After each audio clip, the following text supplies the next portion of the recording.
1864. We were first class then, and we're first class now. With a dream to spread cricket through Lancashire's towns, where girls and boys, with willow and leather, become more than a badge, but the red rose together.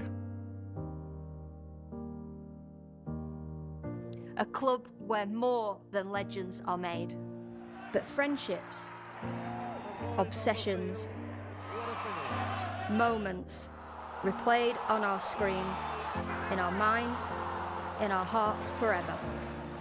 'Cause it's who we are, our DNA, the red rose together.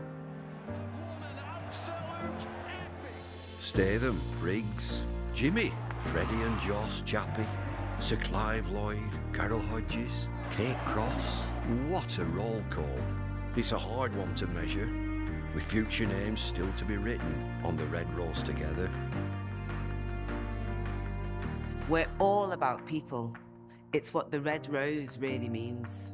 Yeah, the ones signing autographs, but the ones behind the scenes. Our community, grassroots, the ones that feel tethered. Whether you're from here or belong here, we're the red rose together. And what about this place? Talk about world-class venues, internationals, gigs, events. You can choose from a menu of triumph, of disaster, of pain, or pleasure. We've seen it all at Emirates Old Trafford, with the red rose together. Red ball, white ball, lightning and thunder. Have you ever sat back? Have you ever just wondered how far we've come? The storms we've weathered, or how far we'll go as the red rose together.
Well, good morning and a warm welcome to day two, coverage of day two of Lancashire against Kent in the Rothesay County Championship, live from Stanley Park in Blackpool for Lancashire against Kent on a extended second day. For those watching the live stream, just been seeing some highlights of the first day for our listeners across the BBC Sport website and app. Joining us as well, Kent to resume their first innings on 213 for 3.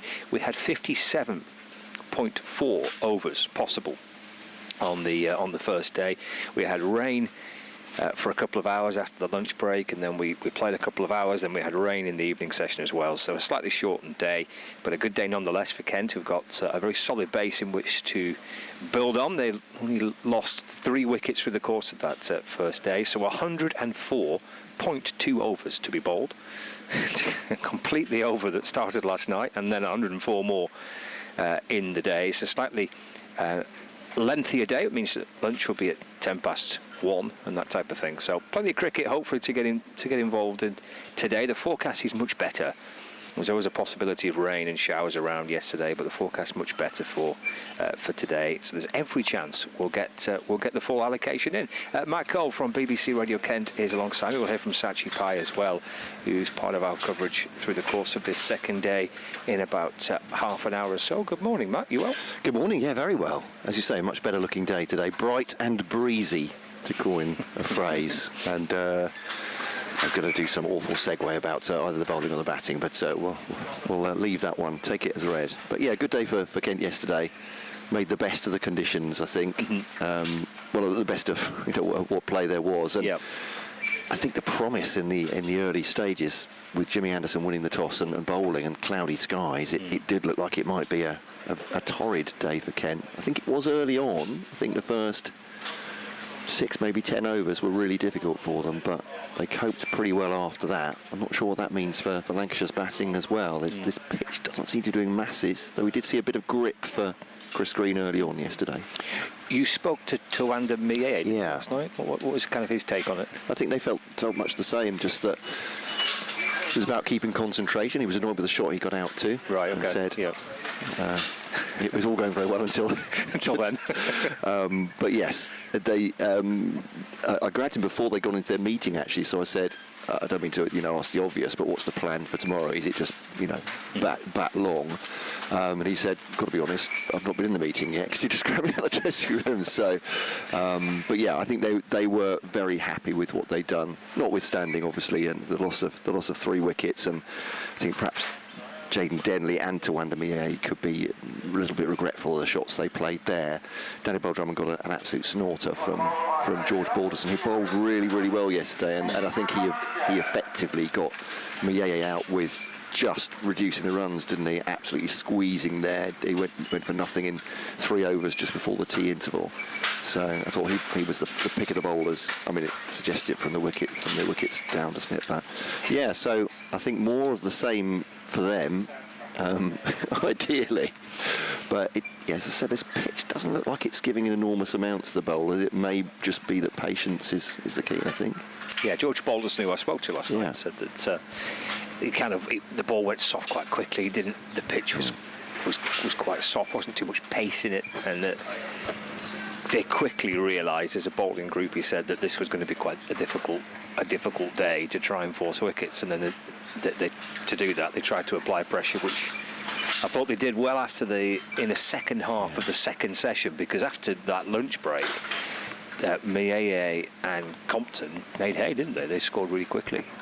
They put on 100 runs in no time, and Lancashire able to drag it back. So yeah, interesting first day. We'll see how the second day kind of ebbs and flows. Using a Kookaburra ball, of course. Did George Balderson mention that particularly, or just said that the ball itself had gone soft? No, he did. He made reference to the ball, and I don't think they were too surprised, particularly by how the ball went soft reasonably quickly.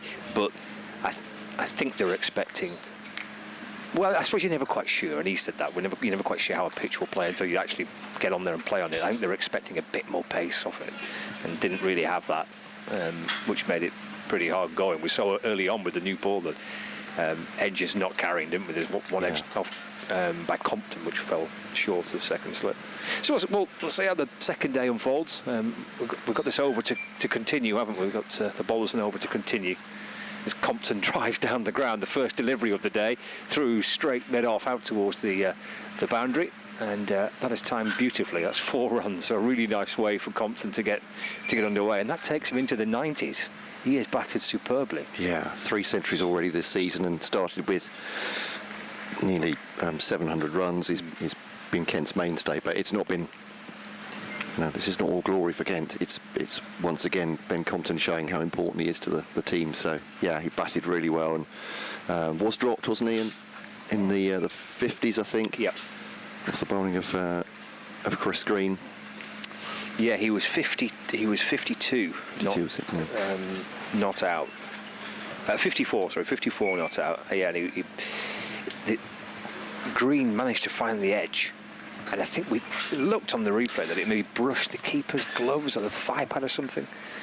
I mean, Jennings will back himself to take the catch, but yeah, that was about the only chance. Final ball of the over to be completed that started last night, and it's a delivery that's wide of off stump and left, and taken by her. So we're underway as ever. We actually start play just before 11. 2 minutes before. Not 11. messing around. No. Those that got here a little bit late. We should take an example from that. Thanks to Scott for his local knowledge parking advice. Yeah. I'm nearer Preston, but it's all good. Bracing walk. You get your steps in for the day. Yeah, absolutely. I mean, you've done well to get to Stanley Park and for the car park to be full. I mean, that's something. I mean, as I was driving in, there were lots of people coming in on foot, and you could see, so. It's, I mean, what you're saying is that it's good for the crowd here. Yeah, Yeah, exactly, absolutely. yeah. I did think, Monday. Yeah. I wondered how busy it would be, but it looks just as busy as it was yesterday, to be honest. Which is great news. Yeah, maybe the forecast has helped a little bit. Yeah, we had a good crowd on yesterday. Matt's just going to nip away for an update to Radio Kent.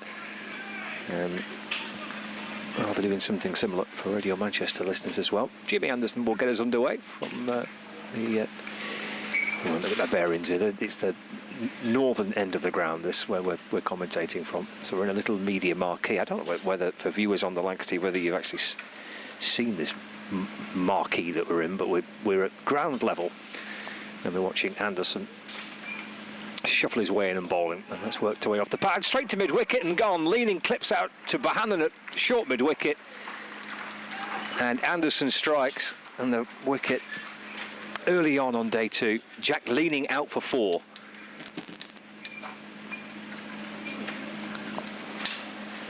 Jimmy Anderson striking for Lancashire early on. In fact, his first ball of the day, his first delivery of the day, he finds the wicket of Jack Leaning, just angled in towards his pads, and he clipped it straight to short mid-wicket, where Josh Bohannon takes a catch. Comfortable catch. Leaning's out for 4. So a good start for Lancashire. Kent 217 for 4, and Jimmy Anderson's in the wickets. Oh, you could tell his frustration, Jack Leaning there, as he couldn't quite believe he'd done that. And just chipped it straight to Bohannon. It was catching practice really for Josh Bohannon at mid wicket, and you can tell by the way he's leaving the field, Leaning, where he's carrying his bat, how disappointed he is with that shot. Yeah, perfect start for Lancashire, but Anderson tailing one in towards the pad and just clipped it straight to Bohannon, and it's an absolute meat and drink, that really, isn't it, for Josh Bohannon at mid wicket. So Anderson strikes with his first delivery of the day, just the third ball of the day as well. I guess you'll be hoping that that's a sign of things to come. It was hard work, as we were touching on before, for the bowlers yesterday. For Lancashire, George Boulderson giving us a real good insight to what it was like out in the middle, and how they kind of quickly realised as a bowling group that there's going to be a pretty hard slog. Well, that's a perfect way. Joey Everson's the new batter to join Ben Compton. Anderson, who bowled, I think his 9 overs, I'm pretty sure his 9 overs yesterday were from the other end, from the south end of the ground. Bowls to Joey Everson, that's left alone and taken by Hurst. He bowled a 5-over spell to begin with the new ball yesterday. That was definitely from that southern end, and he came back to bowl 4 more overs a little later on in the day from that top end as we look. A switch of ends for Anderson, and it's worked pretty much straight away. One slip and a gully and a backward point as well. Anderson from over the wicket bowls, and Everson gets in behind it and defends, pushes the ball back down the pitch, and there is no addition to the score. So yeah, one slip and a gully, and then there's 3 fielders on the offside at backward point, cover and mid off. He's at mid on there, polishing the ball. That's Chris Green, and Josh Bohannon's at mid wicket. Looks like Luke Wells at square leg. Fine leg as well on the boundary. Here's Anderson in, forward goes Everson in defence, and there's no run. Bohannon comes up from short mid-wicket to field. So if we got there at fine leg, that could be George Boulderson. It's a long way from where I am. So I think that's George Balderson. So it'll be Michael Jones at slip, Jennings at gully.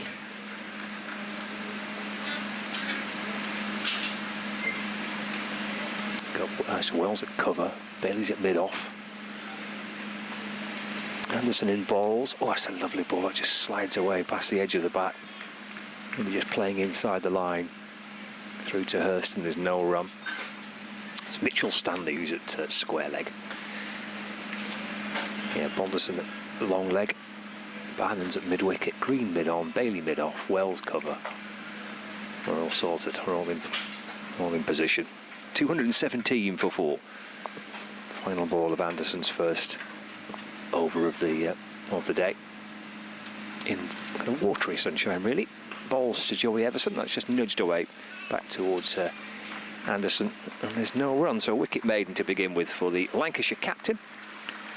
A nice ripple of applause around the ground. This is his 300th first-class game as well. So it's been a pretty memorable couple of days for Jimmy Anderson, hasn't it? I mean, there's that wonderful honour where his name was attached to the trophy in which England and India are competing for. It's the Tendulkar Anderson Trophy, and confirmation that he was to captain Lancashire for the first time. And then playing in his 300th first-class match. What wicket number is that? That's wicket number 1,132 of his first-class career. Yeah, it's. Actually, I think his 1,000th wicket came against Kent at Old Trafford. Balderson's in to Compton playing forward, and the ball comes off the inner half of the bat down towards fine leg for a single. Yeah, that's 7 for 19, which he got against Kent at Old Trafford. It was a couple of years ago now, wasn't it? And that included his 1,000th first-class wicket. Matt and I were on commentary that day, actually. So, yeah, he's got a pretty memorable few days for James Anderson. Right, Joey Everson's on strike. And it's at 218 for 4 now.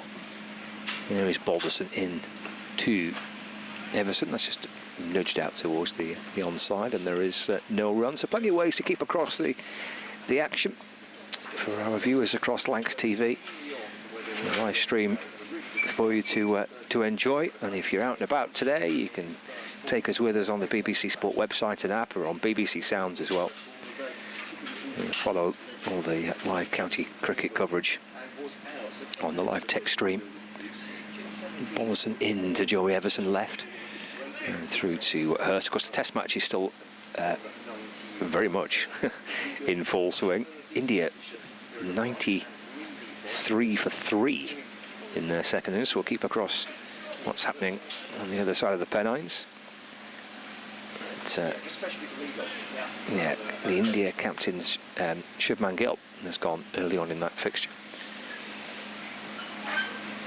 So 93 for 3. This is driven into the offside by Everson, but straight to cover, and there's no run. So what's that lead? It's a lead of 99 for India, and then there's a whole kind of list of county championship games taking place in both divisions 1 and 2. So we'll keep you across all the scores elsewhere through the course of the next few hours. And here comes Balderson over the wicket, balls again, defended by Everson, just dropping the ball in towards the offside, picked up by Balderson off his own bowling, and there's no run. Everyone's playing, it would appear. No rain delays around the country yet. Everyone's in action. Division 2 games: Middlesex, Northamptonshire, Leicestershire, Glamorgan, and Gloucestershire against Derbyshire this week. Division 1: Worcestershire, Surrey, Warwickshire, Somerset, Nottinghamshire, Yorkshire, and Essex, Hampshire, Durham against Sussex. Off the back foot by Everson, pushing up towards mid-off, and there's no run. It's 218 for 4 here. Big win for Los Angeles as well, earlier in the day, of course. You talk about all the other games. Beating Seattle, I think. Oh, right, okay. There we go. global game and all that. Well, absolutely is. Yeah. That one seemed to escape my attention. Yeah, well, I mean, check it out. There's some big players playing in the MLC, aren't they? But, yeah, Seattle Orcas playing the Los Angeles Knight Riders today, of course, in Dallas. Anyway, but yeah, closer to home. I was all set to, on my preview to say, Kent going serenely on. Ben Compton's just hit the first ball for 4. In very gratifying fashion for Kent fans. And Jack Leaning has got himself out very quickly indeed. Yeah, he did. And James Anderson is the man that got him. Ben Compton now charged with seeing him off, and inside part of the bat, but defends it into the onside. It was a really tame dismissal, wasn't it? You could see how disappointed he was. Yeah. Chipping it out to mid-wicket. He's had a pretty wretched summer with the bat, has Jack Leaning. Unlike him, I'll say, over the past few years. Kent has seen him score a lot of big scores, but yeah, the 40 hit at Northants. 40 he hit at Northants in the first game of the season is his high score so far. Really has been feeling for form. That one's on the off stump. Compton sees that one away, no run. See, now you've got me looking at who's playing in this Seattle game. So I do apologise. Right. There are some good names, aren't there? Yeah. To David Warner, Heinrich Klaassen, Shimran Hetmeyer, Jason Holder, Andre Russell, yeah, Alex Hales. Alex Hales is there, yeah. I mean, I thought exactly. I saw one of these games go up the other day. The score go up, and as Anderson bowls, one slip in for Compton, who pulls that gently away, just goes up on one leg as if he's doing a bit of Tai Chi. It's that slow. He turns it down backward a square for a single. He moves on to 92, the score to 219 for 4. But I similarly was thinking, what kind of squads are these? Being ignorant of what was happening in the MLC, I heard the big news about it, or the big fanfare as it started. And as you say, there are some proper cricketers playing that tournament. Samit Patel plays for the Texas Super Kings. Of course he does. Yes. Yes. Anderson fouls to Compton. I do apologise. Quite right. I'm blaming Scott Reed making me laugh before that Goodwood's ball, but it was just checked into the offside. There's no run for those actually watching the cricket or listening to it. Ian Holland plays for Washington Freedom. He's got a gig for Washington. He is an American, isn't he? Yeah. So, yeah. He's over there. Glenn Phillips and Glenn Maxwell in that team as well. As Anderson bowls to Compton on the leg stump. Oh, and he's chipped it to mid-wicket. Goodness me, another innocuous looking shot from Compton. But Jimmy Anderson is working the magic this morning for Lancashire. No wickets yesterday, and he now has 2 in the space of 2 overs. And Anderson has Ben Compton, and he won't get a century this time around. It won't be his 4th of the season. He departs. It's beg your pardon, it's Joey Everson. I do apologise, they'd swapped over. I should know my right from my left, but it's Joey Everson that goes. Caught by Bohannon off the bowling of Anderson. I got distracted by what was happening across the pond. Sorry, that was my No, not at all. That's my fault. I looked up and saw got completely the wrong story there. But Jimmy Anderson, 2 for 37 now. Similarly, I'd say with Joey Everson has not hit the heights he hit last year, and he was one of the real shining lights for Kent in a dismal season last year in Division 1. But he hit, I think, 4 or 5 50s in that time, as well as bowled pretty well. But again, is it difficult to get in on this pitch maybe, because Compton is looking pretty secure, and Everson has just, well, it's almost a carbon copy, isn't it, of that? So it's slightly leg and middle. He's just pushed it to Josh Bohannon, who's, talk about shelling peas, that you won't get many easier catches than that. And of course took it. And yeah, Everson's gone. I mean, the man's in place, and we saw this quite a lot yesterday, both catches close in on the offside and the onside. That I don't think Lancashire think that they're going to get many little nick behinds in this game, certainly ones that would carry. See, your catches are in front of the batsman. We saw that for a lot yesterday, and we've seen it already today, and it's produced 2 wickets. Anderson just getting the ball just a tail in towards the pads, and just like Leaning, Everson looking to work it to leg side, just chips it to mid-wicket. Yeah, wicket keeper Harry Finch now facing Anderson. defends that one advisedly. Back at the bowler.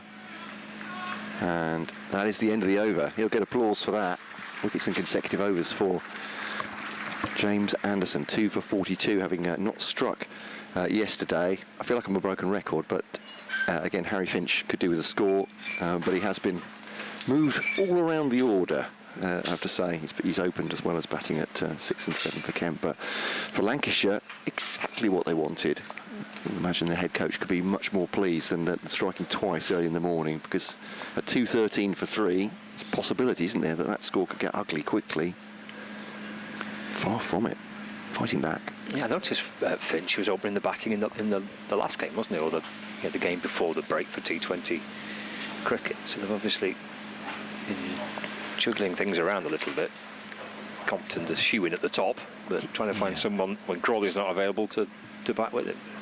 The way Jaden Denley played, I have to say, yesterday for his 34 suggests that he's up to the task, but we'll see. He looked good, didn't he, yesterday? There's Balderson to Compton, who gets forward, right forward in defence. And there's no run. As you can probably gather, it's another breezy day.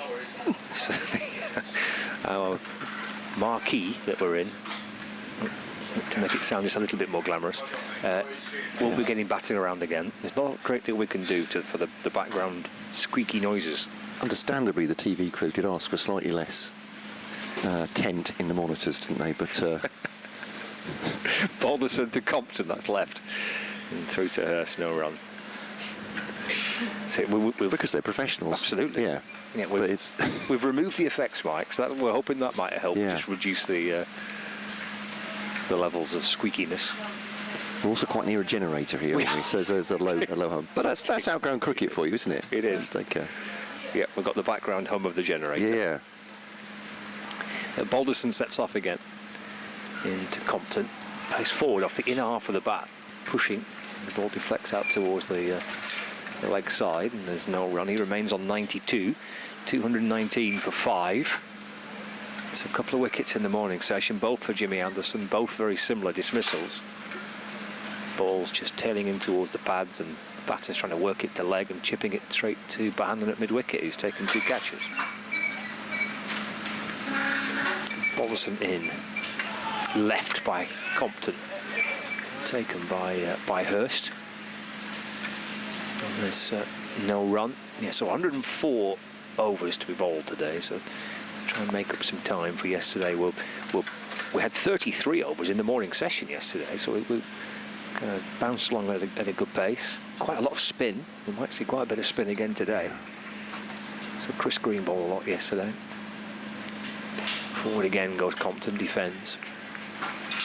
Pushed away to mid-off, and there is no run. Yeah, so we've got potential of plenty of spinning options for Lancashire, but they've gone with, I think their most economical bowler in George Balderson. Yeah. Not just in this game, but actually this season. It was a very, very solid job for Lancashire with the ball. They want the man at deep point to come up. So Jones coming up inside the circle. Balderson to complete the over. Compton gets forward and defends, and job done, because it means that Finch will be on strike for Anderson's next over. And that was a maiden by George Balderson. 219 for 5. Kent 62 overs into their first innings. Compton 92. Finch yet to get off the mark. Yes, Balderson, who's 2 for 42, isn't it? I was looking at the bowling figures when Jimmy Anderson finished his over, and all I can see is the ERSON beside the blotter. Drawing a... Yes. I must admit, I made a massive assumption there, which you should never do as a journalist, should you? That word might have started AND. No. Here's Anderson to Finch. He's got 2 for 37. There we are. So I've started well. I feel I've started a bit like Kent, to be honest. We've hit the ground running. It's all right. It's a team game. Between us, we've been magnificent. You're a kind man, yeah. I feel like I'm dragging the average down a bit, but there we go. You know, that's not been my responsibility, though. dragging standards down. Surely Sharchi will be with us very shortly, thank goodness, and everything will be all right. Here's Anderson to Finch, who's just playing this ball on its merits, but cautiously too, just defending.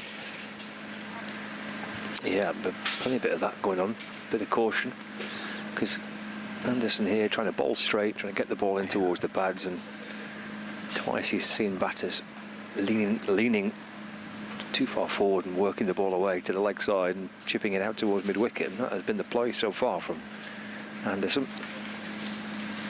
Finch leaving that one close to the off stump, but shoulders arms, no cry from Jimmy Anderson, who's not one to leap around and throw his arms up, is he? Unless he thinks he's got himself a wicket. Slightly phlegmatic character. Yeah, I wonder what he's like as a captain. Interesting, yeah. How kind of vocal he will be, or just kind of setting the standards and leading by example, that type of thing. Bowls now to Finch, just to pushes that into the onside, but low down, Bohannon fields. He must be feeling good about his morning. Throws it into the wicketkeeper's gloves. Yeah, he's been pretty busy there, hasn't it, mid-wicket? Yeah. You hear cricketers talk about when certain cricketers that maybe are quite quiet, when they speak, you listen. You heard that mentioned when a lot about Joss Butler, quite a softly spoken guy, but when he speaks, everyone goes quiet and listens. Anderson bowls to Finch, outside part of the bat. He looks to drive that through the cover. There's a slip by Tom Bailey. Is he all right there? I think it was a slip, and then the ball's hit him there we somewhere. go. I think he took a bit of an unlucky bounce. I think he's all right. That's why he reacted just a little bit to that one. I was wondering if he was reacting to the slip, because all sorts can happen, can't it, with ankles and knees, but it wasn't. It was different areas thinking about protecting his. Anderson to bowl to Finch on off stump, and Finch just defends that. End of the over. It's a maiden for Jimmy Anderson. It's 2 for 37. He has 219 for 5. Kent having started, if you're just joining us, 213 for 3, with Compton and Compton particularly looking well set. He's still there in the 90s, but Jack Leaning and Joey Everson have both got the bowling of James Anderson to almost identical shots, just chipping into mid-wicket, and Josh Bohannon picking up both those catches. Yeah, Anderson's captaincy for this game, and then he's captain again for next week at Chesterfield against Derbyshire. Then I think the plan is that Marcus Harris will return in time for the championship games in July, because Harris was appointed interim captain when Jennings stood down. So we've had kind of interim captain and now another one, Jimmy Anderson. Here comes Balderson to Compton. Oh, that loops up off a leading edge, but bouncing in front of a man coming up from extra cover. And Compton for a second would have feared the worst. It was Bohannon trying to get to it. A scrambling run and then the dive in a bit to try and get something on the underneath it, but he's turned him round there, the leading edge, looping out in towards the offside. Balderson to Compton. That's a nice shot. That's run away through the offside. He'll take a single and be pleased for a minute that he's off strike potentially. He's on 93 now. 220 for 5. What's alarming for him and for Kent is there haven't been many alarms for Ben Compton, have they? Apart from that one drop catch. I've just seen the replay back. In the end, but Bohannon doesn't. He's not in a position to take the catch. He's just a little bit too deep for it, and there wasn't enough pace on the ball for it to carry to Bohannon. Genuine false shot from Compton, though. Not seen many of those in this innings so far. Balderson to Finch. Just taps it away into the offside. There's no run. 220 for 5. So Compton's on 93. Finch still on 0. But the last couple of batters for Kent, the last one in particular, not able to get beyond naught. Joey Everson pushed away from a full-length delivery by Finch, and there's no run. Leading making 4, but those runs coming last night. First delivery is clipping it out towards mid-wicket, where Bohannon took a pretty comfortable catch. Again, down to 1 slip and plenty of catches in front of the batsman. Over the wicket comes Balderson to Finch. Runs off a thin edge down through the gully region for a single. Throw comes in from Mitchell Stanley. Finch gets off the mark. 221 for 5. Brings Compton back on strike.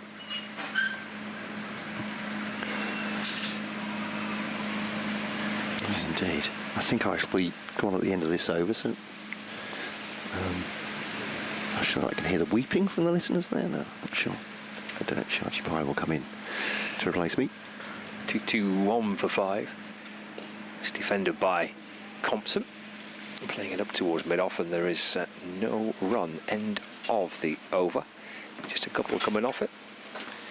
Compton on 93, Finch on 1. Archie Pye will come and join us for the next hour or so. After a pretty busy first half an hour. Double breakthrough for Lancashire. Compton still going, but we've seen one shot which for a second he feared would be his undoing. But he's still there. He's 7 runs away from another century for Kent. Would be his 4th of the season if he can get there. But for a minute it looked like he might be out. Leading edge, but fell in front. Bohannon tried to make up the ground. Here's Anderson in, driven away. Tumbling stop at short cover by Jennings. And there's no run. Good work by Jennings, low to his right. That was hit pretty firmly. Off the front foot by Finch, punching away through cover. No addition to the score. Good morning. Good morning, Scott. Good morning. Have you dined well this morning? I knew you were going to bring that up. Yes, I did indulge in a beautiful McDonald's breakfast, and I'm so ready for a fine day of cricket. Wonderful. Here's Anderson over the wicket, balls again to Finch, just worked away off the pads through square leg. We might contemplate a couple there now, in the end just a single. Score moves on to 222 for 5, Finch on to 2. Yeah, really good start here for Lancashire. I think this is the type of start they probably needed after yesterday, you know, especially when runs were coming thick and fast for Kent, and Compton and Tawande Muye, that partnership looked very much in control, and obviously they dismissed him just before close of play, as in before tea, but this is the type of start they needed desperately this morning. Not many runs, even Compton's looked a little bit shaky with that leading edge, so chances are definitely coming. Compton facing Anderson. That's a full-length delivery, speared in towards the toes of Compton. He clips the ball away to mid-wicket. And there's no run. Yeah, just actually the first ball of the day was a lovely straight drive from Compton for 4 off George Balderson. And you'd be forgiven for thinking, oh, this could be another long day. First ball of the morning, after a tough day in the field.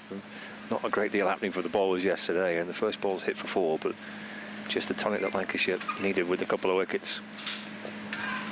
Worked out towards the leg side by Compton. Just clipped away through square leg for 1. Takes him on to 94. Yeah, 94 now. 223 for 5. I think, you know, Lancashire here actually have been really smart with their field placement. George Balderson, at the close of play yesterday, mentioned how they felt the pitch was a lot slower than they first predicted when they won the toss, and not much carry in it. So it was important to have fielders in front of the bat, and that's exactly what they've done today. Sanderson's into Finch off the back foot. Pushed into the offside, no run. Well, that's one of those close fielders in front of the bat. That was Jennings at short cover. Both of the dismissals have been caught at mid-wicket, almost quite, it was like a replica, wasn't it, of the first one that fell today. And it just shows that you know, a lot of the catches and the wickets probably will be in front of the wicket rather than square or caught behind as such. Yeah, no slip at the minute, just kind of catching gully. Slow ball from Anderson, full of length on off stump. And defended by Finch. Just drops it back down the pitch. Leaning forward and bringing his bat onto it. And there's no addition to the score. Just 2 runs coming off the over. 223 for 5. That's the Kent score. Compton's on 94. Finch, he's on 2. Yeah, Compton, who's batted extremely well for Kent, really held the innings together. But this morning just looked a little bit scratchy. Maybe obviously feels the pressure to know the importance of rebuilding at the moment and trying to get big totals. Balderson continues. And it's just guided to gully, looking to almost hit it past gully to the deep fielder out in point, but that'll be no run. Good stop there by Jennings. I was looking at his scores against Lancashire because he does have a handy habit of getting runs against Lancashire, but so in his last 4 games, Ben Compton against Lancashire, I'll come back to it.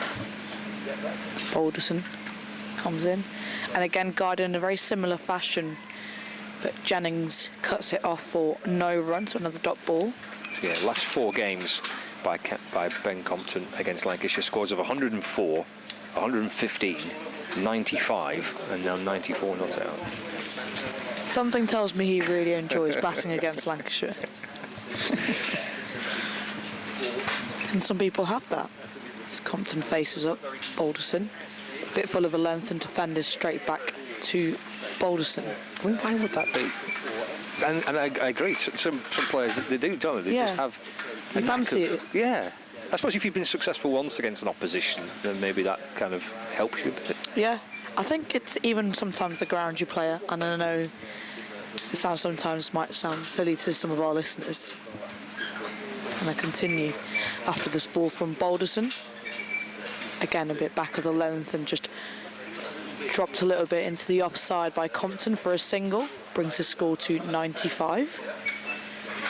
Yeah, it's you know, when you have got a good track record at a ground and you've scored some runs there, or a 50 or 100, the next time you go to the ground you're like, I can't wait to play here. So you've got that level of confidence already, knowing that you've scored runs there. So that element as a part to play in the batter's mind as well. Balderson just back with the length and defenders straight back to mid wicket by Finch. I often find myself that I love batting at Sale. So every time a chance comes that I'm going to be batting there, the back of my mind I'm already like, I know I'm going to score runs. So that the doubt almost is not there that batters normally carry that fear. Balderson's final ball. Again, a bit full of a length and just defended straight back into the offside. And that'll be the end of the over. Kent 224 for 5 after 66 overs. And I presume that's the same if you talk about having good memories of playing at a particular ground or doing well at a particular ground. I guess that's applicable in terms of the opposition. If you score runs against Lancashire and you do it, whether it's at Canterbury or at Blackpool or Old Trafford, if you've got memories of doing well against one team, that's the same, I guess. Yeah, absolutely. Goes well. You know, that sort of rule is generally the rule of thumb, and it goes around. But do you think that you have a good memory as commentators in some ground? Dreadful. So like no ground that serves better ice creams or anything like that, or better McDonald's, shall I say? Oh no, I'm not too bad at having kind of preferences about grounds. I mean, I've got no memory about particular incidents. I do have to research them because they just go in one ear and out the other. You know what I mean? Anderson sets off with Compton on 95. He's defended into the onside. There's no run. But yeah, I definitely have some of your favourite grounds, don't you? Some grounds you like to go to where you say maybe the ice creams are good. or the lunch is good. It tends to be the lunch, and it tends to operate around food mainly. Always. Even as cricketers, you remember the grounds from, where did we have that tea? Is the conversation. There's Anderson breezing into Compton forward in defence. And there's no run. Picked up by Stanley, who's at short cover. See Tom Bailey twirling his arms around, so he could well be the first change. I think Stanley, you know, he bowled well in the latter half of his first spell, he did. When he came back on, he was just a little bit short of the length, and I saw him warm up this morning, and he just seemed to be bowling that little bit fuller in the warm-up as well, so. Anderson to Compton. Taps it off the back foot to Stanley, who comes up again from cover, no run. So hopefully he carries that sort of form into, or that length even, into his spell today. I'm sure he'd be screaming to make a mark for himself in this setup with a lot of big names, and they've put a lot of faith in him. They have, yeah, and it's a quite a big statement to play him in this fixture as well, isn't it? He's not played a championship game before in his career. Anderson to Compton turned into the onside. There's no run. He's played a couple of blast fixtures this season, but they clearly like what they see. They've offered him an extension to his contract. He has been part of the England Lions set-up in the last winter. So there's clearly a lot of promise there that both England see and Lancashire see. Yeah, he's got really good pace on him, and I think, you know, any format that is threatening. Anderson to Compton, just nudged away to the onside, and there's no run. He's got the attributes, hasn't he? He's tall, he's quick, and I speak to some of the Lancashire coaches, they tell me, you know, he moves the ball, so if you bowl at pace, you're tall and you can move the ball. It's quite good attributes to have, isn't it? Yeah, absolutely, and like you said, it was a bold move bringing him into this squad, but he can take a lot of learnings from the other bowlers here. Final ball of the over, Anderson to Compton, leaning into it and defending, pushing the ball up towards cover where Stanley fields, and there's no runs. That's the end of the over, but not too far away from a bowling change or two, really. I've seen Chris Green warming up as well, so maybe he's got a possibility of having a twirl around in the not too distant future. What's Anderson bowled through the course of this morning? That was his 5th over. 5 overs, 2 maidens, 2 for 3. Anderson's spell so far. Yeah, he's bowled really well this morning, and I feel like they've obviously you know gone home and you could say redone their homework almost, and thought actually yesterday they predominantly had 3 slips in a gully, 2 slips in a gully, so they've a lot of men now in front of the bat, as we can see, so almost catching is that form of dismissals and allows them to attack those stumps a bit more, as Tom Bailey comes on from the south end to Harry Finch. Bailey comes in a bit short for length, just defender straight into the offside. Yeah. Balderson's spell this morning, 4 overs, 1 maiden for 8. So yeah, really tight, disciplined start by Lancashire with the ball this morning. Yeah, it's been very good. And what a beautiful day today. You would not believe what a day it was yesterday if you came to the ground today. You were a bit chilly yesterday, weren't you? I was. I came fully prepared today. The north of England always carry a puff coat as Bailey comes in. It's Finch, just a bit full of the length and nudged into the offside for a dot ball. Yeah, we had lots of different weather situations yesterday. We didn't have much sun, but we had a lot of cloud. We had some rain. We had wind. That was pretty persistent through the course of the day, but it is much brighter today. If it stays like this, it'll be pretty pleasant. Yeah, I think you'll always find there will be wind when you're near the seaside, in general. That's a fair point, yeah. So even today, like, there's a bit of wind, but, you know, few clouds and more blue skies. Bailey comes in for the 3rd. Bit back of the length and just defender straight back to him as he kicks it. Bit of football there, as he kicks it to cover. Yeah, it was, wasn't it? A bit of a boot. Parries it off, almost. Yeah, someone else can deal with that. Exactly. As most bowlers do that. I'm not shining it, you can shine it for me. Well, he asked Sir James to do it. He booted it to Sir James. You deal with it. It's Bailey. Comes to Finch. Again, a bit back of the length and pulled away. Hard to square leg, but it'll be no run. It feels like he missed out on that one there. I think he did. And he's a good start, wasn't it? A yard either side of Jones. He's getting 4, isn't he? But, yeah, it was there to be hit. Swatted it away. But, straight to Jones. But a good stop. It went pretty quickly to Jones. He almost didn't even seem fazed by it, did he? No. He almost said, oh, yeah, very casual about that stop, but it was hit firmly. That's Bailey comes into Finch. Bit full of a length and just defended it into the offside for another dot ball. So it's 5 dots now. A super fielder, Michael Jones, watching him play in the last month at the Blast. He's often kind of close in a kind of short cover inside the circle in the power play, that type of thing. He's very, very sharp fielder. It's been quite impressive with the bat, I feel, and the Blast as well for Lancashire. Yeah, a couple of good knocks. Bailey comes in for the final ball. Again, a bit back of the length and again defended into the offside, and that will be a maiden for Bailey. The score still 2-2-4 for 5 after 68. It's a good start.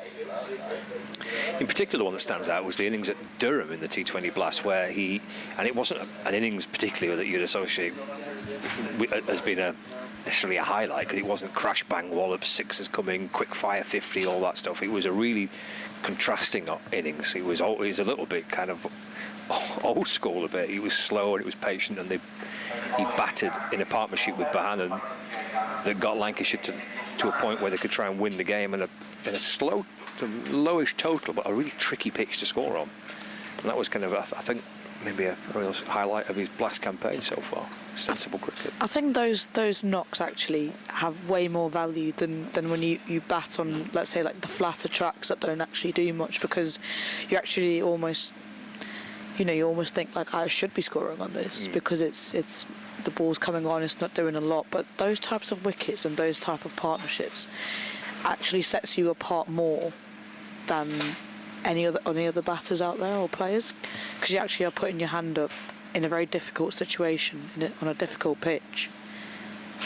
So they're almost kind of, the runs you get are almost worth more. Exactly. It's when they say that 30 was worth about 60, 70 in normal terms. So, those aspects really come into play, especially when it then comes down to selection, when it comes down to the batters, the players' confidence going in.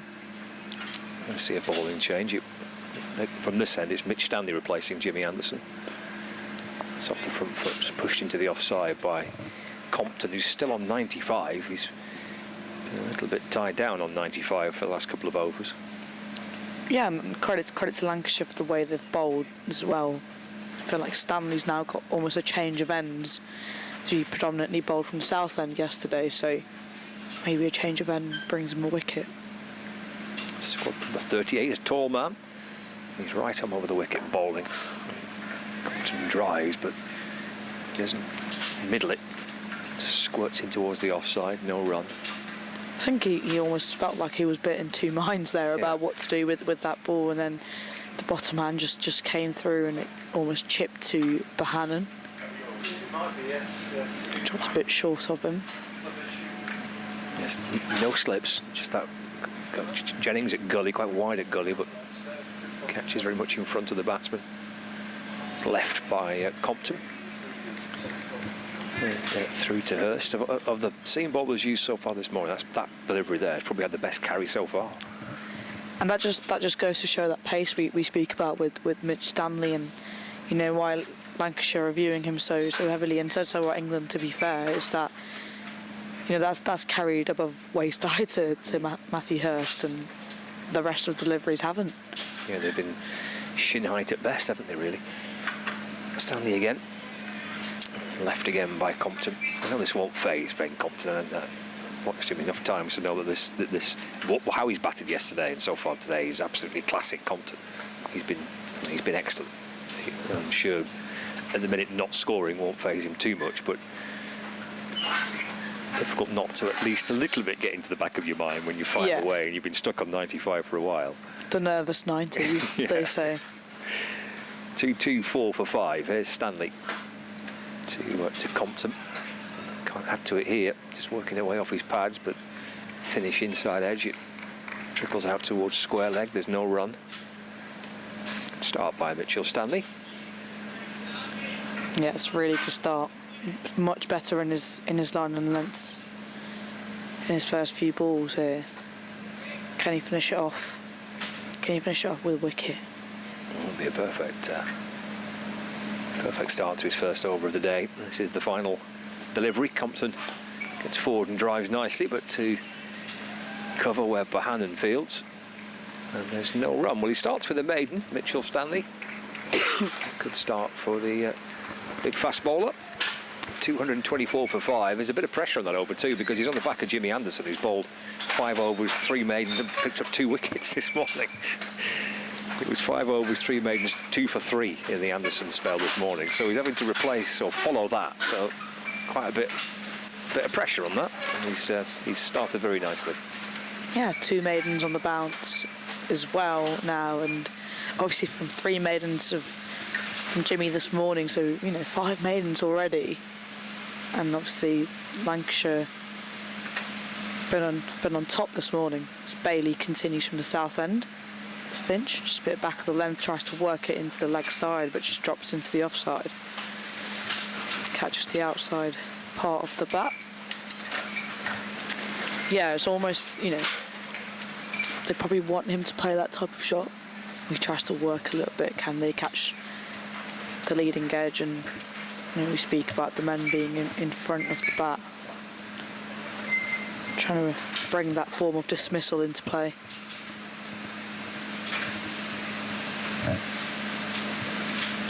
Bailey, in again, just down the leg side and clipped to deep square leg for just the 1 run.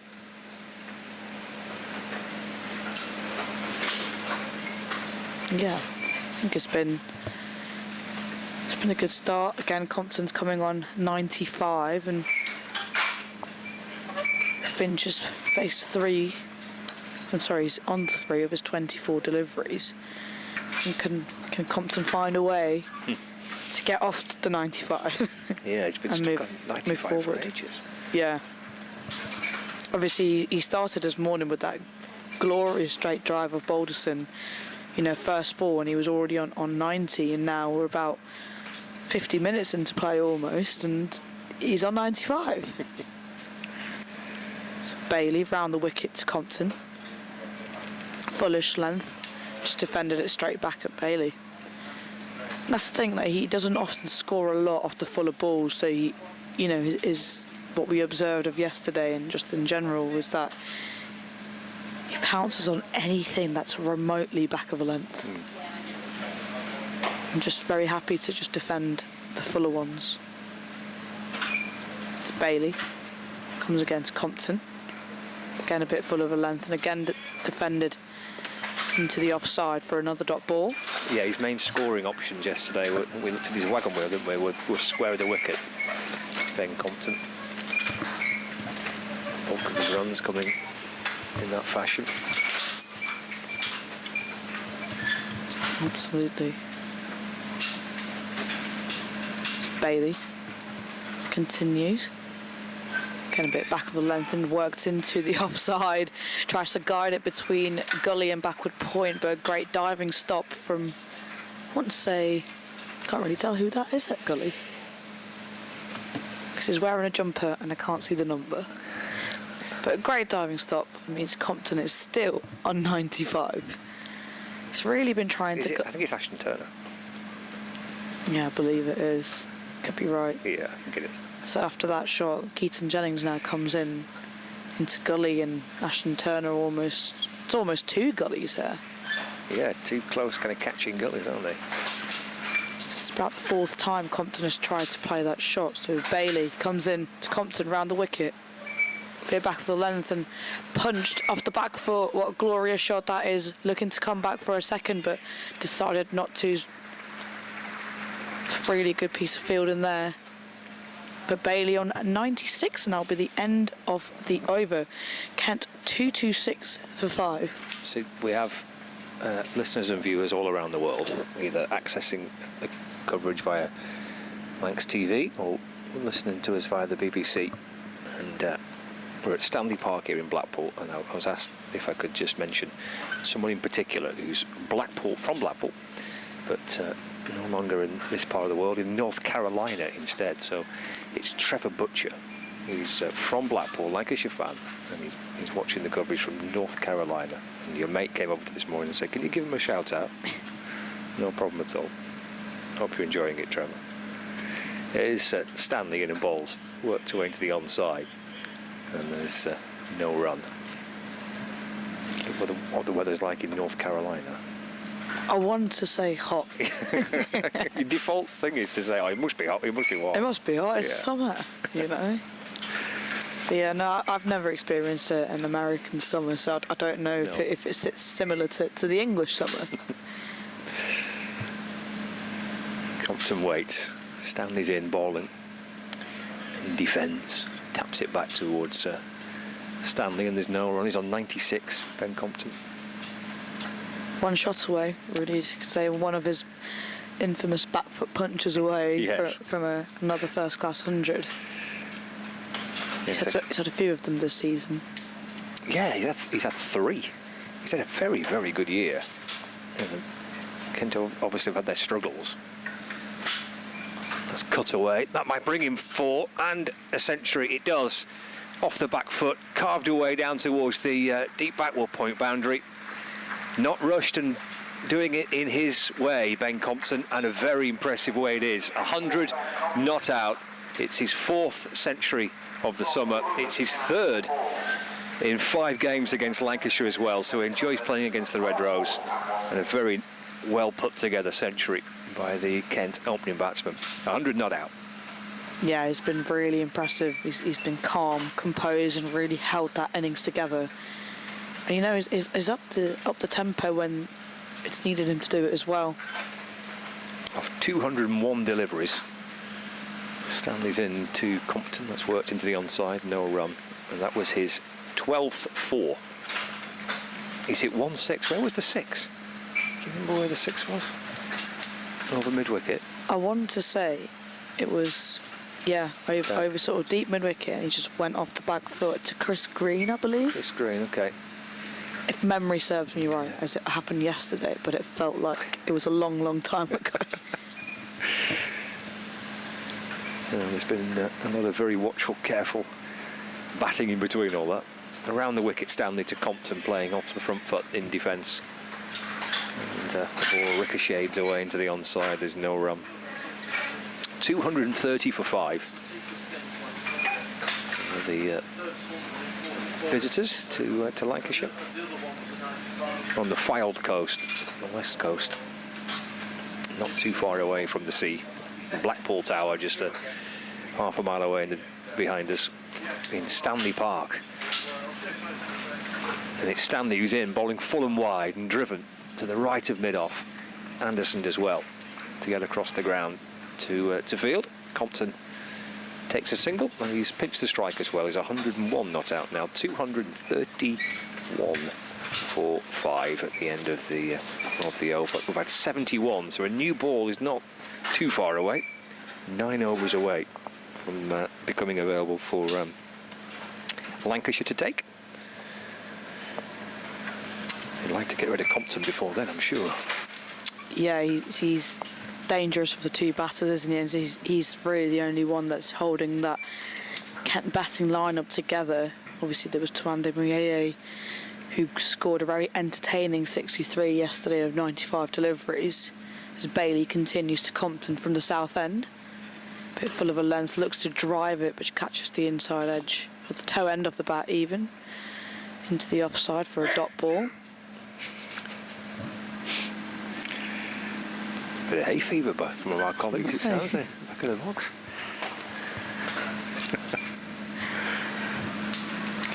It's been be interesting to see how how Harry Finch goes about this innings, because does he look to take on that role of trying to score that a little bit quicker, or is he going to be happy just batting at his pace almost?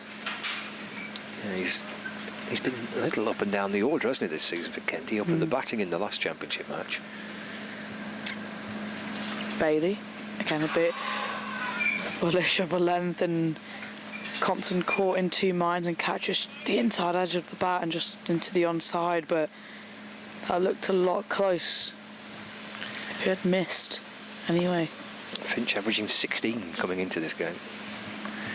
Has just had 150. He's got 180 runs, but 50 of those came in one match. He's played a lot of second team cricket.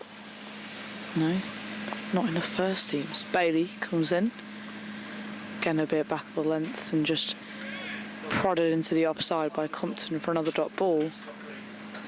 Yeah, they've almost got two catching mid wickets with Jennings and Wells, I think it is. Must have wanting him to play that flick and tempting him. As Bailey wants to be angling it in from round the wicket. And Bailey to Compton. Again, just a bit full of a length and defended it into the offside by Compton for another dot ball. Yeah, Harry Finch played a few second team games where he's scored around 350. In terms of first team, he hasn't quite found the groove yet of it. His last innings was against Gloucestershire in the T20 Blast campaign and got 42. Yeah, Bailey to Compton.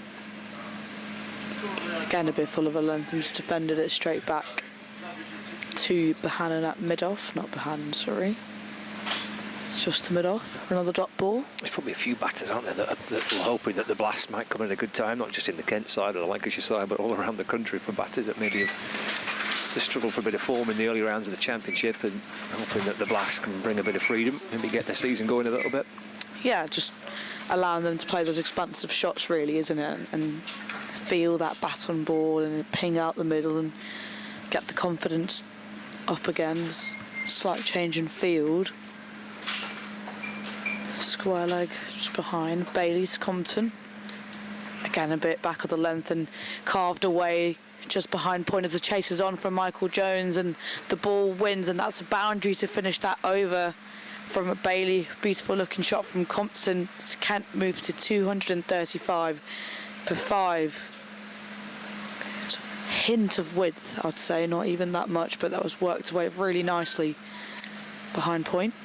It's a good shot, wasn't it? Played it late, and I agree. It's not a huge amount of width there, but there's enough. Played it late and played it nicely. Yeah, and it's been wanting to play more of those shots all morning, and it's a very similar fashion to how you brought up his 100, where again I don't believe it was too. There was a lot of width from Stanley. It was, the length was, yes, a little bit shorter arguably, but he just manages to work it between almost gully and backward point, or gully and first slip. Takes him to 105. Stanley's in and bowling. Defended into the offside for no run. Well, there's a start here for a partnership, having lost those 2 early wickets in the first couple of overs. They've added 16 in 68 deliveries. So I guess you really have bowled very nicely, very tight. The wickets obviously helping. Finch on 3. Stanley in and bowls. It's pushed up to mid-on by Finch.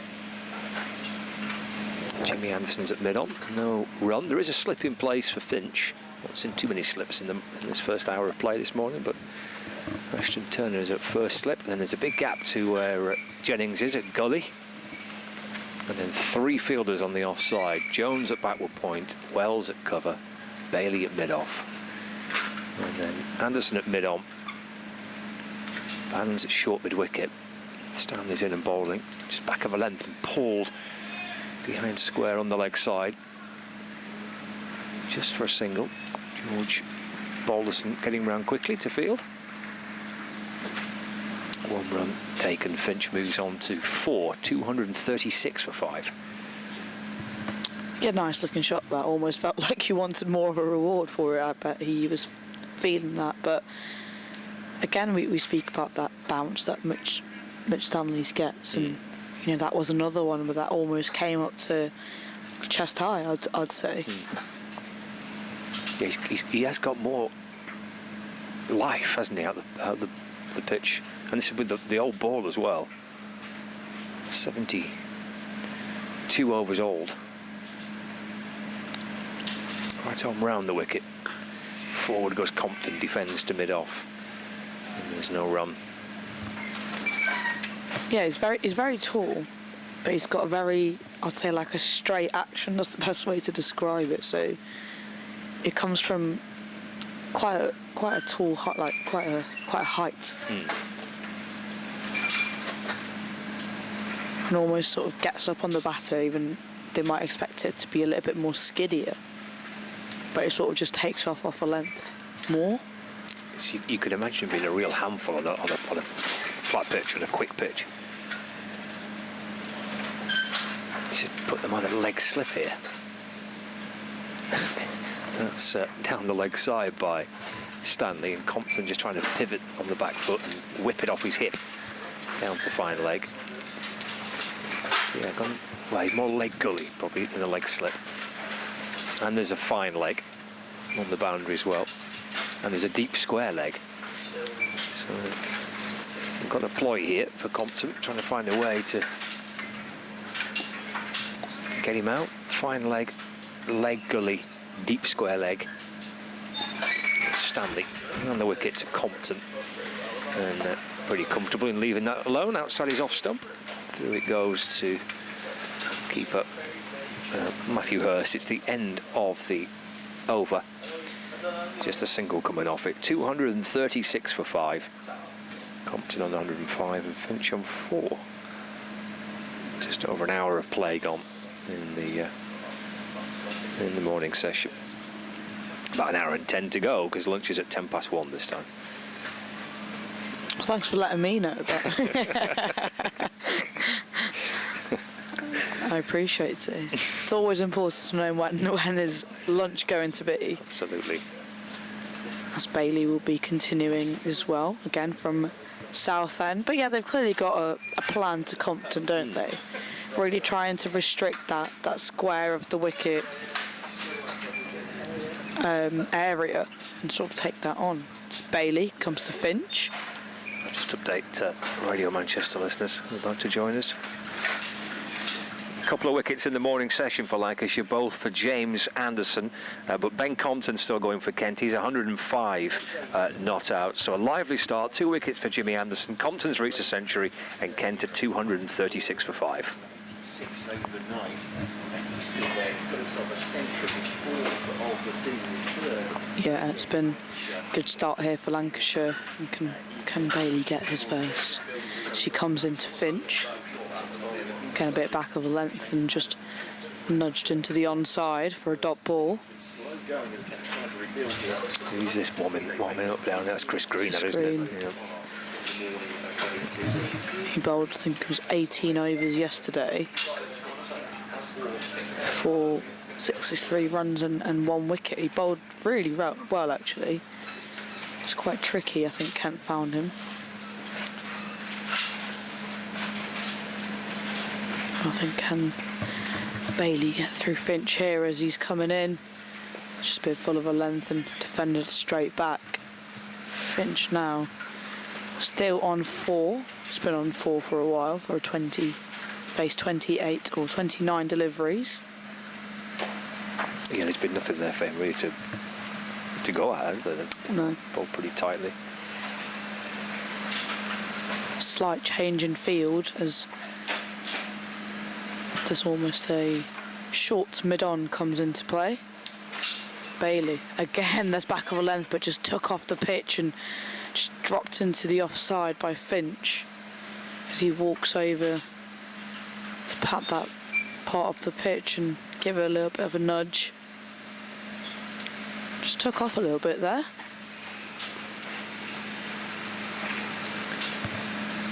Not many have. Almost felt like the pitch has not had much bounce in it, and all of a sudden it's been quite lively today. Bailey comes in. Bit of a slower one, just put down the leg side and no run. Almost felt like he rolled his wrist on that one, trying to create something for Finch. Slight change in the field again. Square leg has been pushed back onto the boundary. Bailey comes in for his final ball. It's Finch, and again a bit back of the length, and again just hits at that straight mid on. And that will be the end of the over from Tom Bailey, and Kent are 236 for 5. It's a good start this from Tom Bailey this morning. It is, but a pretty good start by Lancashire. The ball pretty well across the seamers that they've used, and looks like we might get some spin for the first time, because Mitchell Stanley's spell is coming to an end, and Chris Green is going to come on. I'll make way and bring Matt back in. And Chris Green bowled really well yesterday for Lancashire for his 18 overs. You know, Twande Moyeye and Compton did get a hold of him for a brief period of time, but he was creating chances and asking the questions. So it'd be interesting to see how he goes about it this morning. Just Lancashire desperately searching for that wicket of Compton, who's batted so beautifully well for his 105. So I'm joined by Matt again. Good morning, Matt. Yeah, good afternoon. Oh, every time. Well, it's morning session. I'm morning with you. session. Yeah. Yeah? God, yeah. We're on cricket time. Exactly. In our brand new commentary position here, courtesy of you and Scott Reed, doing the furniture removal today. You can see more of the scoreboard. It was genius, I have to say. All it took was moving forward 3 or 4 feet. I could sit here and say it was all my idea, but I know I'd get... For it. Yeah. Scott's out of let's earshot. just not tell Scott about this. That's right. He's yeah. fine. I completely believe you're the brains behind it. We have got a bit of a delay in play here. It's going to be Chris Green. First time today. Yep. From the north end, I think we decided this one was. And he'll come around the wicket to Ben Compton. And just defends that one back towards the bowler. Fields down towards his left, Chris Green just running across. Wheels the right arm. 2-3-6 for 5. Bowled well yesterday. Jaden Denley first to go. And Compton. Nice on the full, he's bowling nice and full, sort of Yorker length at Green to start. Got an edge from Compton yesterday when he was on 54, and the wicket flicked off Matty Hurst, and Keaton Jennings couldn't take the catch. Pushes forward once again, dead bats it back at the bowler. As we always ask, will they rue that miss? I think they have at this point. He's put on under 50 runs, 105 in fact. Finch is 4 from 33. They're absolutely crawling along Kent here because the bowling is keeping them pinned down. Great news for Lancashire after yesterday. Drive from Harry Finch, great fielding from Josh Bohannon, keeping the pressure on as well. Yeah, absolutely.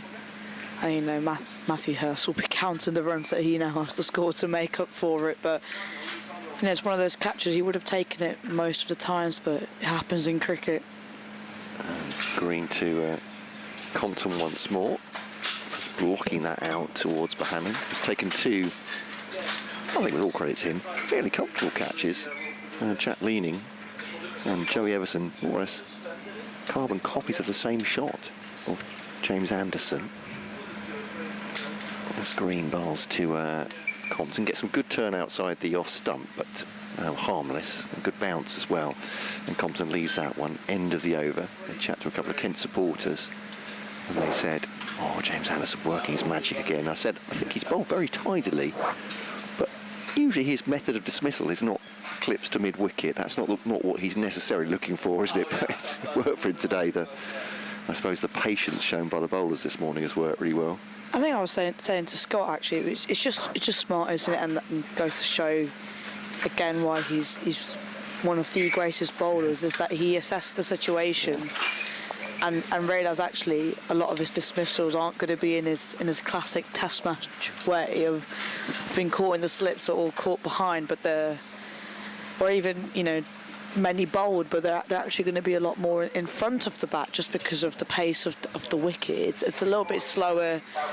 Yes, we saw a little bit of bounce that Mitchell Stanley's got this morning, but apart from that, for the other bowlers, it's been a bit more of a tennis ball-y bounce, a bit more stopping in the wicket. So, yeah, they've come out this morning with a fresh plan and, you know, really conserved the runs, and it's been working really well for them. So, yeah, very good captaincy from Anderson as well. Yeah, still just 23 they've made, and I think that's 16, if I'm right, from overnight. I mean, that is a fantastic effort, because 213 for 3 looked like could have been a really decent platform for Kent to put in a score where they might only have to bat once with the rain taken out. Now it's a completely different game thanks to this, and struggling to make runs. I think Compton, it's tempting just to use the cliche of saying he's playing on a different surface, but it's pure patience and shot selection, isn't it, from him, I think. Yeah, as Luke Wells now comes in from the south end to Finch. A bit full of a length and just defended it straight back. Yeah, absolutely. I think, you know, you could say he's made it look easy, but like you said, he knows his game so well that he knows he's got to be patient, and even if he faces a maiden, it doesn't faze him. And I think that's it. That's knowing that as Wells comes in again. Finch tossed up and driven to the offside. A big diving effort there, but it will be one run. I believe it's Chris Green that comes round to field that. About to sweep a boundary. God, I can't tell when they've got jumpers on and there's no numbers. It's really hard, but at least You'll have a nightmare when Kent are doing it, I'll tell you that. The cable knits have no numbers anywhere. You can't see through them either. Luke Wells comes in. Again, dragged a bit short, and Finch tries to punch it off the back foot, but just catches the toe end of the bat and finds Michael Jones at cover. Yeah, he's been working singles so far. That one a 2. It's been hard for Harry Finch to get off the mark, but feels like he's doing the right thing for Kent, but Lancashire honing in on wickets. Again, punched off the back foot. It was a big sigh from the bowler, but that was close, but it was not close to anything. It was actually just defended into the offside by Finch. Some of the reactions are actually priceless. Not sure he played it that late either, but there we go. No. Luke Wells loved the delivery. He did. Again, it's just tossed up beautifully and then defended it straight back at Wells again. See, Wells is one of those tricky bowlers, isn't he? Because he changes his pace up and the length every now and then, and often isn't someone who's a huge turner of the ball. So it'd be good to see how Harry Finch plays him. Wells comes in. Again, is punched off the back foot out to mid-off, and there's a direct hit chance, but he makes it in comfortably. Does Harry Finch. And with that, with the end of Wells's first over, Kent are 239 for 5. It's good. Second over, sorry. I think it's a good bowling change as well, because it's already see Finch really tempted to attack Luke Wells. They come out of his shell a bit, thinking, where am I going to score any runs today? Harry Finch probably at this point. And so taking him on, I think it's a good move from captaincy from James Anderson. They might just take chances that they wouldn't take otherwise, or not taking at the moment, but they've done a great job just stopping the runs, any flow of runs today. So it'll be Chris Green to bowl to Finch next up. Yeah, absolutely. And I think, Kent also are adapting slowly, especially Harry Finch and that over, as he realises that, it's the back foot shots is what's given Compton a lot of success and patience. He probably will have almost a point to prove, hasn't he? That me and Scott were saying he's actually not played a lot of first class championship cricket, especially this season. No, I think he's been scratching around for runs when he has, the Kent wicket-keeper. And the other issue we've got here, so Kent have got, Lancashire have got, is it's 4 overs now until the new ball's available. So spin at both ends. This one's a little push by Finch, backward a square. And Compton comes through to the striker's end. Don't know if that'll be in the mind, or whether it... I think it did a little bit yesterday, and certainly I felt like Chris Green got some good bounce when he was bowling with the new ball. He looked at his most threatening then, but it feels like they've got spin at both ends now, perhaps to hasten the new ball, the possibility of it arriving anyway, or being available rather. 2 slips in behind Compton. Chris Green, little trot up to the crease, played into the offside by Compton. And I'll say this for Lancashire fans' benefit, because Kent fans have heard it 100 times before, but the first interview I did with Ben Compton, I said, as he do, what can Kent fans expect from you, Ben? As Green bowls to Compton, takes this one on, rocks back. Saw that yesterday a couple of times off Chris Green, off the back foot, driving it through the onside, and that'll be 4 runs. He hasn't dropped very short, but in the arc for Compton, and is prepared to take that one on. So he moves on to 109. Ben Compton said, "It's my job to be boring." That was his opening statement. And he's doing that really well. And with that attitude, it's got him 109 runs. So he's doing something Absolutely right. right. Yeah, he's... as Compton drops on this one, dead bats it, there's no run. I have to say, he's delighted Kent with how boring he is over the last 3 years. And really hit the ground running, of course, with those consecutive centuries at the start of his Kent career, having played for Notts, the second 11 for so long, and had few opportunities to get into the first team. Oh, that one turns. Well, he's played with the bat in front of him there, Compton, and that has turned away from him. In many ways, it's a good thing he just tucked the bat right forward there, because Chris Green is looking for that edge. Good delivery. It's a very good delivery. Just misses the outside edge.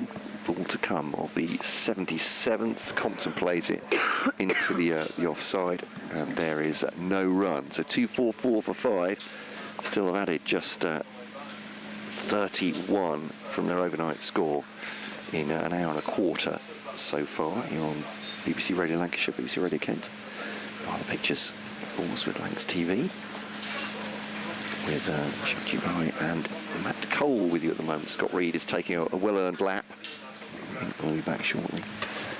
You say a lap, and I say he's gone looking for ice cream. Has he?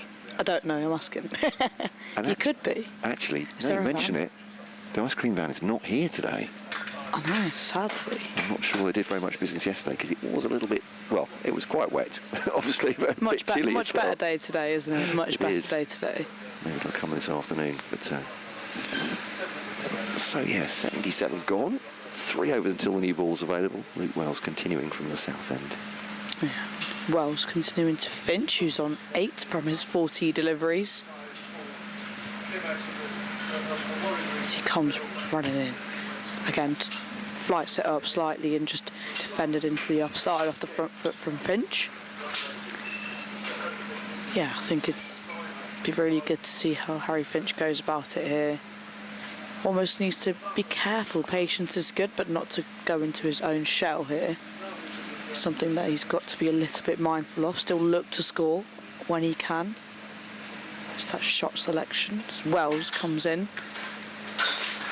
Again, back of a length, a bit short, and just worked into the onside. There's a diving stop there from, I think it was Tom Bailey, but the ball races away to the boundary, and Harry Finch, well, he's got his first boundary of the day. Bit short of a length that from Wells, and almost felt like Bailey stopped it, but the ball was racing away, very quick outfield. Yeah, got a hand to it, didn't he, I think, as it went past. But yeah, I thought he might have taken more off it than he did. But yeah, 4 runs. Good shot from Finch, actually, just rolling the wrists at the end as well to control the shot. Wells again tosses it up, and Finch drives it back. His boots of Wells, but they come through for a single.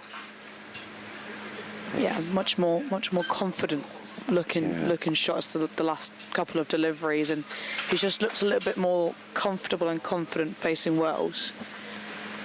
Out of the other bowlers, his footwork has been more decisive. I found there's a slight change in field to Compton as they pull square leg more in front and almost a very fine, another deep square, so almost like 2 square legs. You've got a deep cover. I think they've got a sub on at the moment, Lancashire, but yeah, the field was just herring off there. And a short third as Compton faces Wells for the first time. Wells comes in, tosses it up, and Compton just worked it away into the leg side. Runs the first one hard, but just settles for one as fine leg comes to cut it off. Yeah, it's a good start here for. Been playing Wells quite nicely actually in the first few deliveries. Looking very positive with their movement.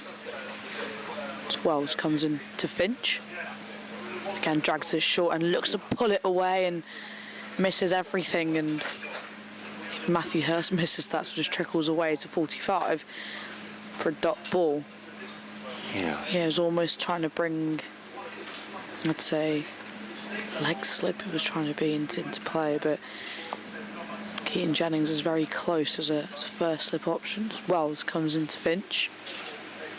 Ken tosses it up and looks to drive it a little bit harder, but just finds Anderson at mid-off, and with that will be the end of, I'd probably say it's what, 78th over. Kent are 250 for 5. Yeah, I think I saw Josh Boyden in the outfield there. He's just come on. I'm not sure he's gone off at the moment. I often say by the time I've worked it out, they'll have, whoever it is will come back on. I've been on for about an hour, so Josh Boyden definitely on the field. Umpire Milnes is on the walkie-talkie. Not sure what that's about. Might be ordering his lunch at this point. So, Chris Green in conference. Is that the skipper there, I'm presuming? I think they're probably trying to think, you know, what's the best way to get Compton, what's the best way to get him out? Is it worth pushing another fielder back? And that's exactly what they've done. Is Tom Bailey sort of comes to a wide, long on, not all the way off on the boundary, he's about 10 yards off the rope. You might toss it up a little bit here and hope... Drag it short, or a bit back at the length and tempt that I suppose pull. that's a good point, yeah. And go against the spin maybe as well to hold out to Bailey, but instead, whatever the plan was, Compton has just blocked that back to Chris Green. Still 2 slips in. He's not expansive enough, Compton, even though he's got 110 that they need to have more boundary fielders, you'd think. He cuts that away. It's a nice looking shot. That's to play on the offside. And takes a single. Out to, it will be Josh Boyden throwing in left arm.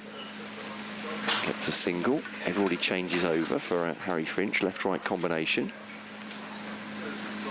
Here's a quick look around the field. So Tom Bailey comes into mid-on. What are they tempting Finch with here?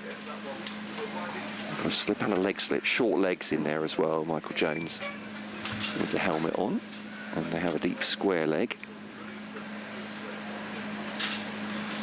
So Green round the wicket to Finch. Beats him outside the off stump. A little bit of a quicker one from Green as well. Hurst whips the bails off, but Finch had barely beat the muscle. It's actually well played from Finch, I'd say, because with someone coming around the wicket and the angle going across, it's hard not to waft your bat sometimes. Yes. There he is. Spinner bowling to Finch once more. Just pushed back at him. It's Green. And there is no run. Got a leg slip and a forward short leg in first slip. Some men round the bat. Green now reverse from Harry Finch, reaches the man at a backward point. Could have picked almost, well I say picked almost any spot, hit a foot wide at a fielder there. Almost anywhere behind square on the offside, and that's going for 4. But, well, that's good field placing, good bowling, you might argue. Yeah, you could. Chris Green and James Anderson in concert, as it's just blocked by Finch for the end of the over. So 79 gone, Just keeping an eye out to see if any of the fast bowling options are warming themselves up. Yeah, I think, you know, be fancying their chances with the new ball, but also they might actually think, you know, it's not doing an awful lot off the pitch, so they might actually think having two spinners on might create more of a chance, especially with Chris Green. I feel, you know, there's been a few player misses and some that have just missed the edge of the bat and things like that. So yeah, as Wells continues again from the south end to Compton. Again, it's dragged short and Compton goes to pull it off the back foot but finds Bohannon at mid-wicket. He comes round and cuts that off, so it'd just be a dot ball.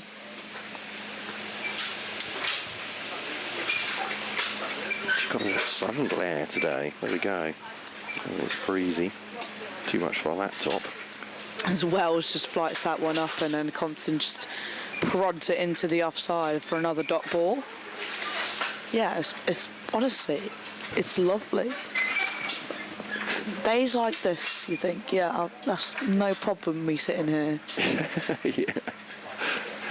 No problem. It's quite a nice little crowd that's come in today as well. It's been good. You know? I think it's just as good as yesterday, I would suggest. But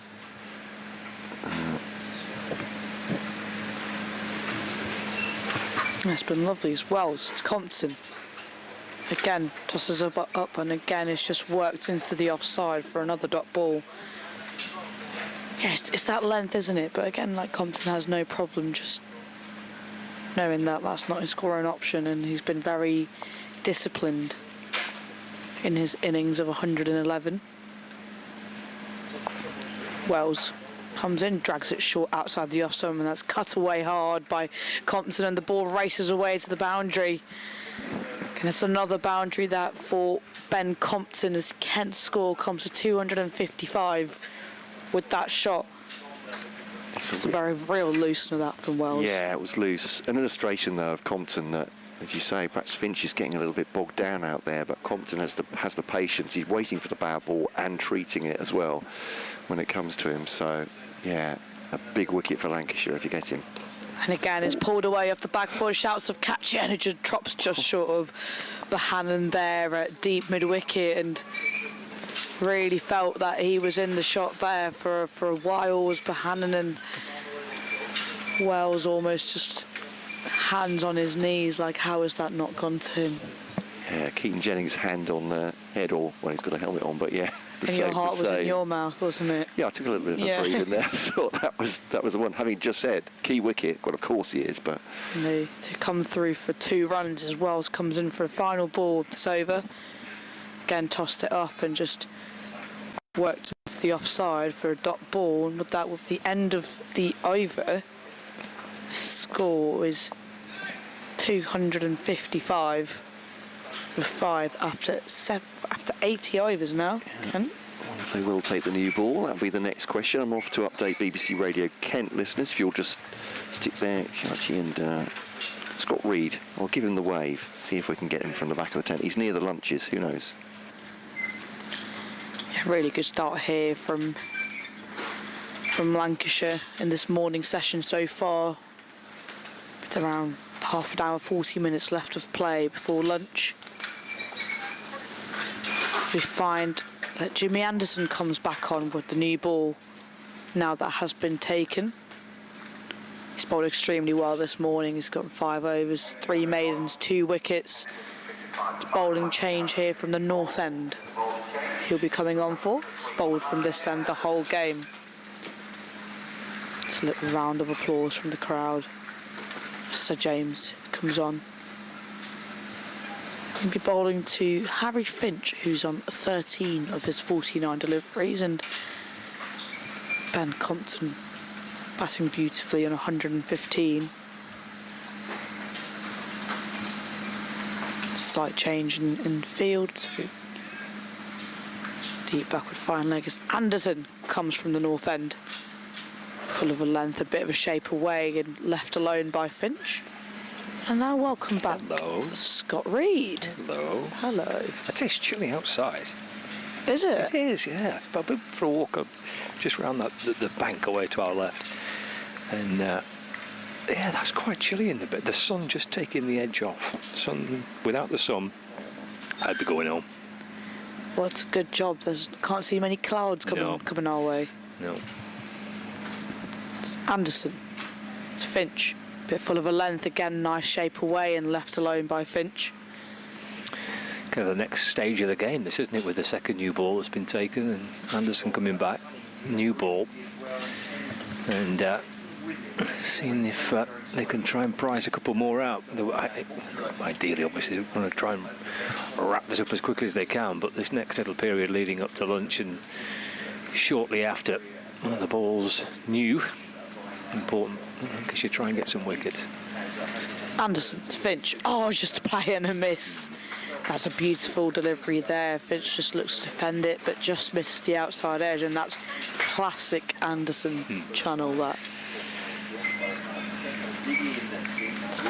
Beautiful shape. He's getting more of a shape there than he was yesterday. And a better carry as well to Matthew Hurst.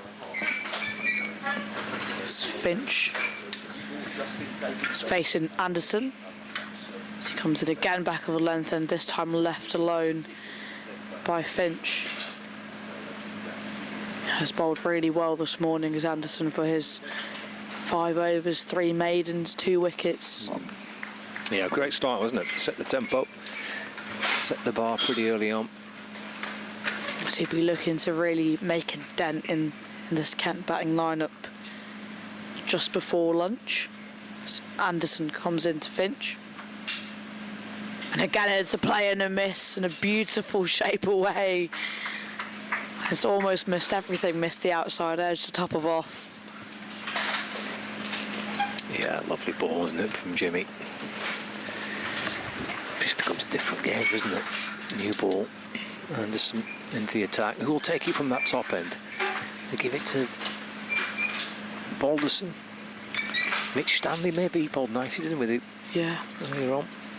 Anderson, again a bit back of the length and just defending into backward of point and gully area. Come back for us 2. Just looks a little bit more in control of that one. Did Finch, and that'll be the end of that over. It's a really good first over with the new ball from Anderson. Just 2 runs off it. Kent are 257 for 5. Bailey would probably take the new ball. Did do yesterday. Let's have a look. Yeah, Tom Bailey. Going back to his senior, the 2 senior guys in the bowling attack here, Anderson and Bailey.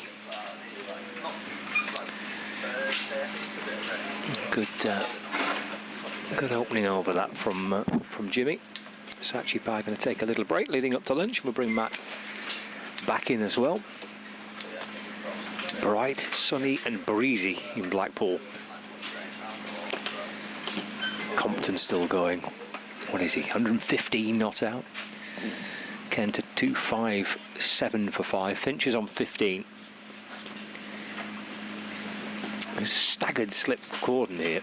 Turner, Jennings and Wells, 3 catches, but with quite a sizable gap between all 3 of them.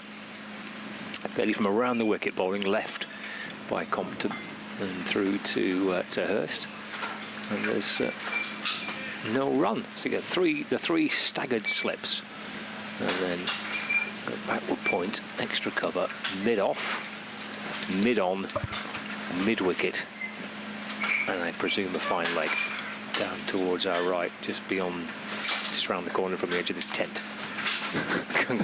Can't quite see. Bailey into Compton.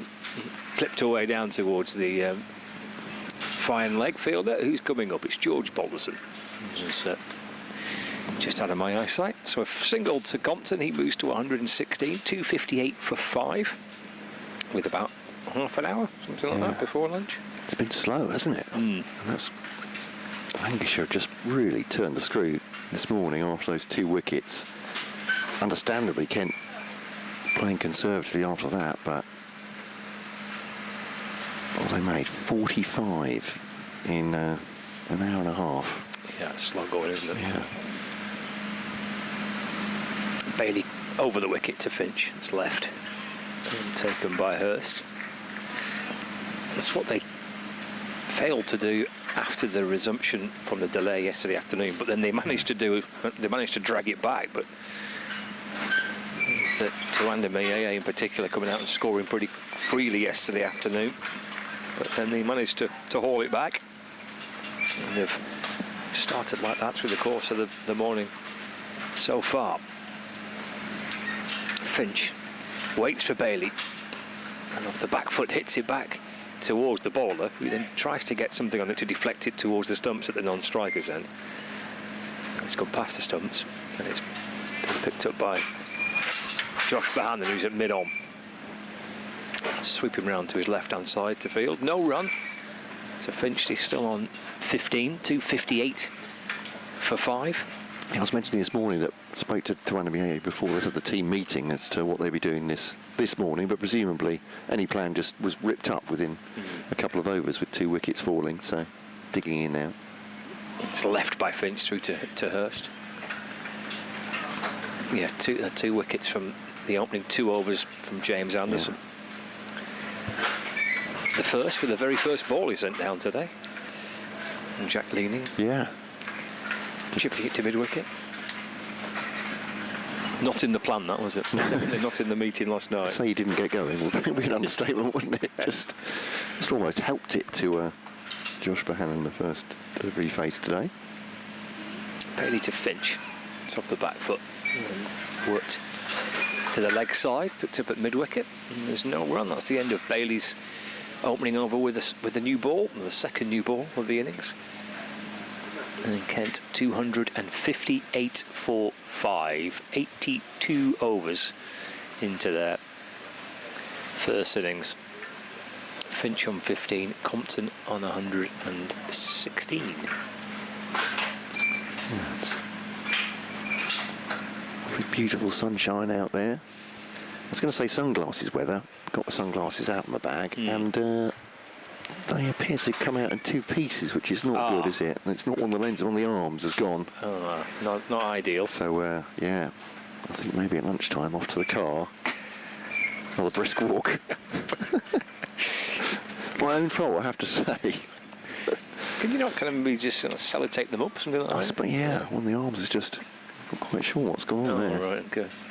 But yeah, I'm not going to find the other ones anyway. Some running repairs required. Yeah. Apparently it's not all about me, I'm told, though. So it's James Anderson. It's for our Lancashire and Kent listeners. 258 for 5, Kent. His figures so far, 2 for 41 for James Anderson from 14 overs, is that? First one through to the wicket keeper. And Compton thinking about a drive into the onside. He's played so patiently. I know that's how he plays, isn't it? But it's almost on another level with his calmness. Yeah. He's in this little bubble that wraps around him. Anderson bowls to Compton, just works that off the pads and back on a square for a single. Sandy Sharkey, tempted to use that cliche of, he seems to be playing on a different surface from anyone else, but I think it's very obvious he is playing on the same one, but it's just patience and shot selection. He doesn't play a wide variety of different shots, but he picks the bad ball really well. I think that's the other thing. And he's not in a hurry. 236 balls he's faced now, but of course in every moment this match so far drops that into the offside, and takes a quick single. Sorry, that's Finch taking a quick single into the onside, beg your pardon. So he switched over, but yeah. And they've done well. It's been slow going, and it has, but they've done well, these two. I mean, Finch is not in any form really, is he, coming into this game, and having lost a couple of quick wickets early on. Yes, it's taken time, but they've settled things down. So Anderson bowls to Compton, defends it up to mid-off. George Balderson fields, and there's no run. It's a good point. They've made 41 at this point, haven't they? So, and time is not an issue for them. Certainly not in the first innings. Making sure they can prolong this innings. Yeah, I suppose. The forecast is good today. I suppose the concern would be for in terms of how do either side try and force a win. Is are we going to have further time lost? That's a good point. Weather. Yeah. So Anderson bowls to Compton inside part of the bat, that one, and the leg slipper's gone scampering after it and has fielded it, but it's just for a dot ball. Looks like it's going to be rain overnight, I think. That is not a movable thing, it doesn't look like. I think that's coming in from the Irish Sea. What that'll do here, I don't know. I mean, it's been so dry across the country, isn't it? So for so long, it might be this surface just absorbs it, but that's not a worry for tomorrow. But Anderson bowling to Compton, again just defends that back at the bowler, and that's the end of the over. 264.5, 117 for Compton, and 416, sorry, for Finch. So I can see the scoreboard, and it's suddenly at the end of the over, as they quite often do. They go into all sorts of spectacular, different statistics, but what I was looking for wasn't there. 16 for Finch, 117 for Compton, and the new ball is 3 overs old so far, so still nice and shiny. Should be a nice hard ball for them as Bailey continues, but yeah, it's a good point. I'm saying there isn't a hurry for Kent, but we are just 5 wickets into this game effectively, aren't we, on the towards lunch on day 2. Bailey to Finch, that's flicked away towards the leg side for no run. So a wet night tonight then, so it could be, if you're having a wander up the prom tonight, you could get wet. Funny you should say that. That's exactly what I did last night, and managed to catch a very, very strong shower. I thought I finished a bit early, let's go for a wander. What's the North Shore look like, I wonder? Wet. Didn't really find out, but... Bailey in, fall to Finch. That's driven to the left of mid-on. Scamper through for a single. Finch moves to 18. 262 for 5. So yeah, I still went for half an hour. It was going to be an hour. I thought half an hour up there and back, up towards Bispham, is that right? Yep. Okay. North from here, Yeah, just to see what that looked like. And the beach is there. Yeah, just absolutely throwing it down about 5 minutes in, so cowardly I came back. Bailey around the wicket to Compton.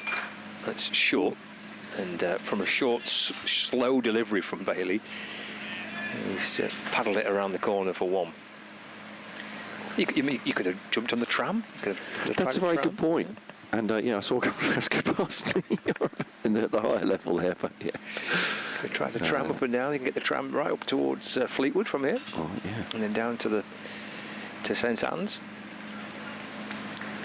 Little trip on the tram. Finch back on strike. Here is Bailey in and bowls. Swatted leg side by Finch, but 1 bounce to mid-wicket where it's fielded by Michael Jones, who sends it rather awkwardly towards Matthew Hurst, who's giving Jones a filthy look because it gave him quite a lot to do. Lancashire Hurst massively appreciated it. And Jones smartly retreats to safer distance. He's further out of the line of sight of Matthew Hurst now. He's out on the square leg boundary. So 1:10 lunch today, is that right? It is. She's when it's extended overs, just keeping the listeners aware. That's a nice ball from Bailey, just dragging Finch forward, but through to Hurst. And there's no run. I don't know what that means for T. I get very confused by that. That's a good question. I don't know whether T is 32 overs remaining or whether it's a fixed time. It could be a fixed time today. Yeah. But I don't know. And what time would that be, Scott? That's an unfair question. Well, yeah, would it be 350 as you're adding 8 overs? Oh, that could be, I don't know. Good logic. 4 goes Finch off the inner half of the bat. See the ball trickle away towards the leg side for a single. Odds on a postcard. Yes, keeps the strike as well. 263 for 5, Finch 18, and Compton on 118. We'll try and get these things confirmed at lunchtime. I'll no doubt see Lancashire's scorer because he tends to be always within 2 or 3 yards of you. So we'll see Lancashire's scorer and find They'll out what's know. going on. They have to know. I think. Well, I'd like to think things. they Yeah. know. Yeah. Well, yeah. An email this morning from Mike. Thank you very much, Mike. Been a while, he says. He's got split allegiances today, listening to us and the England game. Okay. There you go. Right. He's got 2 ears, I suppose, multitasking. He's Anderson bowling to Finch. Finch defends it straight back at the bowler, and there's no run. He said, "What do you think? Win for England or a draw?" He says, "My predictions are always terrible, Mike, so I'm not going near that one." They've yet to draw a test match, have they, under Ben Stokes? Is that true? They've either I won suppose or that lost. was, yeah. He says, good to see Kent get some runs again in this format. He says, looking okay in 2020 just now. He says, fishing news to come a bit later, Mike. Thank you very much for that. Yes. Oh, lovely. He's as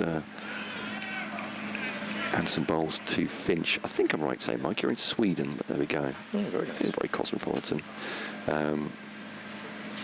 I should say as well, for Kent listeners who are emailing us, it's always great to have your company, that our email address has changed again. So, so just keep you all on the hop. Okay. But I'm told this will not change for a long time. Excellent. Sanderson bowls to Finch. Whips that away on the onside. There's a good looking shot, actually. Just on a good length there, rising towards his waist, and he's clipped that away. Even saw I call that a pull, but yeah, clipped it forward a square for 4 runs, and Finch goes on to 22, 267 for 5, so too short of a 50 partnership. So it is now, and I must get this right. Okay. I must, because if I get it wrong, yes, even more confusion. Brought it all in house. It's a BBC address, kentcricket@bbc.co.uk. Excellent.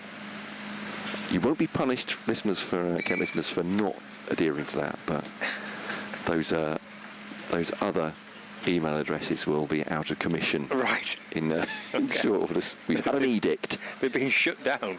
Yeah. Direct all new correspondence to Kent Cricket at bbc.co.uk.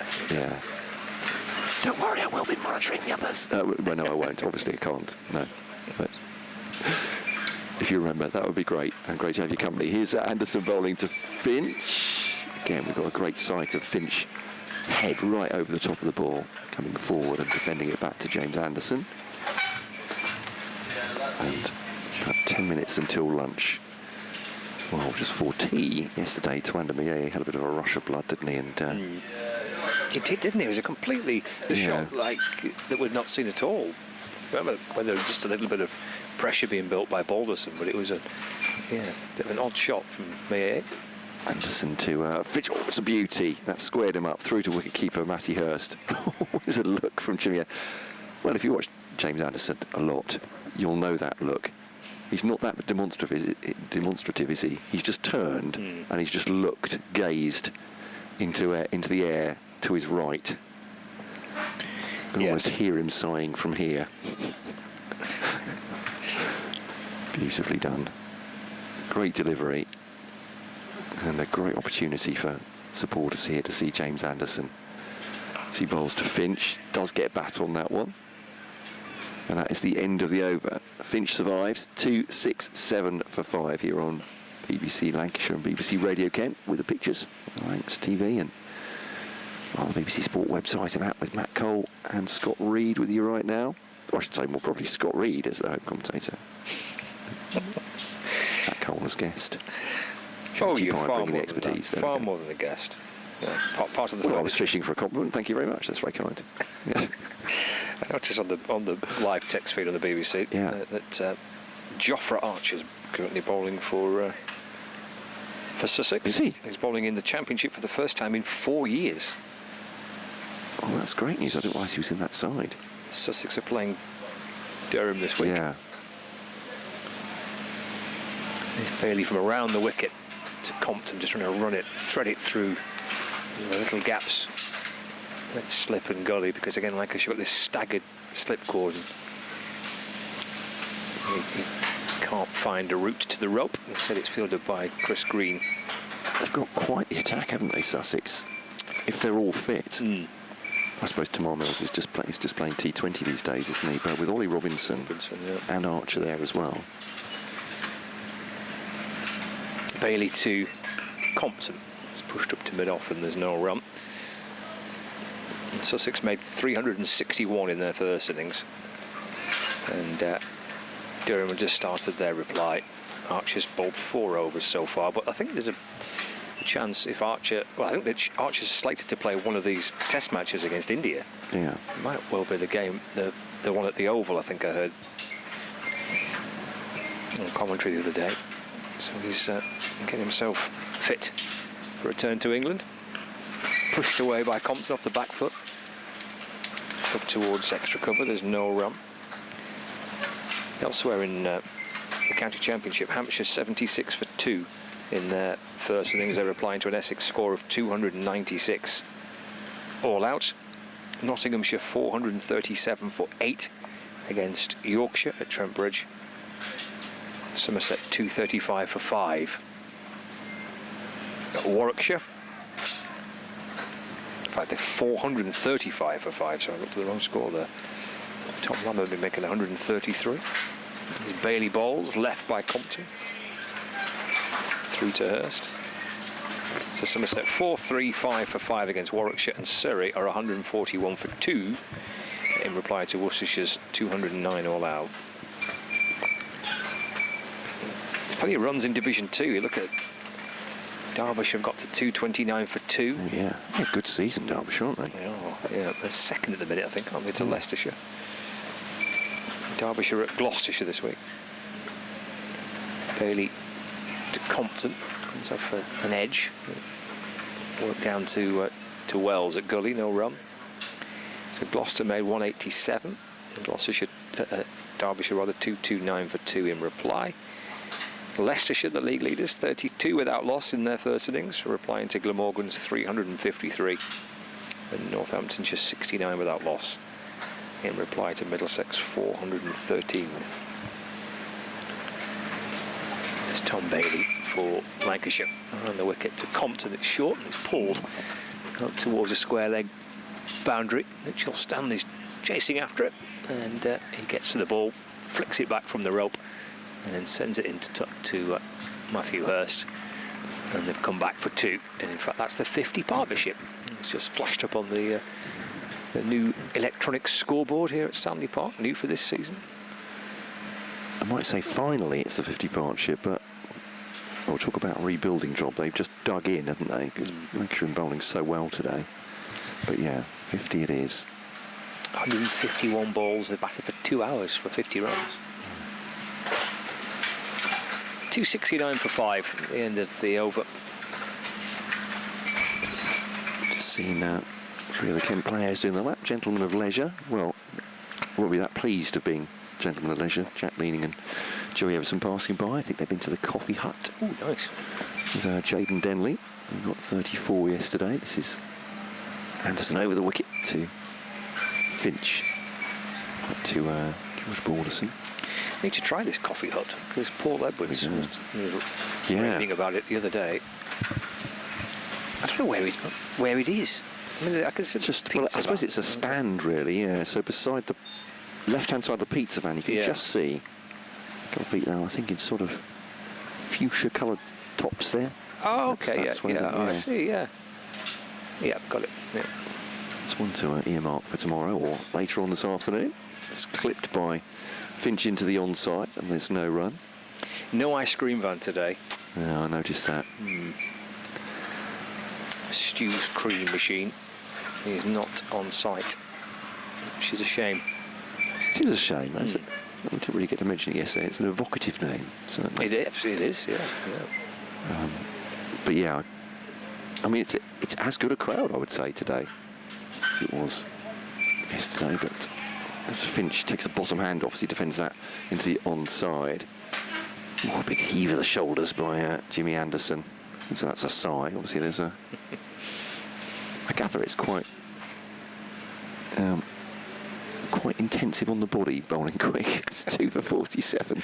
I don't know how he's managed it for 40 odd years.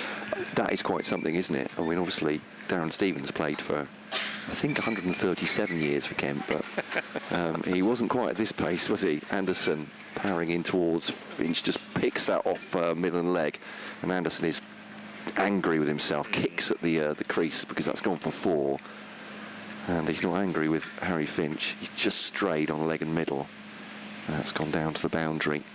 273 for 5, but no one's really got any movement off this pitch, I would say. No, it's not. Maybe a little bit from Anderson, but yeah. Well, I was speaking to George Balderson yesterday, and he said that within kind of 3 or 4 overs yesterday, they realised it was going to be quite hard work. Yeah. Anderson to Finch. Is that pad first? To the leg side. Something a swish of the bat. Suggest, obviously, it has deflected off the leg side. It might have been going down anyway. Yeah, I mean, it certainly hit the bat, didn't it? But it's whether you say it was pad first. Well, there we are. It's a cheery exchange from Joe. How many of those do you get, James Anderson? I mean, I know he's a genial man off the pitch, but he's known for quite a stern temperament, isn't he, when he's playing? But he and umpire Mills exchanging words in jocular fashion, I think. This one again pushed into the onside by Harry Finch. I think James Anderson was about to put his hands on his knees as he thought that body language is not befitting of a captain. So he's got his hand on his head instead. Takes his jumper and his dark glasses and his cap from umpire Milnes. End of the over. 2 for 45 he has. Kent 273 for 5. About, or just over 10 minutes to go until lunch here. And we're through 87 overs. It's quite an imposing figure, isn't he, David Milnes? He really is, yeah. Imagine that when he was a fast bowler, charging down towards you. Goodness, yeah. Yeah, if he decides he's not out, I'd be inclined to agree with him. That's fair enough. If that's what you reckon, I'm not going to argue. Sue Redfern umpiring at the other end as well. John's been in touch on our new email address. Oh, well John. done, John. Well done, John. I wish there were prizes to give you, but with the BBC and, of course, is he the first one? On fairness and budgets dictate. On the new I think he may well be, but certainly the first one today. Well done. And it's nice to know someone's listening to me, to be honest, John. Don't get that at home. He thinks T taken with 35 overs left. Thank you, John, because there are supposed to be an extra 10 minutes in each session, and thus 3 overs. Oh, yeah, could be. That could be right. Feels like there's all sorts of science behind that, John. There is. That's well thought out. Thank you, sir. We're going to do our best to get this confirmed at lunch. That email coming in on kentcricket@bbc.co.uk. Well done, John. Man. Here is Mitchell Stanley replacing Tom Bailey from the south end of the ground. Compton defends to mid-on and there's no run. It's quite a weird one. They call it punting or branding or identing, don't they, in the radio trade? But because the BBC don't do adverts, it always feels counterintuitive. This is the message. This is the brand. kentcricket@bbc.co.uk. There's Stanley. Back into Compton. Short. And whipped away towards the leg side. But, there's no run. Our colleague and friend Mark Church from BBC London, who covers Surrey. I noticed this season, well, he was telling me this season, that he's not bothering with social media, and he's not bothering with emails. He's inviting listeners to write to him. What a lovely idea. Yeah. And apparently, as Stanley comes in and bowls, forward goes Compton and defends, no run. He's had letters written to him that have been sent to the club, and he's read them out, and then he's replied to each one so far. Fantastic. Yeah. So is he replying with a letter or replying? He's replying with a letter. Oh, so wow. he's reading the letter out. Yeah. And then writing them a reply. Quite like that. Fantastic. Yeah. Much love, Churchy, of course, and yeah. Stanley comes in and bowls to Compton, just nudged away to the leg side again, off his hip this time, but there's no run. He's gone old school. He's gone old school, yeah. I mean, I'm one of those people. I'm definitely one of those people, but still, a letter is a wonderful thing to receive, isn't it? It really is. And I keep saying to myself, I should just write letters occasionally to people, because you just don't get them, do you? And it's actually quite a marvel of modern life that you can have something delivered to your front door, isn't it? We left the sender the day before. Yeah, it's nice, isn't it? I know it's a simple premise, but... Around the wicket this time, Stanley, driven away from a full-length ball by Compton. Out towards wide, long off boundary. Comes back for a couple. And the score moves on to 275 for 5. I think I'll be gone at the end of this over. To update BBC Radio Kent listeners. Shall I return shortly after the update? Well, that'd be lovely. All right. Unless if Sachi comes in, that's fine, but that's no problem. And Compton's on 122, not out. Nothing to add to it here. Driven back to Stanley, fields off his own bowling, no run, thank you, Matt. Yeah, 10 minutes left before the lunch break. And Compton going on. He's still unbeaten. He's reached a century. He's enjoying a half-century partnership with Finch. Oh, it might be some time for some spin again now. Yeah, Chris Green. Lancashire 12th man's come out with pads and all sorts of equipment. So off spin from Chris Green for an over or two prior to the lunch break, replacing James Anderson, who took the second new ball.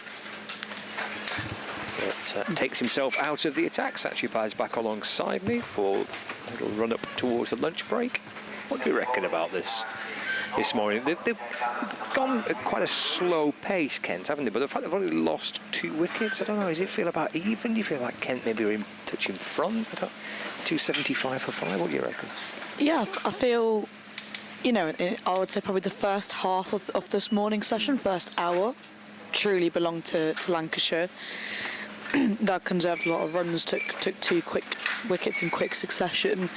However, I felt that, Harry Finch has got a little bit more of a groove. They're scoring a little bit at a quicker rate now, and Compton seems like there's no dismissing him, is there? No, he's unmovable, it would appear. Here's Green then with some off spin. Loops one up to begin with to Finch. That's just pushed back towards him, and there's no run. Yeah, I feel like it's been, the second hour, it's been a lot of, I think it's been more Kent, so it's very even balanced heading into lunch, I feel. Green over the wicket to Finch, a little quicker this time, and hops back, turns the ball out towards the leg side. No addition to the score. This partnership now worth 56. Yeah, done well. Well, 2 wickets for Lancashire in the first couple of overs of the day, but since then Ben Compton's gone on to reach a century, and he's found a partner in Harry Finch as well. These two have put on 58 runs between them so far. We're approaching tea on the second day, and Kent at 277 for 5. Compton unbeaten on 122. A couple more runs added from that delivery. There is Green in, balls forward, again goes Finch. Worked away towards the leg side. And there's no run. 277 for 5, Finch on 28. Here comes Green, balls forward, again goes Finch in defence. And there's no addition to the score. Up comes Vahanam from mid-wicket to field. Green gives the ball a polish. Up on his tiptoes as he creeps his way in, Chris Green. Balls again forward in defence. And again there's no run. End of the over. 277 for 5. Compton 122. Finch is 28 not out. 5 minutes to go before the lunch break. What's happening at the Test match? I think India are doing quite well. I think 153 for 3 at lunch, with Rishabh Pant on 31 of 59 deliveries and KL Rahul on 72 of 157 deliveries and a lead of 159 runs. We need to double that, don't they, really? Yeah, I think if they've got any shot of winning, they've got to at least get 300 minimum. As Stanley comes in from the south end to Compton, just a bit full of a length driven. We're tempted to drive onto the offside, catch just the inside half of the bats and just prod it into the onside for a dot ball.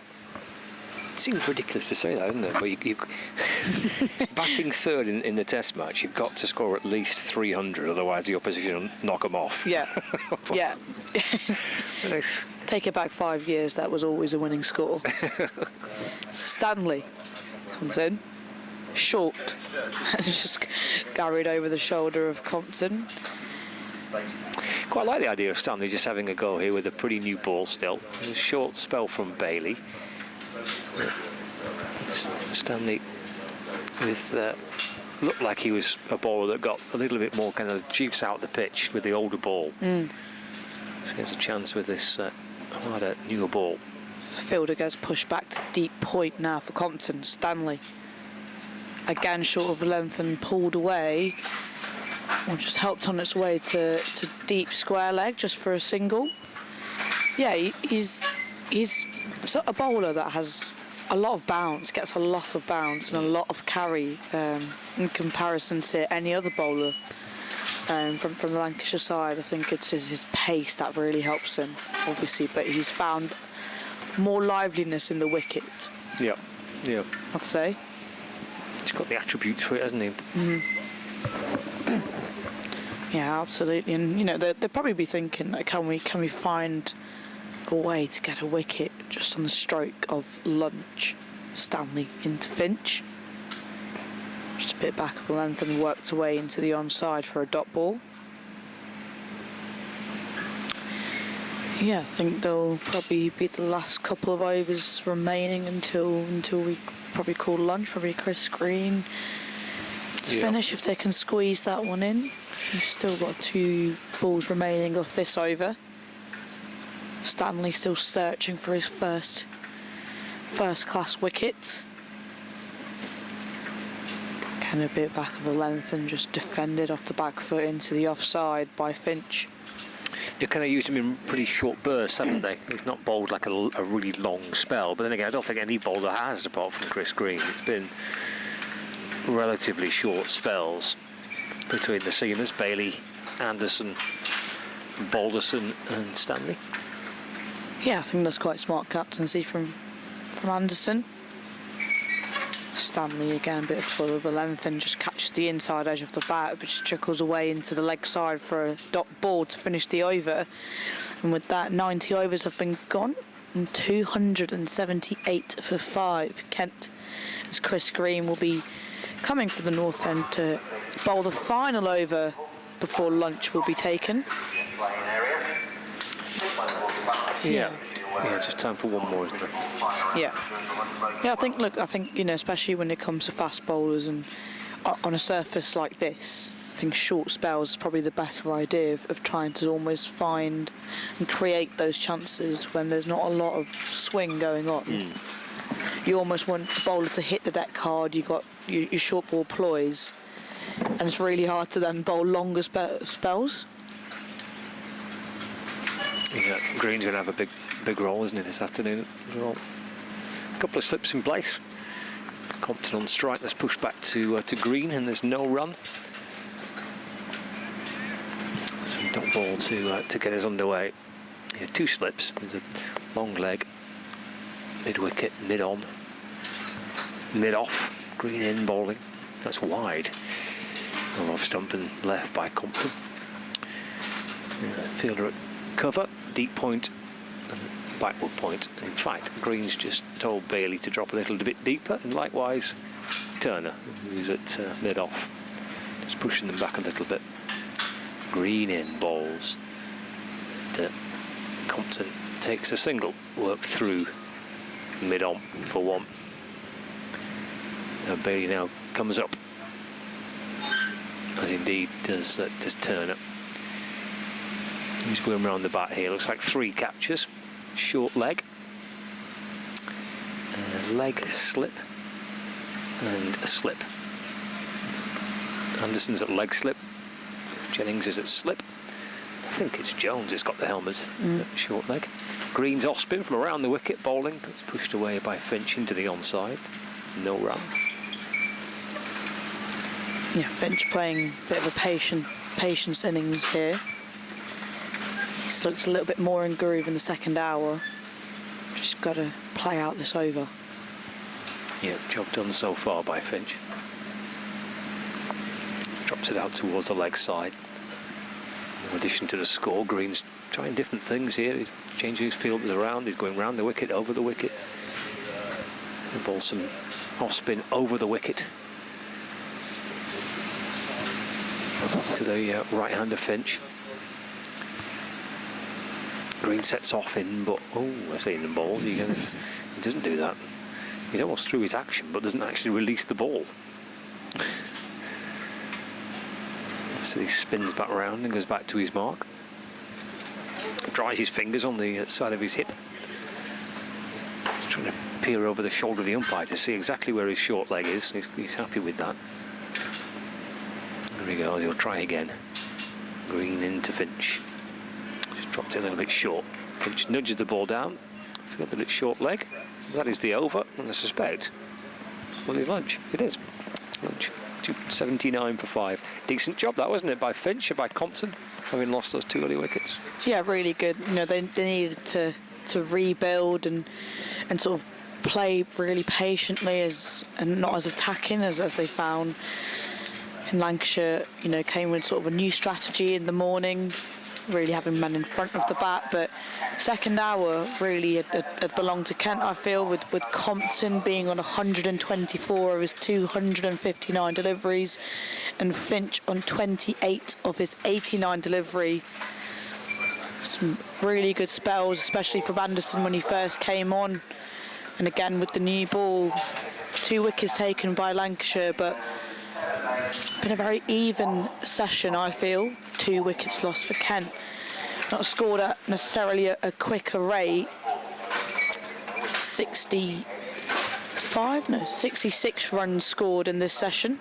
Loss of 2 wickets. Yeah, pretty good effort.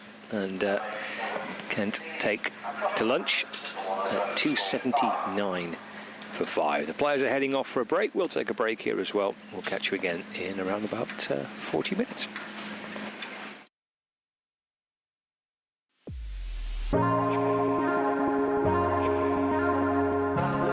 Two names rich in history. Barton's, our family-run business with over 100 years of experience in drinks distribution, and Lancashire Cricket, a club drenched in tradition, heritage and globally recognised moments. Since 1917, Barton's has been supplying the finest wines, soft drinks and premium beverages across the UK, partnering with world-class brands to bring unforgettable experiences to every occasion. Now, we're excited to announce we will be bringing that same passion to cricket fans at Emirates Old Trafford. As the official wine, spirits and soft drinks partner of Lancashire Cricket, we're elevating matchday experiences, hospitality and celebrations across the next 3 years. From the first ball to the final cheers, Barton's is here to make every moment one to savour. Keep an eye out for some familiar brands such as Guinness, Celavino, VK Hooch and Britvic. Barton's and Lancashire Cricket, partnership built on passion, unforgettable moments and history.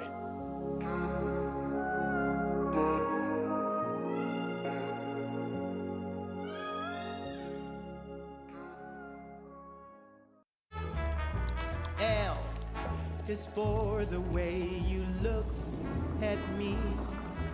O is for the only one I see. V is very, very extraordinary. Welcome to the opening day. Oh, that is a wonderful shot.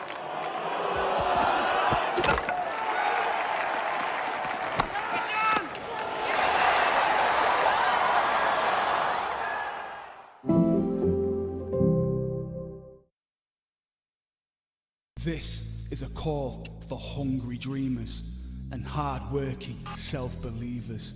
Success is down to more than just luck and talent.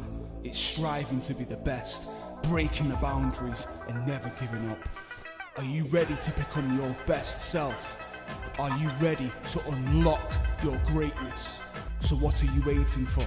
This is Education Evolved. This is UA 92. When I was a kid, there was no professional women's cricket. I didn't even think that women could be professional sports people. Especially early on, it just didn't really seem like there was a career in it. To support myself around cricket, I had to work at the petrol garage. I was the only girl, so I stood out. I'd love for young girls to be able to dream about being an athlete and it to be achievable. Thanks to the Hilton funding my contract, it's allowed me to play the game that I love all day, every day. We're like an engine and we need to be fueled with the right gas. Without funding, we can't be visible. You can't be what you can't see. As a team, it feels like we're breaking boundaries. Thunder and Lancashire always want to put women's cricket at the forefront, and now I think that's really shining through. It's mad to think that without the Hilton funding, like, we wouldn't be playing cricket every day, training. Well, we could be, but we wouldn't have any money. We wouldn't, yeah, true.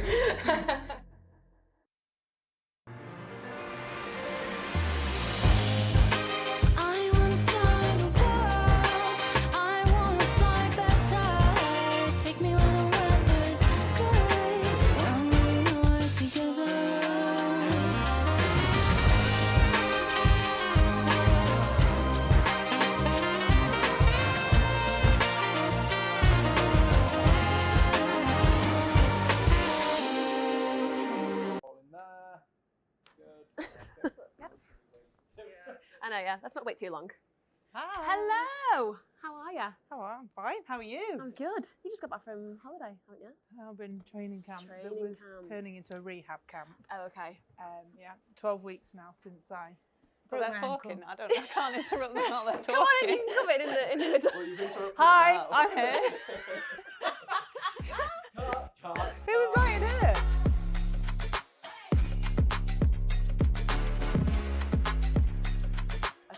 Hello, Kate Cross. How are you both? Yeah, two rehabs. How are we? Two rehabs, yeah. Sage, isn't it? I know. Have I? I've tried to avoid that word, but it is. No. I have more. I have more of that than you do. You have years ahead of you. Okay, girls. So I've been taking some questions from Lancashire cricket, and are we good to chat about it? Ask you some. Okay. So first question for the both of you: what's the moment in both your careers where you went, "I've fully achieved my goals"? Don't know. Because I think that's the point before you decide you're not going to go anymore. I was going to say, I don't think I've got there yet. I'm not sure I've decided I've got there yet. Yeah. I think that's all part of what I've got to find out. Yeah. Hopefully. Well, I don't know if it's hopefully soon, because that means like, oh yeah, I've done everything now. I'm going to kick back and not do anything else. So no, I think, and I've spoken to other athletes, I don't know about you, they say you're a long time retired, and knowing that you could still do more or achieve more or be better in yourself. Personal best performance is always the thing that you focus on, or certainly I have. Being better than you were yesterday as an athlete, and achieving your own personal best, being the best version of yourself. So yeah, when you find that out, maybe that's the time you start thinking about the end. I feel like there's definitely things I've wanted to achieve that I have achieved. Like mini goals? Yeah. Would you say like you have mini goals as an athlete? Yeah, I think you have to, because otherwise the picture's too big. I think you have to break things down. And especially I think for me, having a bit of a split career, like kind of with Lancashire and then also with England, then there's things that I still want to achieve with England. There's still things I want to achieve with Lancashire. So I think that motivation is what keeps you going as an athlete, and probably what makes it really difficult to retire, because there's always something around the corner. There's always something that you want to or think you can achieve. So yeah, I definitely wouldn't say that I've achieved probably half the things I want to though. That's exciting though. The dial can always keep on moving for the both of you. Yeah, I think there's things I've achieved and never anticipated. Like I never imagined I'd ever be a cyclist when I was a little girl. So I think you go into different parts of your career and new opportunities, and you take them with, two hands, or in my case one, and just try and do the very best that you can. what the other things in cycling, that every cycle race, every road race is on a different course. So knowing what the course is going to be, for example, like last year at the Worlds, it was a really hilly, it was the hilliest course we'd had with the longest climb in the road race. It was the longest time trial we'd had. And that was the sort of race I'd always waited for and was living for. And it makes you think, oh, well, if they're going to give us that sort of course, what might they do next time? And it makes you excited to see what the opportunities might be. So yeah, there's loads of things that I've achieved that I never anticipated or never dreamed of. I feel really fortunate for those. And then there are other things you're waiting to see. Oh, but where might we race next time? It's like a loads of time left. Hopefully. Oh, yeah. Yeah. I love that the first question you've asked, we've both gone, I don't know. That's a good start. That's all right. That's fine. But We've I got a lot also of time. think a lot of people think that athletes have got it all worked out, Yeah. that they know exactly what they're doing. And we know what we're doing day to day. We know the foundations that you need to be a strong athlete, to look after yourself as best you can, or you have mishaps, as we've both had in the last winter. But you have a kind of a way of working, kind of a operational principles, if you like, of being the best athlete you can be, of getting enough sleep, eating the right things, planning your logistics around recovery training from travel days, and all the different things that you have to do. We have certain things worked out, but we don't have everything worked out, and I think that's okay. What are the biggest changes that you've both found since being in women's sport? Well, for me, it's definitely going from an analog age into a digital age. My first international call-up was in 1992, so were you born? Just, yeah. Just. I was 91. I was like, hang on a minute, I've got to do the maths here. I wasn't there yet, but that's okay. No, come back. Only by a year. Only by a year. And so, learning how to promote yourself twice, if you like, because when you were trying to promote yourself, get sponsorship, move up in the world outside of your sporting achievements, you had to write letters, like snail mail letters. The internet hadn't been invented. You had to put pen to paper. Not everyone had a computer at home. Not everyone had a printer at home. That might sound daft. You couldn't print something directly from your phone. There was no such thing as wireless. Everything was cabled. So having to learn how to promote yourself twice, and then learning how to utilize the digital age as an older athlete, those have been the biggest changes for me, apart from the sort of sporting things. But you have to be able to get that to be able to settle on the sports field, I think. So do you feel like you've had to promote yourself? You really feel like you have to promote yourself twice? Well, you've had to learn how to promote, learn how to do that, learn how to move forward with a career. Because in sport, you never know how long your career is going to last. So knowing that you've got something to fall back on is always really important.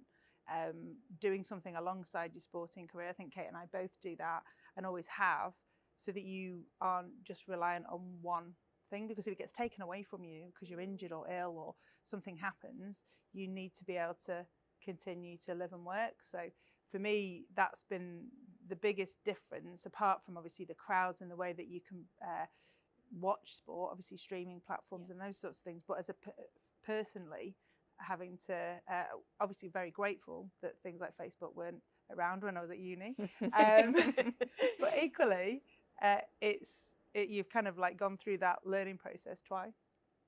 I think on that, I think women's sport in particular in the last 10 years, or I've certainly been told that a lot of it is on us to promote ourselves, to have a following on social media so that we can promote games. I mean, this isn't now, obviously, this is where it has changed now, but certainly when I was early 20s, I was being told to make sure I had an Instagram page so that people could follow women's cricket, because the big bodies weren't necessarily doing it for us. So I feel like it, from a female athlete point of view, is kind of on us to be the voice. And that's something that's changed massively now. The visibility is huge, and in my opinion, rightly so, because you see day to day what female athletes are going through and working hard at, and you want to put that on a stage so that people can watch it. But from my point of view, it's professionalisation. Like when I was a kid, you couldn't be a professional female cricketer. It wasn't an option. I would watch the Olympics and see women on the telly, and that would be the only time I'd see really women doing sport, other than maybe Wimbledon for 2 weeks of the year. So yeah, the professionalisation and the visibility of it has been what's changed drastically from my point of view.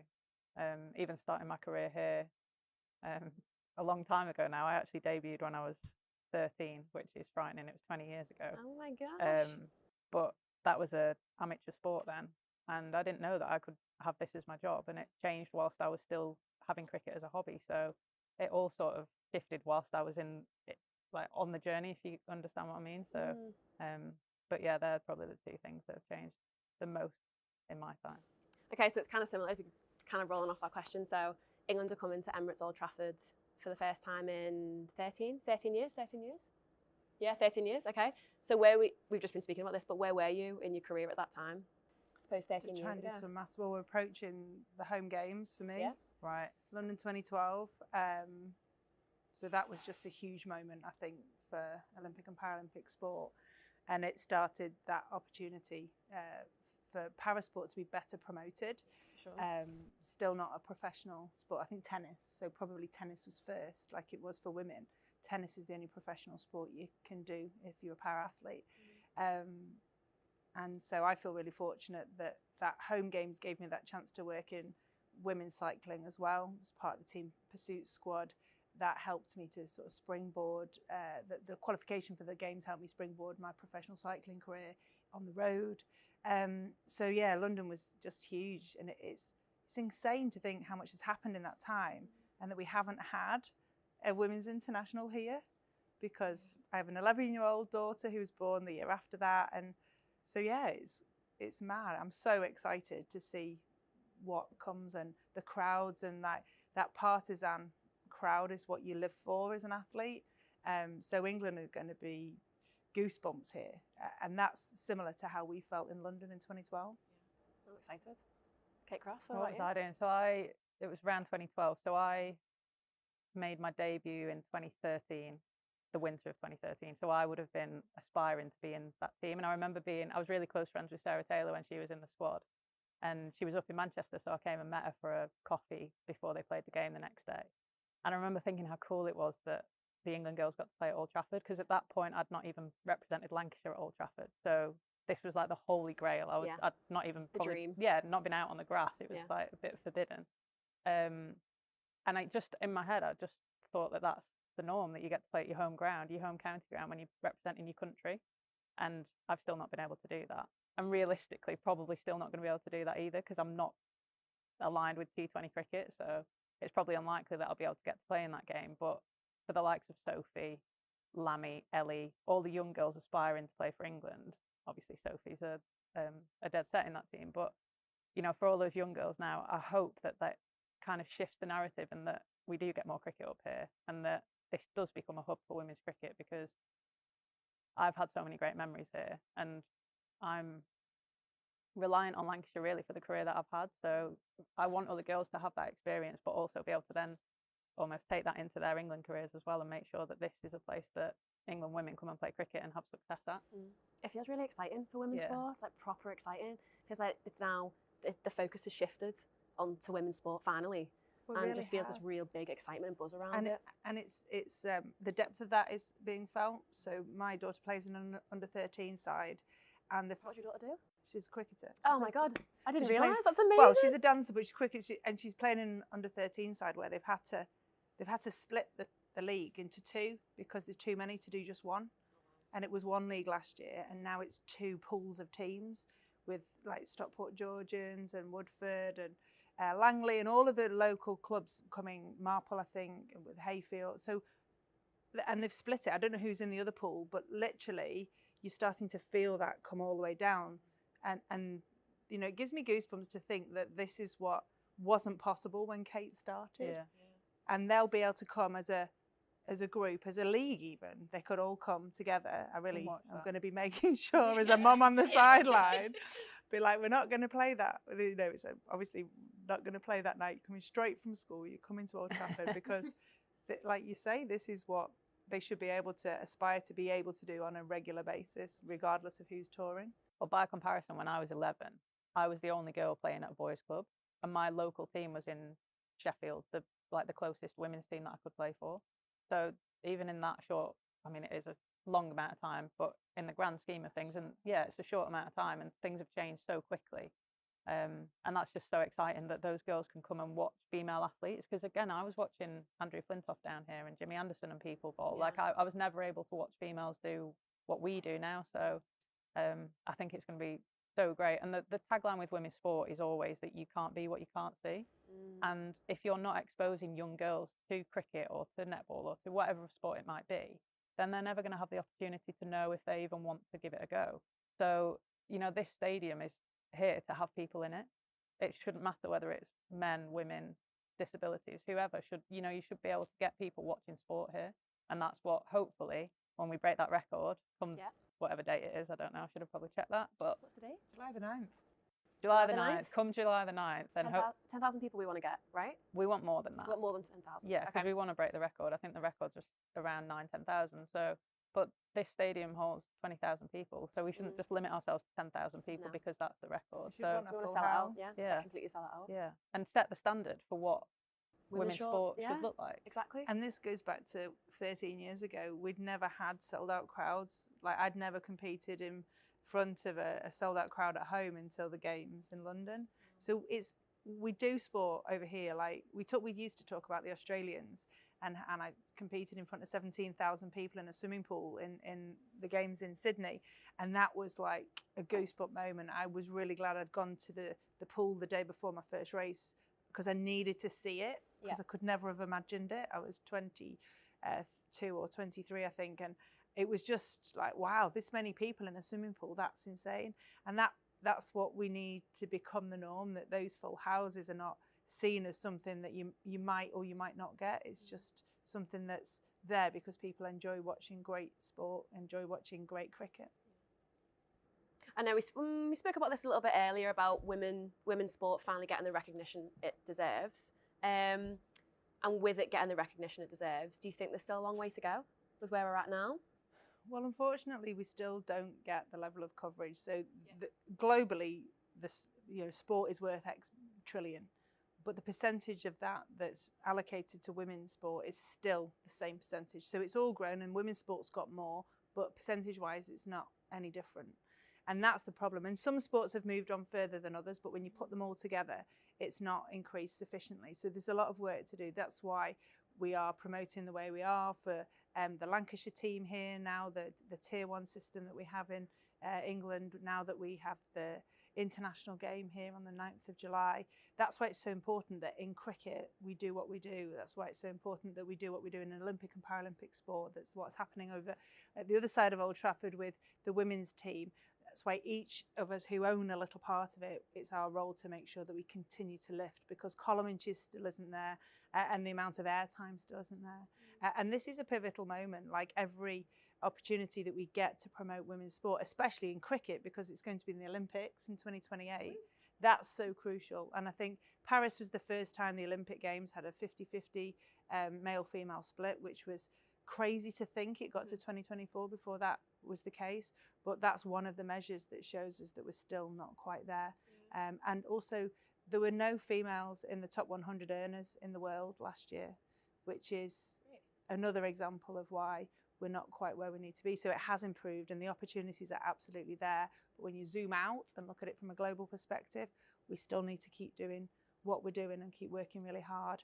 And we need those male allies as well. And we know the names of them, and we need to have way more of them to be able to help bring our daughters and our nieces with us on this journey. Yeah, I mean, I can't really add much more to that, to be fair, but I also think that it's people's perceptions of women's sport that's changing. So I think 20 years ago, you probably wouldn't have got people watching women's cricket or women's rugby or whatever it might have been. But now, I mean, I'm saying this on the back of actually just hearing what happened in Australia with the guy on the radio. I don't know if you heard it, but there was a really misogynistic comment about one of the guys on Triple M talking about the Matildas and saying that it was like watching year 10 girls play football and stuff like that. It was just, it almost felt like you'd gone back 30 years. And yeah, you will always get those one or two people. Yeah, and you will, and it is thankfully now becoming the minority. But what happens is those comments are still getting people feeding them. So there's still perceptions there that, in my opinion, need to change quite drastically.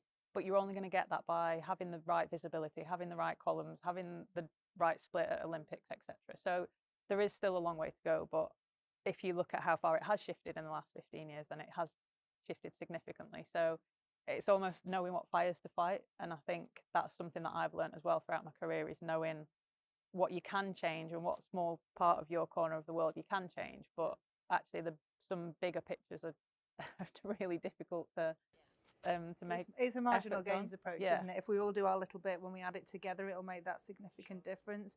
And sometimes when you're at the coalface as we are, you don't notice the changes year to year, but then, like Kate says, when you zoom out, you do notice that we have made significant strides. We just need to keep that momentum up. I think it's too easy for people to say, oh, haven't we done a great job? And we're doing a great job. I think that's the difference. We haven't done it yet. We're doing it, and we're all still committed to keep, pushing that dial and making it, more possible, so that more girls can be following in our footsteps and in an even easier way. I think when we get to a point where we've got a women's game here and we don't have to have this conversation about how do we break a record, that's when you know you've nailed it. But we're still having those conversations, and things are happening for the first time, or for the first time in 13 years, or whatever it might be. So there's still, things that you kind of want to push it along and boot it down the road quicker. But like I said, you have to know which fires to fight and when to do it. So both your careers, very successful women in sport. If you could relive one of your moments in your career again, one of the moments that you would deem to be like, that was just such a success, what moment would it be? Can I pick it all? All right, that's a great career. If you're picking it all, that's great. I'd love to pick. So as a swimmer, I really enjoyed, I think back to being 14-year-old in Barcelona. I'd probably redo the jump onto the podium so I didn't nearly knock over the Queen of Spain. That would be a good day to redo, but kind of edit. I'd love to be able to do something before I had kids and relive that opportunity in London in a home crowd. But then Paris, where Louisa and Charlie were both there together, and I beat a 19-year-old, that final sprint in the road race, I do relive that regularly, because I just still pinch myself to think that last year went the way it went. So I've chosen 3 because I'm That's greedy. right, let's do 3. Go on. Oh, I'm not 1 to 3. 1 to 3, Kate Cross. I've not got kids, so I don't need to take any kids back or bring my age up or whatever. I think one of them would be my test debut, which was back in 2014. And I only say that because it wasn't really covered. It was on a live stream, so it wasn't really televised. I don't really have much footage from it. There's a couple of photos, but I wish I could kind of relive those 4 days, because I at that time was pretty much an amateur athlete. We'd just gone into professionalisation, I think, a month or 2 after that series. So how I got through 4 days of cricket, having never played more than 1 day of cricket before, was quite interesting. My body was quite sore after it. Imagine. But then I'm probably going to say the Ashes in 2023 as well, and when I batted at Bristol. So it's very, very, very rare that I get to win a game of cricket for my country with a bat in hand. And I wish I could just bottle up how I felt that day, because it was just unbelievable. I've had a lot of scars from Australian games in the past, and to be able to walk off that pitch triumphant with bat in hand was pretty cool. So I wish I could relive that. Okay, so what would you say is, in sport, in women's sport, is a common misconception that you wish could be dispelled? There's a sense that women need to do less. And so if it's based on time, so the reason the distance is less is because you're going to take about the same amount of time. But in the swimming pool, the women don't do 90 metres front crawl because it's roughly the same amount of time as when the men do 100. So I really struggle with why other races have to be different. And we've started to address this in cycling. They're still addressing this. So they finally moved the time trial on the track up to 1 kilometre to be the same as the men. But up until I stopped racing the track 3 years ago, we were still doing a 500-metre time trial to the men's kilometre. At the Paralympics last year, my time trial was 14 kilometres, the men was 28 kilometres. So we still have that issue that the women need to be doing less. And it isn't based on time, because some of the men that were doing 28 kilometres were riding half as quickly as me. So that isn't a reason. That isn't the reason. So for me, it's that idea that women need to be doing less for some reason. We're not capable of doing the same. Who's making those decisions there? It's just men. Yeah. It's archaic. It's just been there. That's what it's been like. If you think that women weren't allowed to do the marathon till, was it 1984? They weren't doing the steeplechase on the track and field track until 1992. There's other events. I mean, they still do the heptathlon instead of the decathlon. Don't know whether that needs to change. That's something for the track and field athletes to kind of dig into. I know the women in tennis attempted to increase their sets to 5 they play 3 sets. But it's a regular issue that the women's race or the women's event is less. And I think that's something that needs to be addressed, because it's not because we're not capable of racing at the same amount of time. And I was part of a campaign to bring back the Women's Tour de France. It's still at 8 days. The women used to race alongside the men for 3 weeks back until 1986, I think it was. So in lots of different sports, it's been dialed back at the convenience of men's sport, and we haven't quite shifted the dial to reclaim our space. And the argument with that is now there's money in the women's side of sport that they can fully concentrate on being an athlete, can't they? I imagine 20, 30 years ago, you're juggling a job, you're juggling motherhood, you're juggling all sorts and still trying to perform as an athlete. Whereas now you can have a job that is a professional sports person. So I feel like we had a few arguments like that, you know, women were having to take time off work to go and do an Ashes series. So that's why it could never be a 5-test match series like the men's is. But now we're fully professional athletes all the time, so we have that time in the calendar to go and do that. So I think tradition often is a really wonderful thing, but you still need to move with the sport, and I think that's sometimes what doesn't happen, especially with how quickly the women's game has moved. I think sometimes you don't catch, we're playing catch up, rather than actually being proactive with everything. And the other misconception that I think is spoken about a lot and used against us quite a lot is the whole they're asking for equal pay. I don't think I've ever met a female athlete who has ever asked for equal pay to a man, but all I've ever asked for is an equal opportunity to what a male counterpart would get. So if that is training here at Old Trafford the same amount of hours that the men get, then why shouldn't the women have that? And I think we are very lucky here that we've promoted that brilliantly, and you know, Lancashire worked really hard to make sure that women's cricket is at the forefront here. So that's just always been my argument, is that it's never been about equal pay, but it's all about the opportunity. And just because you're born male versus female shouldn't mean that you get more opportunities than who you sit next to in class who's a female. So that's always been one of my big arguments. And I think part of that opportunity is the resource.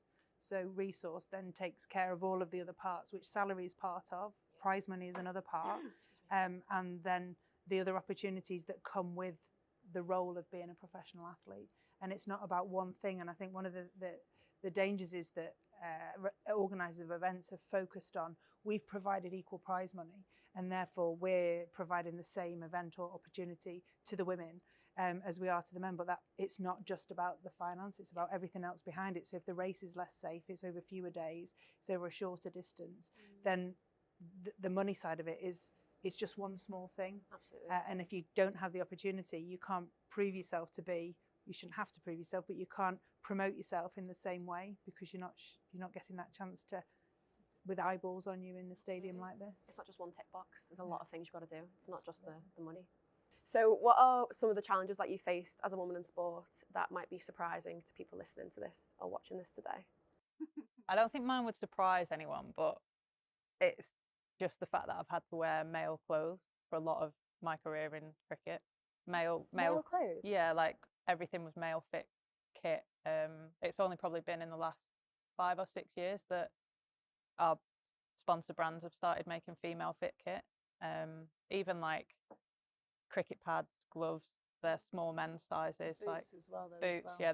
There's not really any female specifically. And some of them are not small enough. Not small, yeah, because There our are girls feet are sticking naturally tissues in cricket boots to make them smaller. And it's 2025, and you think cricket is big enough and sports are big enough that you would think that we had our own.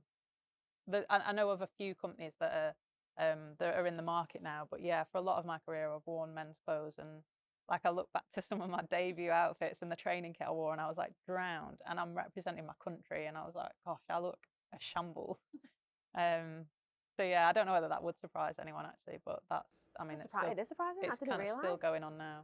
Well, I think the other thing that kind of follows on from that is that we got women's fit in cycling, but I opted for men's fit because women's fit meant it was shorter shorts, it was a shorter jersey, it didn't account for what an athlete body was, like it was just one shape. So I wanted something that was narrower, that was longer in the leg because it's more aero, didn't need it to be super short. I wanted the jersey not to ride up to above my belly button because I have a long body. So for us in cycling, whilst there was an attempt to create a women's fit, for me just going for the extra small men's was the better way of doing it. And I think it goes to show that all shapes and sizes do sport. So what we need is to have that breadth of range. We don't need to have just this sort of fit. Like if jeans can do it, you can have different, you can go into a shop and be completely confused by the different styles of jeans. The short, the boyfriend, the this, the that, the skinny, the not skinny, the bell bottom, whatever they are. Why can't we do that in sports kit?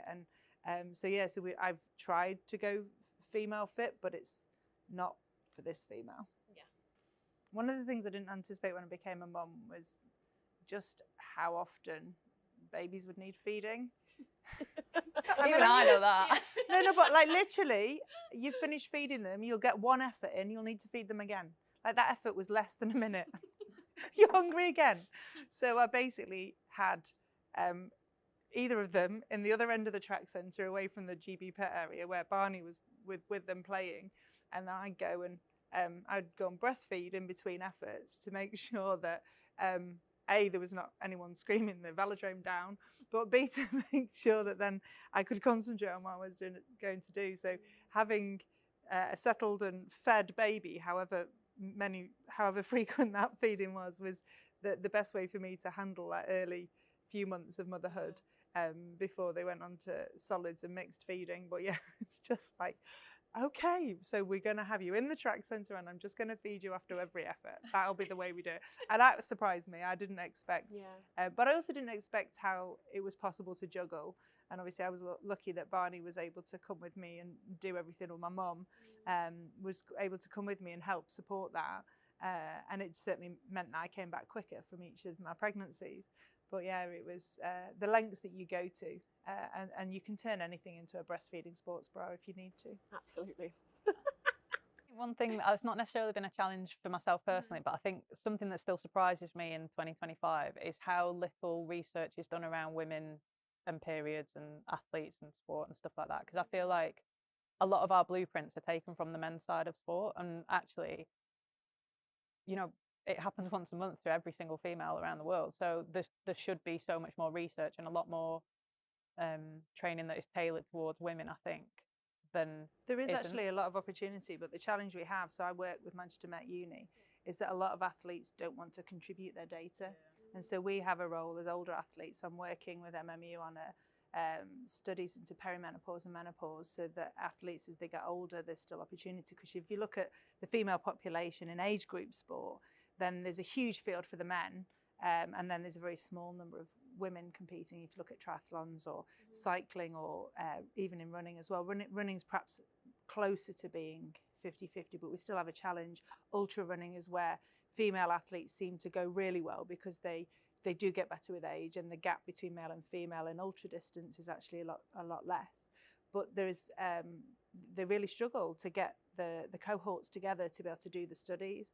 And I think it's really important that if there are women out there who are struggling, and young athletes that are struggling, that they are willing to contribute their data and what they're finding, because there are a lot of myths as well around cycles and training to your cycle, but you've got to manage your symptoms and train like everyone else, because not everyone has those problems. So what we need to do is try and give them that confidence that it's not going to compromise them as an athlete. If they let out those secrets, it's not going to make them judged. Because I think a lot of women feel, or a lot of young athletes say, if I admit this feels like it's a weakness, and if I admit that I'm struggling with cramps or pain or debilitating symptoms, then I'll be judged, and that'll be part of my selection for something. And that's absolutely not the case, but I think that's one of the reasons why we have fewer athletes contributing to the studies that are out there. And most of the studies are done on sub-elite, and that obviously doesn't necessarily work when you've got athletes who are full-time. So amateurs. Right. So they're sort of regional and national aspiring athletes, or they are older in a sense that they are in their 30s, they're not in their teens and 20s. And there's lots of reasons for wanting to study at all ages of the menstrual age, sort of child rearing age, because you need to see where bone density usually peaks at around 19, 20, 21 years of age. And the menstrual cycle has an impact. So a healthy menstrual cycle and laying down good bone density will help mean that it tails off less as you get older. When you lose estrogen and progesterone, then in your 40s, that's where bone density can really plummet. So all of those things are kind of interlinked, and trying to make sure that we have enough of those younger athletes. But it goes back to that challenge, is if you can't see it, you can't be it. They're not coming into the sport in the first place. There isn't enough of them to be able to study either. And then they have that, oh gosh, what if I'm judged kind of feeling. So there's lots of challenges. Yeah, it's the taboo though, isn't it? It's still the taboo within the country of that periods are just things to be quiet about and not have to, you know, talk about. And if you're having trouble, there's absolutely lots of support that can be provided to make sure those symptoms don't impact your ability to train, because there's, you know, there's lots of people who have no symptoms at all and are being really successful, and that shouldn't be the case. And I've got friends in cycling who have, and also in canoeing, who have come back from really debilitating endometriosis and won gold medals. And they were told, oh, you'd never be able to do this, you'll never be able to do that. And I think there's a difference between kind of primary care medicine through the NHS route and then sports medicine, and the support that we can give people with more challenging conditions around the menstrual cycle to mean that that doesn't impact on their ability to perform as an athlete.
I think, you know, Compton's played extremely well for his 125 now that he's on, and hardly given them any chances or any sniff that he might be struggling or a bit scratchy. There was a slight chance this morning when the ball caught the outside edge of his bat, but it was well short of Bohannon in the end at short cover. But apart from that, nothing has fazed him at all.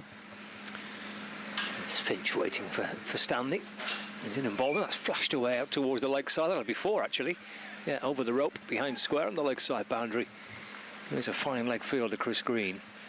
It's gone away to his left-hand side. 4 runs for Finch. And he's up and running after the afternoon session. So he's on 32, 284 for 5. Yeah, really good shot, that. Just a bit back of the length, a bit shorter. Obviously comes a bit quicker with Mitch Stanley, just clipped away beautifully just behind square. No chance for green at fine leg. Stanley back in, balls again to Finch. He goes for a full ball this time. Dug out by Finch, right at the toe end of his bat.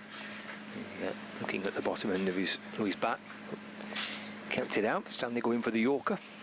284 for 5. Finch on 32. It's a bit of a slow start to his innings as Finch, but hopefully the latter part of second session he seemed a bit more confident. In comes Stanley, balls again. That's helped down towards fine leg for a single. And there's one run to the score, and that's the end of the first over of the afternoon. 285 for 5. Finch on 33, Compton on 125. Across Lancs TV and the BBC Sport website and app for this second day.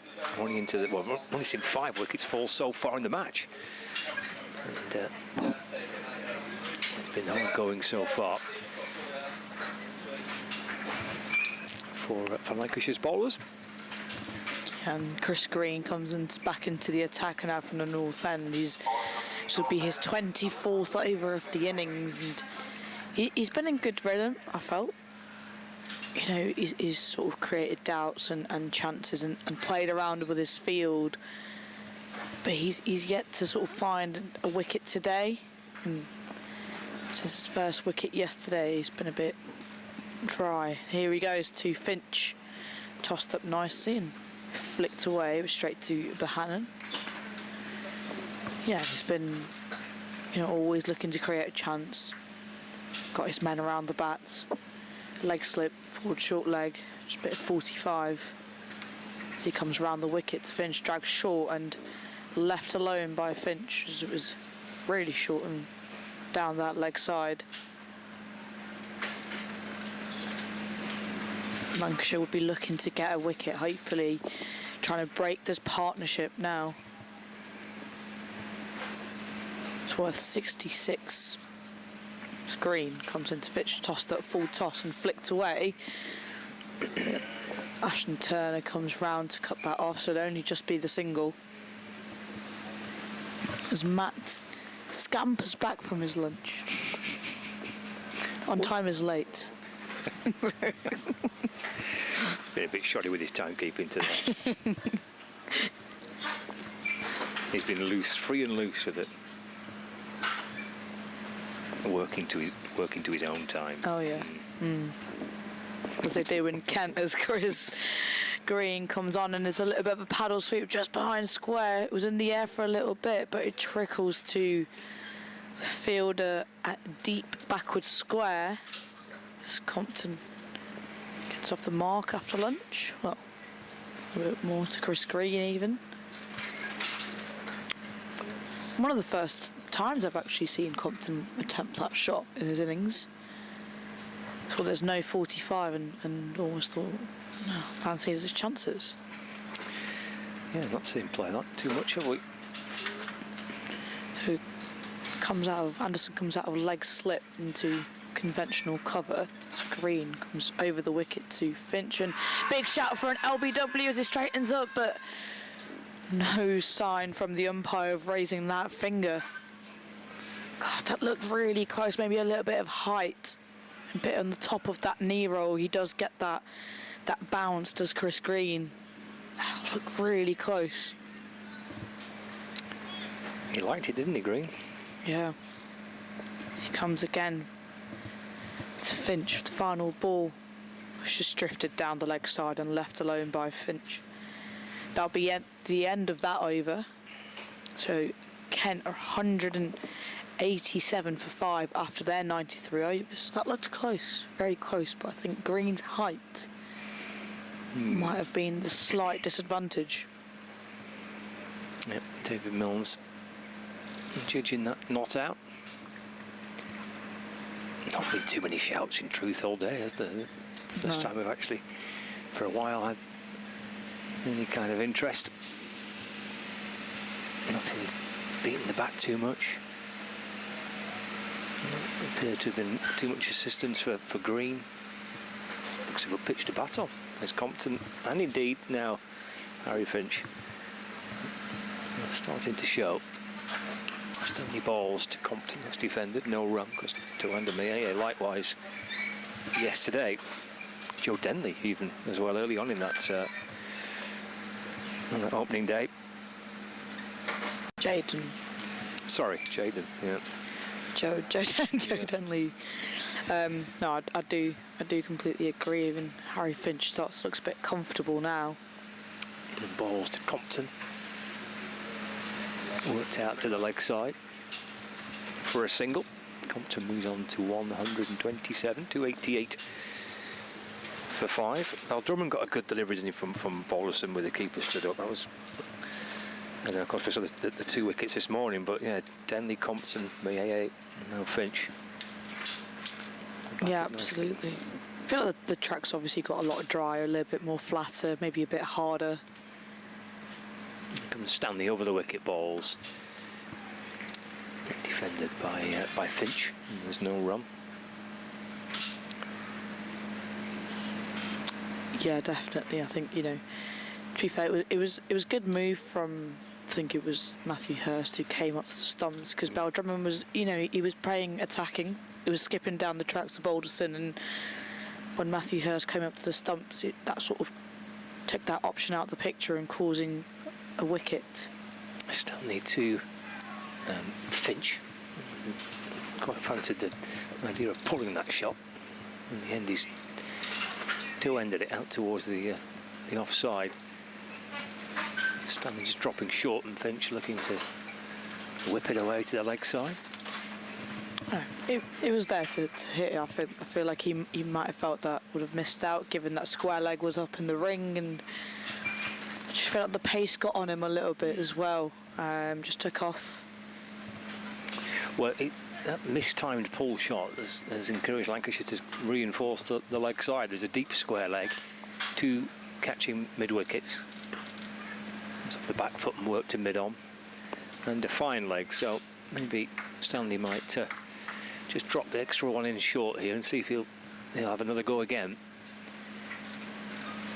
Yeah, I think it's not a bad shout. He's getting a really good bounce to Stanley, and you know, he's coming quickly to the bat, so that could be a dismissal. Yeah, back underway after lunch. Lancashire looking for wickets in the afternoon session. Only 2 so far today, both off the bowling of Jimmy Anderson in the morning session. Ben Compton's unbeaten on 127. Harry Finch is 34 not out. And Kent 288 for 5. End of the over that as well. No addition to the score. Finch and Compton. Yeah, it's a good final delivery that from Stanley. You know, just really asking that question again a little bit. Just a little bit fuller, shaped away nicely. It's Green continues from the north end to Compton. Almost put that man there for that paddle shot he played in the over before. So there's no one at deep square leg, but a man in on a more conventional 45.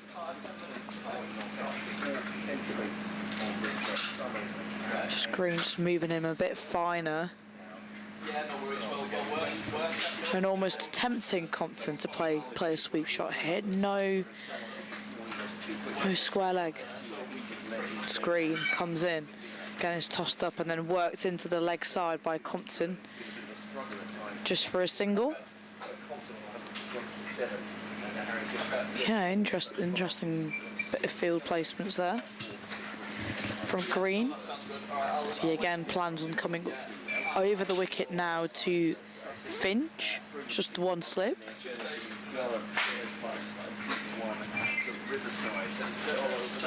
Green comes in, passes it up, just flicked off the back foot into the onside for a dot ball. Yeah. The only really attacking Just on the leg side is that forward short leg, so no leg slip. Just the first slip. Looking to get the breakthrough after lunch. Green goes to Finch. Again, it's just dropped a little bit short, worked into the leg side again to 45 for another dot ball. I think again Kent need to just keep finding a way to keep that scoreboard ticking along.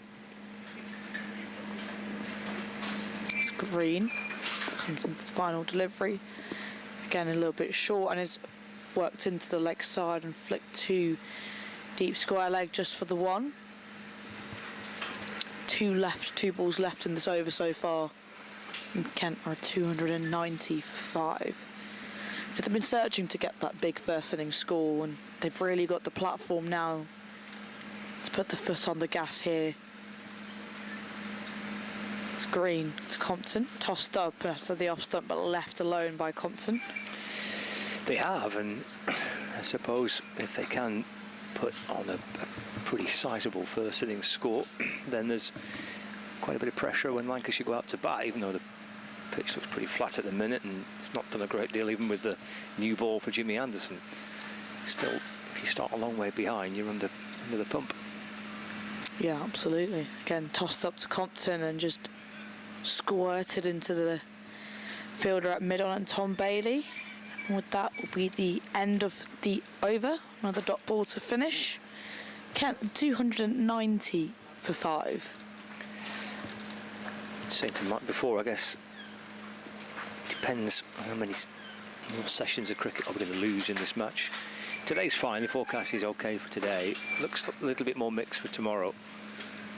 We've already lost quite a bit of cricket from the game. I know we can make up some overs today, but we can't make up all the overs that we've lost already in the match. So if you start eking out some more delays, potentially tomorrow on the final day, it becomes quite tricky. Try and force a result. Stanley balls to Finch. Clips off his pads down towards backward square leg for a single. Yeah, I think, you know, both teams, bottom of the table, both probably itching to get that win. So, you know, that they'll be pushing for a result and they'll be on the back of their minds that we know we have to try our best to somehow find a way to get a result. I think neither of them would want a draw. Stanley from around the wicket to Compton this time, shortened down the leg side. Taken by Hurst. Well, I guess, how do Lancashire try and win the game? Well, obviously, they've not bowled Kent out yet. But when they come to bat, they're probably going to have to score at a pretty quick rate, aren't they, to try and push in front and try and get in front in the game. Stanley's in to Compton, short. That's pulled behind square on the leg side. You've got plenty of time to play it off the back foot. Works it out towards square leg for a single. Yeah, absolutely. I think, you know, they do have an attacking batting line in their armour with sort of Wells and Jennings, and we've seen Matthew Hurst. We've seen him perform really well for the side this summer so far. So they will have to score at a quicker rate, and ideally would want to bat before tea today.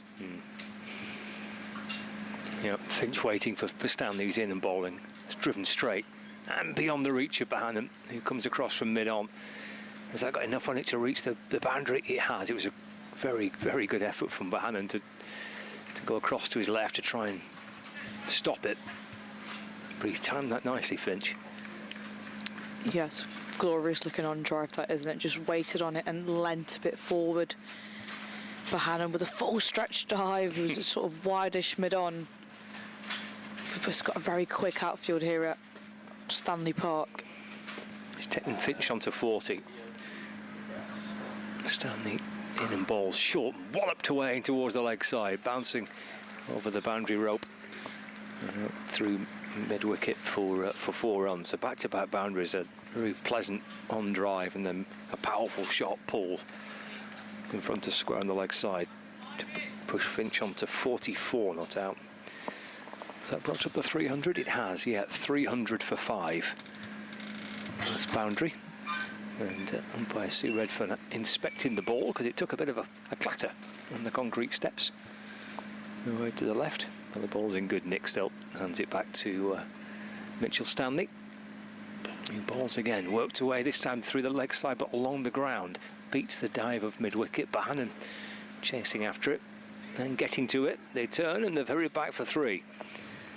Finch is edging towards a very hard-fought half-century here. With those 3 more runs, moves on to 47. And at the end of the over, Kent are 303 for 5. So a pretty profitable over that, with a couple of 4s, a couple of singles. Yeah, good stuff from Finch and from Compton. Yeah, I think Finch, you know, his first 20 odd runs, I think he really fought hard and faced a lot of deliveries, but he didn't give up. You know, he didn't do anything sort of silly. He didn't play anything. Didn't take many risks. But after his sort of mid-20s, he's picked up his scoring rate and has played some beautiful shots as Green continues round the wicket to Finch. Tossed up and has just defended straight back to him. And he's swiftly moved on to 47 now as Harry Finch. Almost looks a bit more calm and composed and very much aware of his shot selection. Leg slip and forward short leg, and one slipped. Again, just worked away to the 45 fielder for another dot ball. Lancashire need to desperately find a way to get that wicket. Partnership now 84 between these two. This Green comes in. Again, it's tossed up to the leg side, and Compton looking for a single, but rightly turned back by Finch. He's on 47, searching for that really hard fought half century. It's Green. Similar looking delivery just on the leg side and just batted down by Finch. You know, when he's on a roll as Green, he's just sort of gets through these overs really quickly, and again he's making a little bit of a change again. Comes over the wicket. Anderson, who was in leg slip, now comes into cover for the final 2 balls of this over. Green to Finch, tossed up, and he tries to work it to the leg side, but just hits it straight back to Green. Really tried to whip that one, almost trying to pierce Bohannon and Ashton Turner at mid-wicket. Green comes in for the final ball of this over. To Finch. Again tossed up, and again it's just defended straight into the leg side, and that will be a maiden over for Chris Green. And Kent are 303 for 5 after their 97 overs. It'll be interesting to see how the pitch continues to play over the next day or two. Of course, Kent do have a leg spinner in their side in Matt Parkinson against his former side, but he's going to have to change quite significantly, you would think, to bring the opposition, to bring the bowlers into the game. The biggest thing that's potentially working in Kent's favour here will just be scoreboard pressure. It will just be a really big first innings score on the board. Lancashire have had their struggles for a season or more now in first innings runs. That's where Lancashire have had their problem. It's getting first innings runs on the board, and if they start a long way back, then maybe that's the best route for Kent to try and put Lancashire under pressure. Yeah, absolutely, and you know, batting in 4th innings with a bit of dryness, Matt Parkinson could be key. Yep. First bowling change after lunch is George Balderson coming into the attack. It's driven back towards him by Compton. And there's no run. And by David Mills, who is at point. He's pacing his way from point to square leg for a better view. Left-hander Compton on strike. Mills creeping from one side of the square to the other. But the 2 gullies in place, Turner and Jennings and short cover, short mid-wicket, couple of short mid-wickets. It's turned out towards Anderson. On the leg side, there's no run. No, almost at what point do Kent think we've actually got enough on the board here? You know, because if both teams are looking at a result and there's a bit of weather around, yeah. You know, at what point did they say, actually, we want to put you into bat now and put you guys under the pump a little bit? Probably post-tea they might be looking at that. Here comes Balderson. Again, that's pushed away to mid-on, there's no run. Well, if they're somewhere near the 400 mark, I still think they'll probably come back out and go again after tea. Well, they might have an idea of trying to put Lancashire into bat before the close of play, potentially, yeah, as you say, with slightly inclement forecast for tomorrow. Balderson to Compton. It's that shotty which he likes to play late, just trying to work it off the face of the bat down to third man. While the two gullies are in position there. Jennings, one of them, is there to field, no run. It's very Joe Root-esque, that, isn't it? It is, yeah. Almost just guiding it, guiding the ball to between gully and third man. He's played that shot really well. Balderson to Compton left. Just about gets through to Hurst.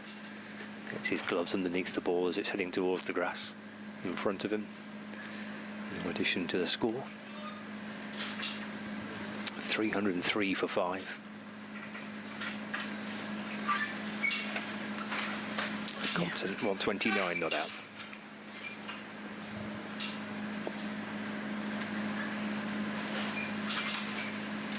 Again goes for that shot once more, and again picks out Jennings.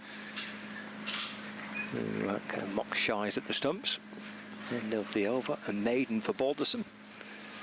303 for 5. Compton 129, and Finch is unbeaten on 47. A couple of maidens now on the bounce. One from Chris Green before, and now one from Balderson. To try and keep trying those runs and hopefully try and find that wicket. Yes, they do. Hopefully, no. Green's going to come round the wicket. No, sorry, over the wicket to Finch. So just a short leg and one slip in place. No leg slip as Anderson comes into cover. Sunburn, the Lancashire physio, has gone out to do a few running repairs for somebody. I think it's but Josh Bohannon, if I'm not wrong.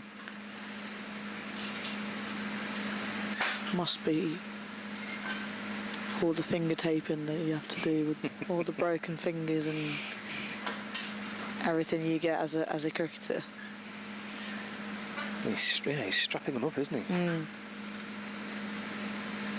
I think he already had strapping on his hand before when he came out to field, and he's obviously, you know, he's made a few great diving stops, so he could just be flicked it off somewhere, and he's like, I need this to be retaped.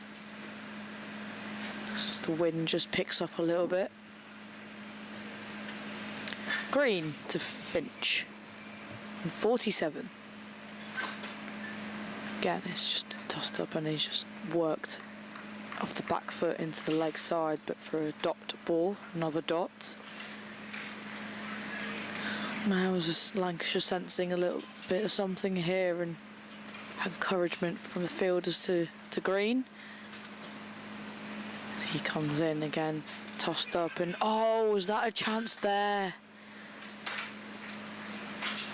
Finch tries to work it into the leg side, and I feel like it's just gone through Jones at forward short leg, and was that the chance that they needed? Finch on 47. Green comes in, and again similar looking fashion. He's almost trying to, you know, flick that one, work it to that mid-wicket angle a little bit. We've got long on here, but just got to be a bit careful here, Finch, because that was a drop chance, I believe. Hard to tell. I need to see a replay from side on. And again, tries to whip it away, but catches the inside edge of the bat and just trickles away to Bohannon at mid-wicket for another dot ball. It's 4 dots in a row now, and Lancashire looking for a third maiden on the bounce. So Green comes to Finch again. He's tossed up and has punched down the ground off the front foot for a single. Watching it live, if it was flush off the face of the bat, Jones, who's at square leg, I'm not so sure he got anything on it, but I think it may have been in the air for a while going to his right. But yeah, you need to see the angle from side on, really, to be certain. But I mean, chances have been few and far between, haven't they? So anything that's kind of half a chance, you're kind of hoping something happens from Lancashire's point of view, anyway. Absolutely, and Green and Anderson just having a little bit of a conference to sort of figure out, you know, they've got 1 ball to bowl at Compton. What do we feel plan of action should be here? It's quite a lengthy chat, that, wasn't it, between Green and Anderson? Yeah. So he's going to come round the wicket to Compton. Almost got a silly point. I'll say silly mid-on, mid-off. Slip. Green to Compton. Short bit back of the length and is carved away out to a sweeper there. So it will just be the 1 run. And with that, Kent's score comes 305 for 5. So Compton moves to 130 of their 99 overs. Yes, they've got 11 more overs. Well, both sides have 11 more overs to pick up batting and bowling bonus points. Having got to 300 secures Kent a second batting bonus point. 350 certainly within range.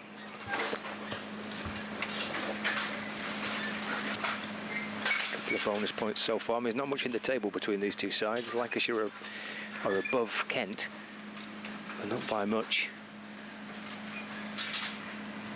Interesting to think what on the basis of them batting first here, and looking at the way that Lancashire have tried, but without too much assistance to get some sort of life out the pitch. They think maybe a return with a draw and a few bonus points along the way is not the worst outcome. Here is Balderson to Finch. Yeah, it's just looked a bit flatter as sort of play has gone on today. There was a bit of something in it this morning. In fact, there was a bit of a zip, bit of a bounce, and it moved around a bit, especially when Anderson was bowling with the second new ball. But since then, the pitch has just flattened out and the runs have come fast. Finch gets in behind it and defends towards mid-on, and there's no run. Anderson's there to field. Now Matthew Hurst is having a bit of a chat as well with, I think it's Ashton Turner, to sort of, I think he fancies bringing in an extra fielder by his reaction. Yeah, Turner's at gully. Balderson in to Finch again. Runs it out through the offside. Through point for a single. And the score moves on to 307 for 5. He's edging towards a 50. It's been a really hard 4 innings. He's not coming into this game with too much form under his belt. He's worked hard to get his runs so far. Compton waits and then drives to mid-off, but there is no run. Fielded by Josh Bohannon. Yeah, these two are going along really nicely here for Kent, and apart from those first 2 wickets that fell in succession this morning, They've not given anything away. Balderson to Compton. Defends it with the full face of the bat. Back down the pitch and fielded off his own bowling. And there is no run. 307 for 5. The end of the over. I think just 2 coming off that from Balderson. Yep. A couple coming off it. Compton's on 131. Finch is on 49. It's a nice sunny scene now in Blackpool. And lots of blue sky above us. Sun shining. Trees blowing in the distance. Yeah, nice sunny seaside feel to it. Nothing like yesterday. No.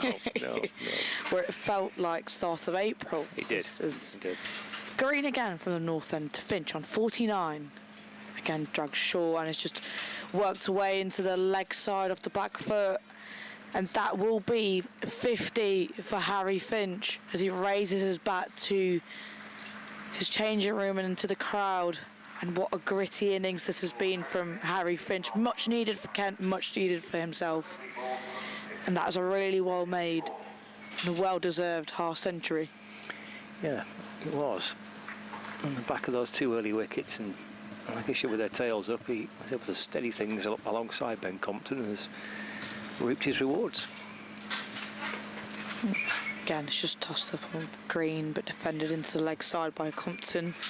Screen sort of whirls around to get that ball. He likes getting his overs. He likes getting through his overs quite quickly, so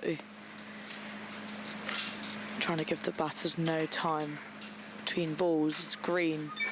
Compton tossed up again and catches the outside half of the bat and rolls into the offside for no run. Compton on 131. Just a bit of a change in field. Mike Jones comes out from sort of silly mid-off and comes into a second slip. So 2 slips now for Compton. So Green tosses it up and Compton just works it into the offside for no run. He's tried all sorts of variations, hasn't he? Over the wicket, round the wicket, he's flighted it up, he's fired them in, he's changed his pace, he's doing what he can do here from his repertoire. Big shout, big shout. It's only Jennings that shouts and no one else seems to be that interested. Almost a half-hearted appeal from Matthew Hurst, but yeah, he's almost, trying everything in his armour to try and get this wicket, break this partnership. You can see Green comes into Compton, tossed up, and Compton looks to drive it into the offside but finds Bohannon. So he almost tries to guide that, and that will be the end of the over. 101 overs gone. Kent are 308 for 5. Yeah, Jennings got a bit excited there, didn't he? I mean, there's just been nothing really to get excited about, but that was a play and a miss. He's off the back foot, and he's played and missed it, and 3 it went to the keeper. Got Jennings hopping about, but not been too many of those situations. Say end of the over, and still going nicely, these two. I shall make way, and Matt will come and join you. Yeah, really going along nicely. Our Kent right now, it's almost the runs are ticking along, and Compton and Finch are looking very comfortable at the crease, with Finch finding more of his groove against the bowlers as Balderson comes in. Again, a bit back of the length and just defended into the offside off the back foot from Finch. And Lancashire need to find a way, try different things as Green is doing to try his best to break this partnership now worth 89. As Balderson comes into Finch. Again, a bit back of the length and just punched off the back foot to mid-off for no run. It's Matt Cole joins me with the hat and sunglasses. You might think it's summer. And me with my puffer coat. Well, I've got 3 or 4 layers on myself, but so yeah, Saga with the sunglasses, got them out of the bag, broken. No. Not sure what happened in there. Bag might have taken a whack. So yeah, walked off the car to get my spare pair. Balderson to Finch. Just bit back of the length and defended nicely by Finch. So is that your excuse for being late after lunch?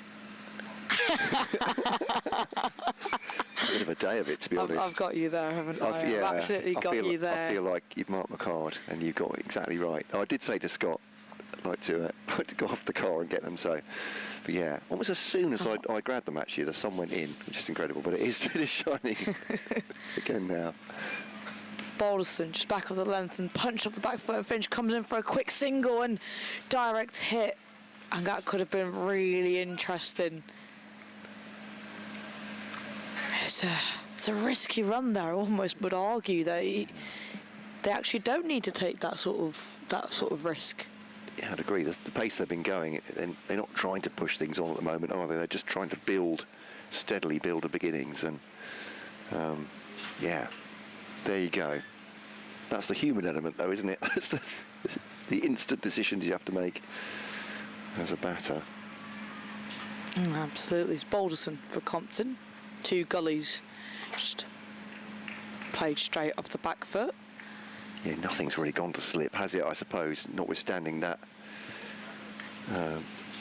one that bounced off Matty Hurst towards Keaton Jennings yesterday.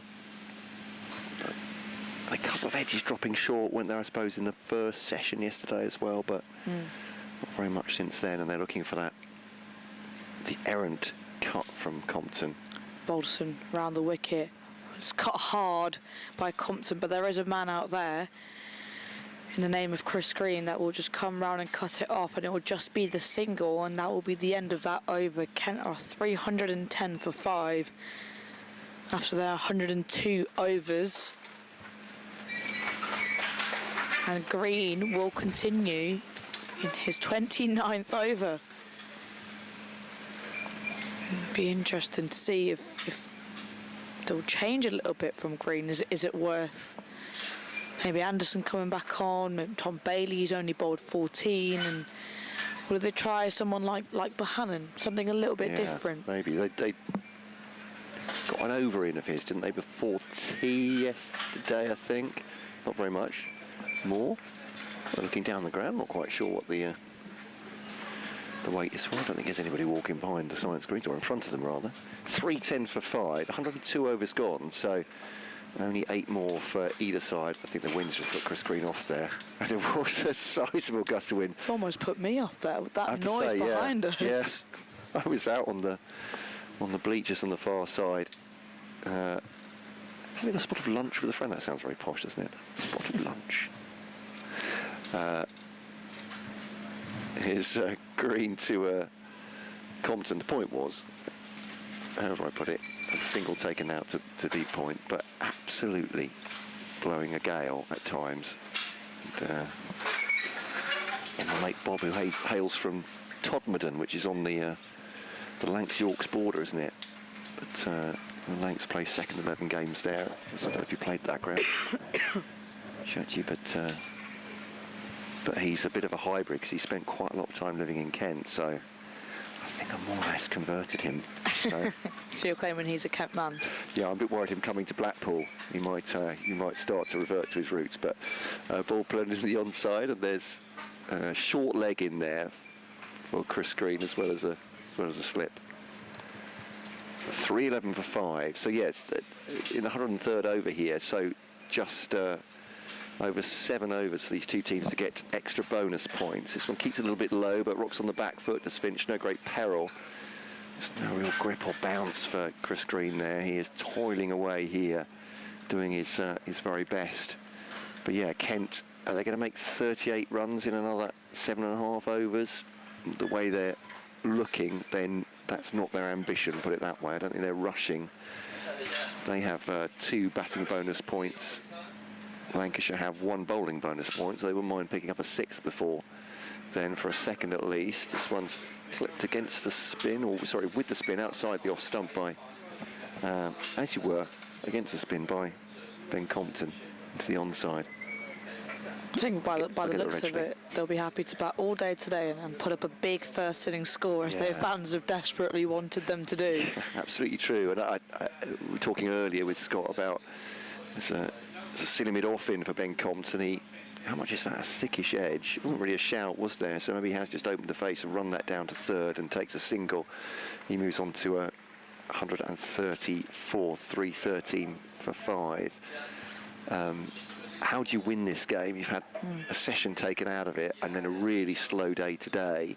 Do Kent have to accelerate? I think, as you said, maybe it is just about grinding out a big total and then just putting scoreboard pressure. Perhaps that's the way that you win a game like this. Make sure you don't lose it firstly on a pitch which looks, this one's just pushed into the onside and it's a dot ball. I don't know what you think about that, but maybe it's about, for Kent, it's not about rushing for bonus points. It's about making sure, firstly, you're in a position where you're not going to lose the game. Secondly, if you've got a decent total on the board, you put a bit of scoreboard pressure on the opposition, maybe. I think if it's more than not trying to lose, they probably have to think, okay, if we're looking to win this game and how we can win it is by putting a big score first innings to give us a slight bit of breathing room when we come into our bowling innings and then our second innings. But it's if they can hit that 400 mark by today, they'll fancy themselves. As Balderson comes into Compton, it's cut away just backward of point, but there is a deep point there, so it would only just be the single. But yeah, you know, it's about if they can get close to that 400 and even have about half an hour before the end of play today for their bowlers to come out and try and get a wicket or two, you know, thinking with a bit more of an attacking mindset, they actually could fancy more of a chance to win the game. Yeah, that's a good point. Perhaps I'm being too, given they've lost the last 4 games, perhaps I'm being too conservative there. That's not what their head coach will think. You're probably right. So that's just finds the inside edge of the bat. Miss Finch plays it off the back foot and just goes to Bailey. I think if you don't miss those, as the coaches will say. Yeah, Adam Hollyoake, the Kent head coach, definitely doesn't strike me as a man that will be thinking about how do we not lose this game. He will be looking to win it. You're absolutely right. That's got to be your first instinct, isn't it? But yeah, I think the best part of 2 days in the field will take something out of Lancashire as well. It's Balderson. Just finished length, but just defended straight back. No, defended more towards mid-wicket by Finch. What do you think of Finch's innings so far? I think he's done really well, and I mean, there was every chance, wasn't there, that when we're looking at his stats, I think he had 8 off the first 40 balls or something like that, and it's so easy to lose your concentration at that point. I think you have to start scoring. I think, like Compton, he's done a great job so far. And Balderson, and just a bit edge of there, big appeal is given by the umpire. Sue Redford raises that finger, and Lancashire get the breakthrough they desperately needed, and Finch has to depart for a very gritty, hard-fought 52, 132 deliveries. Just try to maybe work it a little bit too much behind square. On the offside did Finch, and it just catches a feather and he has to depart. Yeah, he goes, as you say. It was just a little a polite question, I think it was, from Harry Finch. No question of dissent about either whether he hit it or it make sure it had carried to Matty Hurst, but all agreed he's gone off, I won't say happily, but I still go back to that innings. I mean, even though he's just got out, that's been a fantastic knock, really, from Harry Finch, because things were not easy after the 2 went this morning. It would have been really easy for him to psychologically be put under pressure by those 2 early wickets going. If you're just joining us, Jack Leaning going, well, his first ball of day 2, and then Joey Everson going an over later of Jimmy Addison's bowling. So came to that point, 219 for 5, and so it's a 90. Where are we? A 95 partnership, yeah, between the 2 of them, and Ben Compton just goes on and on and on. 135. He's batted over 6 hours now for that. It's an incredible knock. But yeah, good partnership. Grant Stewart, I'd imagine, will be the next man. Yes, though you can't see the number, but he's tall, formidable frame. Yeah, he's tall, very broad. and bowls exactly as you might imagine from his frame, and hits the ball hard when he needs to. But this will be interesting, whether his natural game is to attack, but does he need to dig in and see out a few deliveries here just to play himself in? We'll see. It's Balderson. Just flicked out straight to mid-on by Stewart. Yeah, look, I think, you know, I'd arguably sort of Compton now just come in to have a little bit of a chat. You know, arguably he should play his natural game because of that partnership, and thanks to that partnership, they have a really good platform.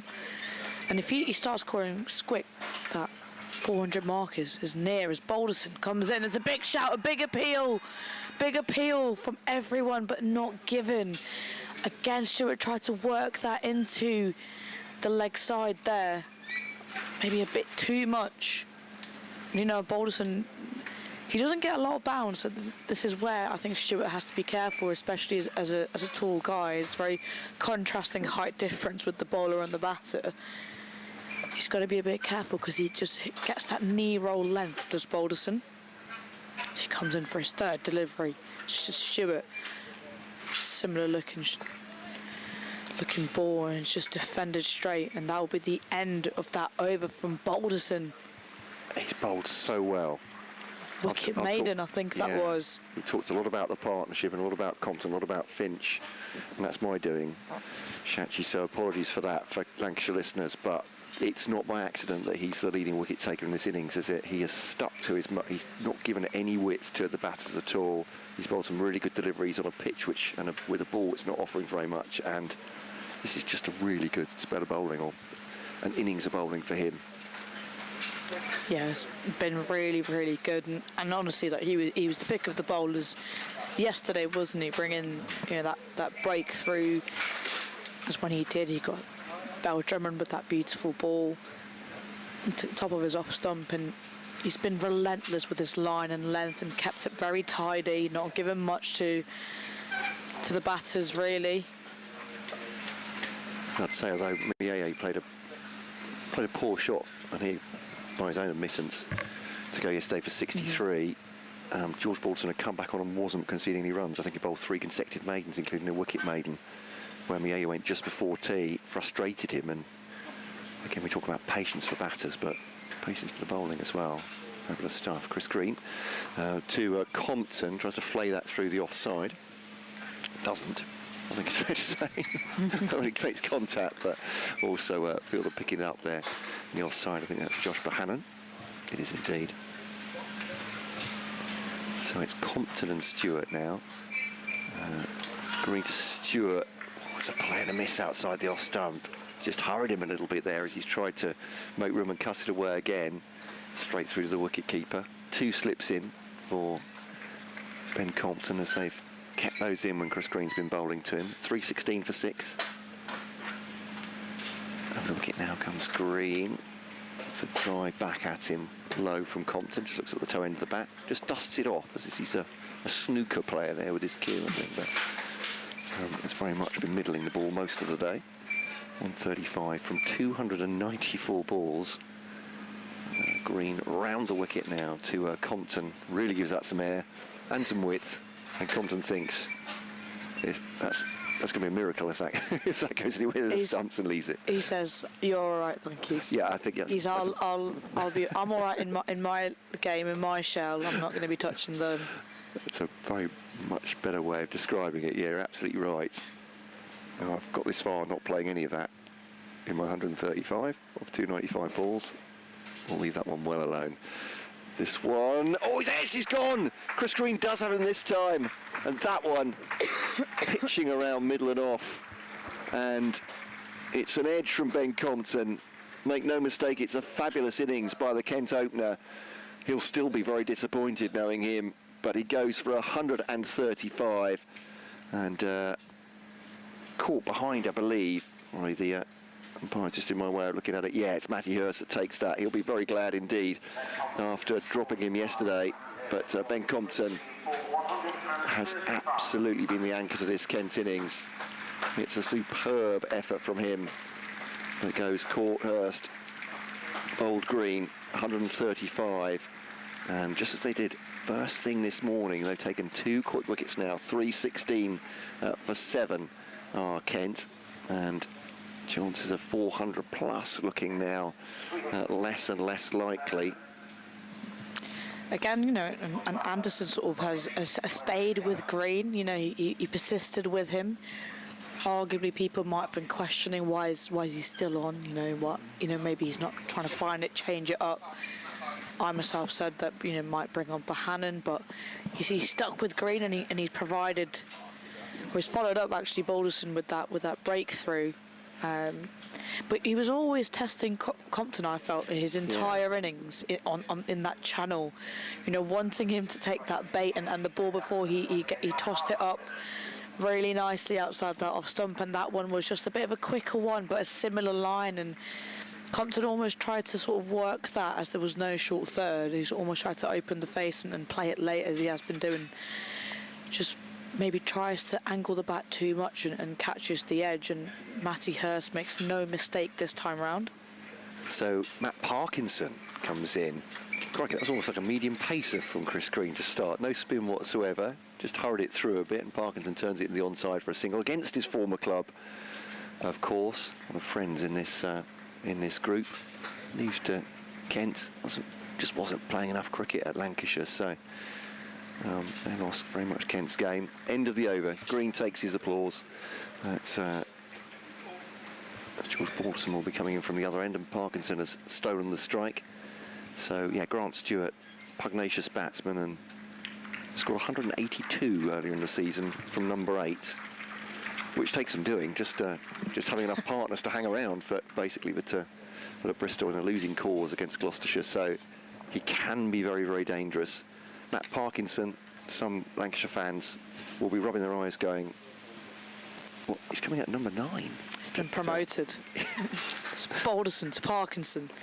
Again, a bit of foolish length, but just hit straight to mid-on, defender straight to mid-on even. But yeah, look, I think, you know, like Grant Stewart here probably knows that he needs to do the bulk of the scoring, probably arguably take bulk of the strike right now, and try and get as close to 350 plus as they can before he loses his partners. Balderson to Parkinson, just a bit back of the length, and defended off the back foot into the onside for another dot. And Matt Parkinson joined last season, actually. He scored a couple of 20s, and his highest score, which is, I think, 30, 37, something like that, around there for Kent. So has played some nuggety knocks down the innings when Kent have needed him. Crikey, I'm underselling it. 48 is his high score. So, but yeah, you're right about the scoring, I think. Just catches the inside edge of Parkinson's bat as the ball trickles down to deep square leg just for a single. I think in Lancashire now, all the fielders are a little bit more, got a bit more buzz about them. The energy suddenly like picked up after those 2 successive wickets, but more importantly, the big wicket of Compton has been taken, so they sort of sense a bit of an opening in the game now for them to sort of make their way back in and try to wrap up this innings really as quickly as possible as Balderson comes into Stewart. Again, a bit of foolish looking delivery, and Stewart just defends it into the leg side for no run. He's eminently capable of staying at the crease for a long period of time, and that knock against Gloucestershire showed, but I'm a little bit intrigued to see what happens if someone does try and tee off on this pitch, whether it is, and it does look like it's not that easy to get in on, but maybe not that threatening if you see off a few overs. But Balderson just a bit back of a length, and that just took off a little bit and caught top end of the bat, and the ball almost just dropped into the offside for no run. But yeah, I think, you know, it's one of them that it takes a little bit of time to get used to, but I reckon once you've got through your initial 20, 30 balls, yeah, I felt like batters have just all of a sudden changed gears, looked a lot comfortable. Balderson comes in for the final delivery, and again is defended off the front foot from Stewart for another dot ball. And that will be the end of that over, 318 for 7. Kent, yeah, it just seems like, you get through your initial 20-30 balls and all of a sudden you're a bit more confident and decisive with your shot selection and your run scoring areas, I suppose, and it might just be a bit different for each batter as it normally is, so it'll just be the case of for Stewart to just figure that out, I suppose. Yeah, that'll be, as you say, an interesting one, whether how much he's going to rein back his natural attacking instincts and how much he feels he'll need to push the score along. As you say, if wickets fall at the other end, he's going to get on with it pretty quickly. Where's Agar and Kashif Ali to come, the two overseas for Kent? There's Agar, Australian, Kashif Ali, Pakistan bowler. Has won Test caps so far and has extended his stay at Kent. He was initially just there for the first block. We came for the first block of county championship matches, but now has signed a contract to play these two as well in June. As Parkinson sees that one off, studiously up to mid-on. It's Green continuing, as you might expect, having taken the wicket of Compton. We'll come over the wicket now to Parkinson. Just sticks a little bit in the pitch, and Parkinson uses the opportunity just to pull that one away. Is it run out? No, it's not. Lancashire loved it. I mean, it's a really smart throw coming in. Umpire Redfern perfectly placed there, absolutely static, watching that as it came back in. And no, it's very much not out. Bit of risky running there. Yeah. Not gonna lie, maybe a bit unnecessary, as it was, Behan's probably been the pick of the fielders of this innings. He's not missed a single thing. And he's very quick to the ball and he's got a rocket arm. But again, the idea of getting, Stewart back on strike, isn't it? Yeah, I think you're right. Maybe against a spinner as well. Maybe you'll think of trying to target Chris Green for 19 for 7, as tough as that might be. And I'm just going to read a couple of emails out, but I'm afraid the cricket's too exciting. Sorry, everyone. We'll get there. As Green bowls to Stewart. Oh, he's static straight back at the bowler. Chris Green brings a fielder in on the boundary on the offside.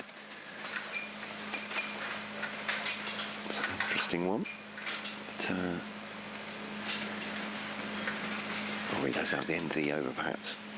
As Green bowls to Stewart, you could see him trying to get forward, Grant Stewart, but being pinned down at the moment, so a gentle drive to James Anderson, the captain at cover. Chris Green, yeah, he's calling his own fielding changes here. Tom Bailey comes in now, looking further to restrict, so trying to stop Stewart getting the single here, ball by ball, and goes to the leg side. Stewart looks at it, spins away from him, sides against it, ball to come then. So is this the tactic? Yeah, they're bringing in another man from the boundary to save the single, so they want 6 at Matt Parkinson. Grant Stewart yet to score from 9 balls. Does he take a risk here to get a single or more? As Green bowls to him. And he takes a swing and a miss. I think it's missed everything. Was that a missed stumping chance as well? It could well have been. It hit the wicketkeeper's pads as it went through. I think that's the problem for Chris Green, is it's not actually hit anything apart from his wicketkeeper. It's a great ball, and maybe that's what the cry was for. But the end of the over, 3:19 for 7. So just quickly to the emails. Thank you for emailing in on the new email address. Mike saying, because I went over and over the new email address, he says, hi, he says, can you read that email address again? I'm not sure whether you're joking or like me, Mike. It's hard for you to pick up. He says, I'm real old and I have trouble keeping up sometimes. With a laughing face emoji. Well, you may be taking the mick here, Mike. No pun intended. Kent Cricket at bbc.co.uk. Just took a look at the replay, and it was Grant Stewart there just tried to work that into the leg, sort of skipped down the track, tried to work it into the leg side and missed everything, and it was a missed stumping chance from Matty Hurst, and again, that could have been really put a dent in this batting innings. Here comes Balderson to Parkinson. a bit full of a length and just defended straight back to him by Parkinson.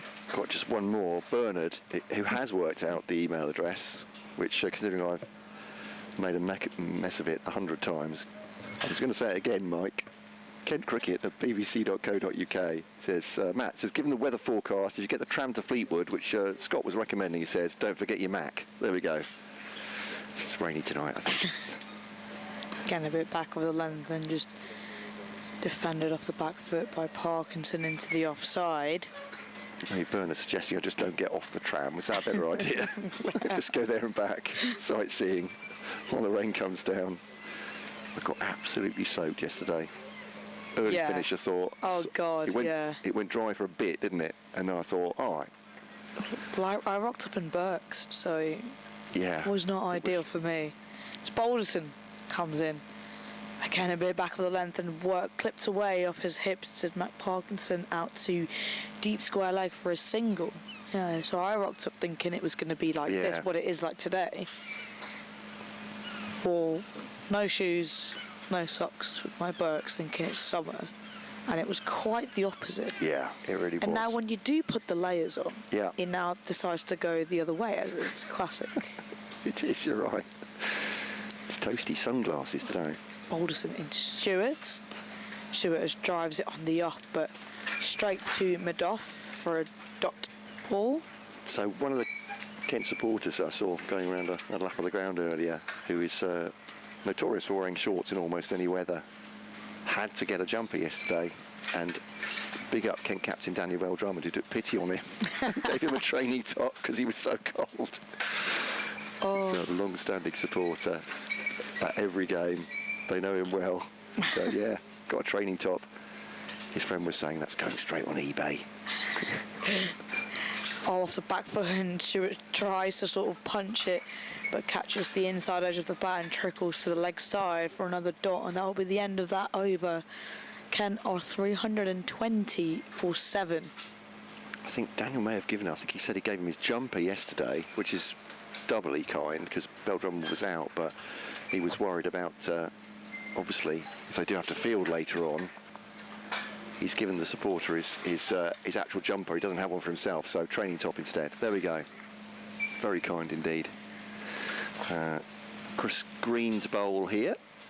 I'll be off for a quick update. Scott will take my place, and then we'll have change in the commentary box. 320s for 7. We've got change. Two set batters, Finch and Compton going within an over of each other. Finch for 52, Compton for 135. Chris Green now bowled into Matt Parkinson. Slip into him, he just pushes that gently past the man at short leg, Michael Jones. And there'll be no run. Otherwise, there's a backward point, there's a backward square leg, went on the drive on the on and off side. Mid wicket and cover as Parkinson pushes that on the onside. Had a message earlier from Kent scorer Lorne Hart, who's taking it easy at home for very good reasons in that. But he did say, we'll get into that in a second, as off the back foot, Matt Parkinson pushes that to the onside again, no run. So it's enjoying the chat from the three of you, but could someone bring in a new can of oil to stop the marquee squeaking? I did say to him back, yeah, it's on our minds as well, but there we are. It's the wind, Lorne. You'll be happy you're not here. It's Green tossing that one up, giving a lot of air, full toss to Parkinson, rather missed out on that one, driving up to mid-on. It's fielded by Ashton Turner. Yeah. Haven't seen any of his off-spin, have we? I think he does bowl a little bit, doesn't he? Here's Green to Parkinson again, giving a lot of air, no ball. No excuse for the spinner, people will be saying at home. I will be saying that. Forget at home, I'll be telling you this here, from here. You can't be bowling a no ball as an off-spinner. What's your head coach say? That's two unnecessary runs there, isn't it? 3-2 for 7. It's an easy game from here, isn't it? Here's Green to Parkinson. Looks like he got a bit of turn. Parkinson has just blocked that into the onside. But Lorne was saying, as they're making up time from yesterday, lunch and tea should be fixed times. So 110 and 350 regardless of overs remaining. Lorne is the regular Kent scorer, I should say. It's a man with a scorebook and a laptop. Thank you for that, Lorne, and hope you're doing well. It's great to hear from you. Here's green to Parkinson, drives it into the offside end of the over. It is indeed 3-2-2-4-7, and I'll make way for Scott here for just for a couple of minutes. He will join Chachi, and then I'll be back. Not quite Arnold Schwarzenegger style, but you're not going anywhere. You'll be back. So. Now Kent are 322 for 7.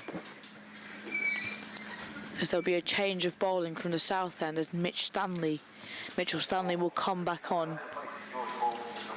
He's still searching for his first class wicket. Grant Stewart still yet to get off strikes, faced 12 deliveries. So I'm joined again by Scott Reed. Hello. Hello. Hi, Scott. I was just looking back at the game here last season. Lancashire played Durham, because Balderson's had a good couple of days, hasn't he? He's bowled very nicely. He's got a good record here. He got wickets in Lancashire's win against Durham here last year. Picked up 4 in the second innings to help bowl Durham out, and Lancashire won the match. And he's bowled very nicely again through the course of this latest spell, albeit his spell has come to an end. Mitchell Stanley into the attack. That's driven into the offside for no run. 6 overs, 1 maiden, 1 for 9 is a very, very tidy effort from George Balderson. Chris Green, 9 overs, 1 maiden, 1 for 14. So they've really got a stranglehold on that little spell there between Green and Balderson. Yeah, and they've been great actually. Balderson in particular. You know, he's provided the breakthroughs when Lancashire have needed them the most. Stanley comes into Stewart, bit foolish looking length, and almost squirted away into the offside, catches the outside part of the bat, and they come back for a 2. He almost sliced that, didn't he? Ball was in the air for a while, but in between cover and mid-off, Stewart gets off the mark with a streaky 2. You know, Stanley almost felt like he could have got his first wicket there as Bohannon now comes in to extra cover. Stanley into Stewart. Again, a bit full as top edge. And Bohannon's underneath it, and that will be Stanley's first wicket. As Stewart just tries to work that into the leg side, catches the outside edge, top edge of it. Straight up in the air, and Bohannon, well, it's as simple as it gets for him. And Lancashire now have their 8th wicket, and Stanley has his first wicket of his first-class professional career. And Grant Stewart, he never quite looks settled as he has to depart for just the 2 runs of his 15 deliveries. And Kent are now 324 for 8. Yeah, nice moment that, wasn't it, for Mitchell Stanley? Kind of a sense of relief as he's leaning back and blowing out air of relief that he's got his first wicket. Bohannon's never dropping it, is he? Took a thick leading edge. It went a mile in the air. I think Lancashire in this last hour or so, probably actually since lunch, I think they've bowled really well. I think they've done what they could possibly do when there's not a lot of assistance for them. Yeah, on almost. Yeah, Lancashire picking up some wickets since the lunch break. They've now got Kent 8 down. One of those wickets include Ben Compton, out for 135 off the bowling of Chris Green. He was caught behind by Matty Hurst. Lancashire fighting back after a morning session dominated by the bat for Kent. Kent are now 324 for 8. Yeah, I almost felt like, you know, he moved Bohannon to extra cover there and got into Stewart's mind, and he tried to like whip it into the leg side and caught the leading edge. Stanley comes in, charging it, and that's a snorter of a delivery. Short ball, and He almost swerved away from it. It's one for the over signalled by the umpire. Yeah, that was a ball that he sent down with a bit of extra zip on it, didn't he? Fresh from his first wicket and feeling pretty good about things. Absolutely, as Wes Agar comes to the crease. And what a delivery to get first up. Yes. Stanley charging in to Agar. Again, a bit full delivery and left alone by Agar, and he just looks a little bit more fired up now, doesn't he? A bit of he does. oomph He coming does. into his action. Bit of va-va-voom. Va-va-voom. Don't know what was in your lunch. Neither am I. Couldn't quite work it out. Stanley coming in for the final delivery. This over. Again, bit of a Yorker length and dug away by Agar, and that'll be the end of Stanley's over. A really good one, and a wicket coming off it as well. And Kent 324 for 8 in their 110 overs. And Chris Green will continue again from the north end. They've picked up 3 for 45 since lunch, so I think they've done a really, really good effort here with Lancashire with the ball. Sachi Pai's going to take a break. Matt Cole will come back and join me. But yeah, 3 for 45 since lunch, because there were 279 for 5 at the lunch break, and then now 324 for 8. So I think a really solid effort by Lancashire with the ball. When not a great deal has happened for them. The new ball, not a great deal happened, not even for Jimmy. So yeah, 3 for 45 since lunch represents a very decent effort by Lancashire with the ball. But they'll want to get it wrapped up as quickly as they can. Parkinson and Agar, 2 batters together here. Chris Green to continue in from the north end of the ground. That's whipped away through the leg side by Parkinson, and he takes a single as well. Moves on to 5, and the score to 325 for 8. Yeah, clusters of wickets today. 2 very early on, as you say. 3 after lunch now for Lancashire, and a bit of coulda, woulda, shoulda for Kent, maybe, I don't know. But it just doesn't look that easy to get in on this pitch. Green in, balls again, driven away to mid-off, and there's no run. Yeah, I mean, interesting to get a batting perspective of it, because the bowlers, from a bowling perspective last night, said about it being quite a slow pitch, and maybe that lack of pace also quite tricky for the batters to get used to. Green's in, balls flatter and quicker, and Agar on the front foot in defence, and there's no run. Yeah, Stewart, who's a mighty hitter of ball, didn't really time anything, I think, did he, from ball 1, and certainly I think the wicket came off the toe end of the bat, didn't it, spooning up. Yep, to give Stanley his first class wicket. Yeah. It's in the air, but safe enough. It'll run out through the offside. Wells will chase after it towards the point boundary. It will run away from Wells, and it will bring Agar a boundary, and his first runs, actually. He moves on to 4, 329 for 8 now. Yeah, so Kent hoping the tail will wag a little bit, but these 3, I'd say in modern cricket terms, certainly proper tail enders. Gashi Valley to come next. A slip of the short leg, Green in, bowls forward and defends, and there's no run.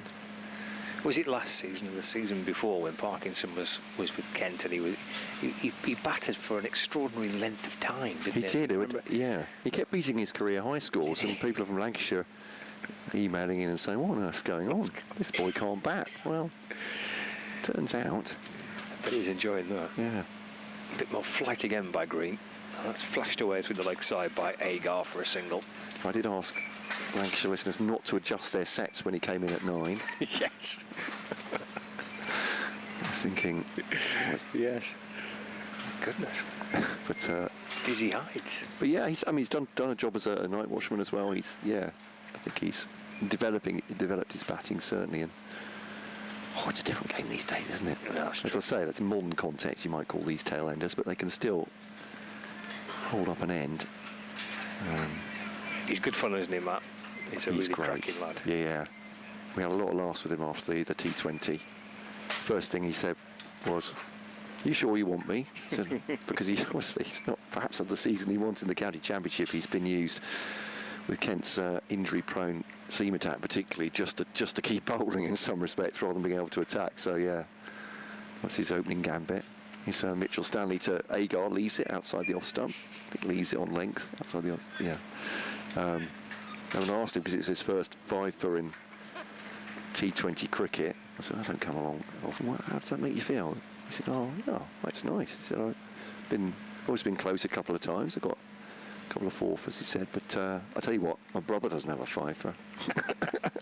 So that's good. So he shot across the bows for Callum there. Here's Mitch Stanley to where's Agar? Back at him. I was going to say, good for him to get a wicket, considering they've named a nearby park after him already. You've been waiting for that line. I've bided my time with that one. Yeah. There we go. Yeah. I mean, I have to say, that's going big, isn't it? It is going big, that, yeah. It's quite a lot of pressure on the young man. It is, yeah. Thanks for bearing with me, Scott. It's all right. And listeners. This one's just pushed into the offside by Agar, quite conservatively, and there's no run. Signed a new contract for next year as well, is that right? He has, yeah. 'Cause this is the time of year, isn't it? I always get caught out by this, the bizarre transfer window, if you like, opens sort of mid-June, doesn't it, I think? That's right, yeah. That's Stanley bowls to Agar. Sorry, there was a terrible ball, and Agar sort of, well, it was a waft, put it that way, through to a keeper. Yes, no run. Yes, he's signed a contract extension until the end of next season. So he's not featured much since he joined Lancashire, which was last year. He made 7 appearances for Lancashire in the Blast and the Metrobank One Day Cup last season. Bowls now to Agar on the full. Agar just again gently drying this time up to mid-on. Works it to Tom Bailey there. No run. March on to the Director of Cricket. Saying that they've been very pleased with his commitment to training and physical development throughout his time with Lancashire. And this contract extension reflects that progression. Fair play to him. He's 24 years old. Was right arm over the wicket now to Agar. Leaves that of a foolish length. Stanley looks a bit disappointed with that, but that's not clipped the off stump because it was a flourishing leave by Agar. Just wanted nothing to do with it whatsoever. Through to the wicket keeper, and there is no run. 330 for 8 then, and I have to say, whatever this pitch is doing, I find it's certainly keeping me guessing as to what on earth Kent were going to make in this innings, because last night 213 for 3, you saw could be 400, could be 450, it could be a really big score at that point. 2 wickets fall, oh goodness me, it could be under 300. Then it's 324 for 8, thinking could be all out very soon. I mean, it'd be a bit boring if the sport was predictable, wouldn't it, after all, but yeah, interesting. Look at the scores here last season, because Lancashire played Durham here last season. Yeah. Lancashire batted first last year, got 357 in their first innings. Durham in reply, 236. Lancashire's second time round, 350 for 9 declared, and then bowled Durham out for 414 to win by 60 runs. Yeah. So scores of 350 in and around that mark. We're expecting from last season's game here. I'm not sure if it's the same pitch that we used last year as Green comes in and bowls. Parkinson works it to the leg side for no run. I was told that there's a couple of wickets that Lancashire have in the middle that they can use. Right. So I'm not sure if it's the same pitch that was played on or not. But yeah, scores of 350-ish last season, in and around that figure. We're expecting from the game. Forward again goes Parkinson, works it into the offside for a single. Jogs through for 1. Parkinson moves to 6, 331 for 8. I imagine from those scores that I saw that maybe it was quite a quick scoring ground, this one, but I didn't actually look at the run rates, but it's certainly not been. That's it. But I mean, Lancashire bowled very well. But. Yeah, Durham's run chase last season, so it was set quite a big target to win. Yeah. Green balls again, hit back down the ground. It's heading towards the press tent, and clattering in towards the tables to our left-hand side. 4 runs. Good job, there's this steward in front of us here. He's a bit of a flash, wasn't he? Never mind the windows, Tino. Never mind the marquee, Wes, I would say. 335 for 8. Yeah, I was hurtling in our direction. Green in balls again. I could tell Zach Crawley off. Oh, sorry, I beg your pardon, that's a dot ball. But tell him off. I mean, it's a rare telling off, but my car's the far end of. I mean, you know, Canterbury. You've been to Canterbury. He's batting at the pavilion end, Lackington Road end. My car's at the far end, absolutely safe. Yeah. Misses it by about a foot. Wow, really? Good. I mean, lovely shot, but still. I have to say, the excitement was suddenly somewhat tempered by my worry for the windows. Expected a ball smashing through the front window. Quite. Green in balls. Also try and paddle it around the corner. There's an appeal for an LBW, half an appeal really from Green. I said to him, you may be an England opener, Zach Crawley. You may be in your mid-20s now, but you're not too old for a scolding. Of course not. Within striking distance of a car window. Flat from Green this time and defended.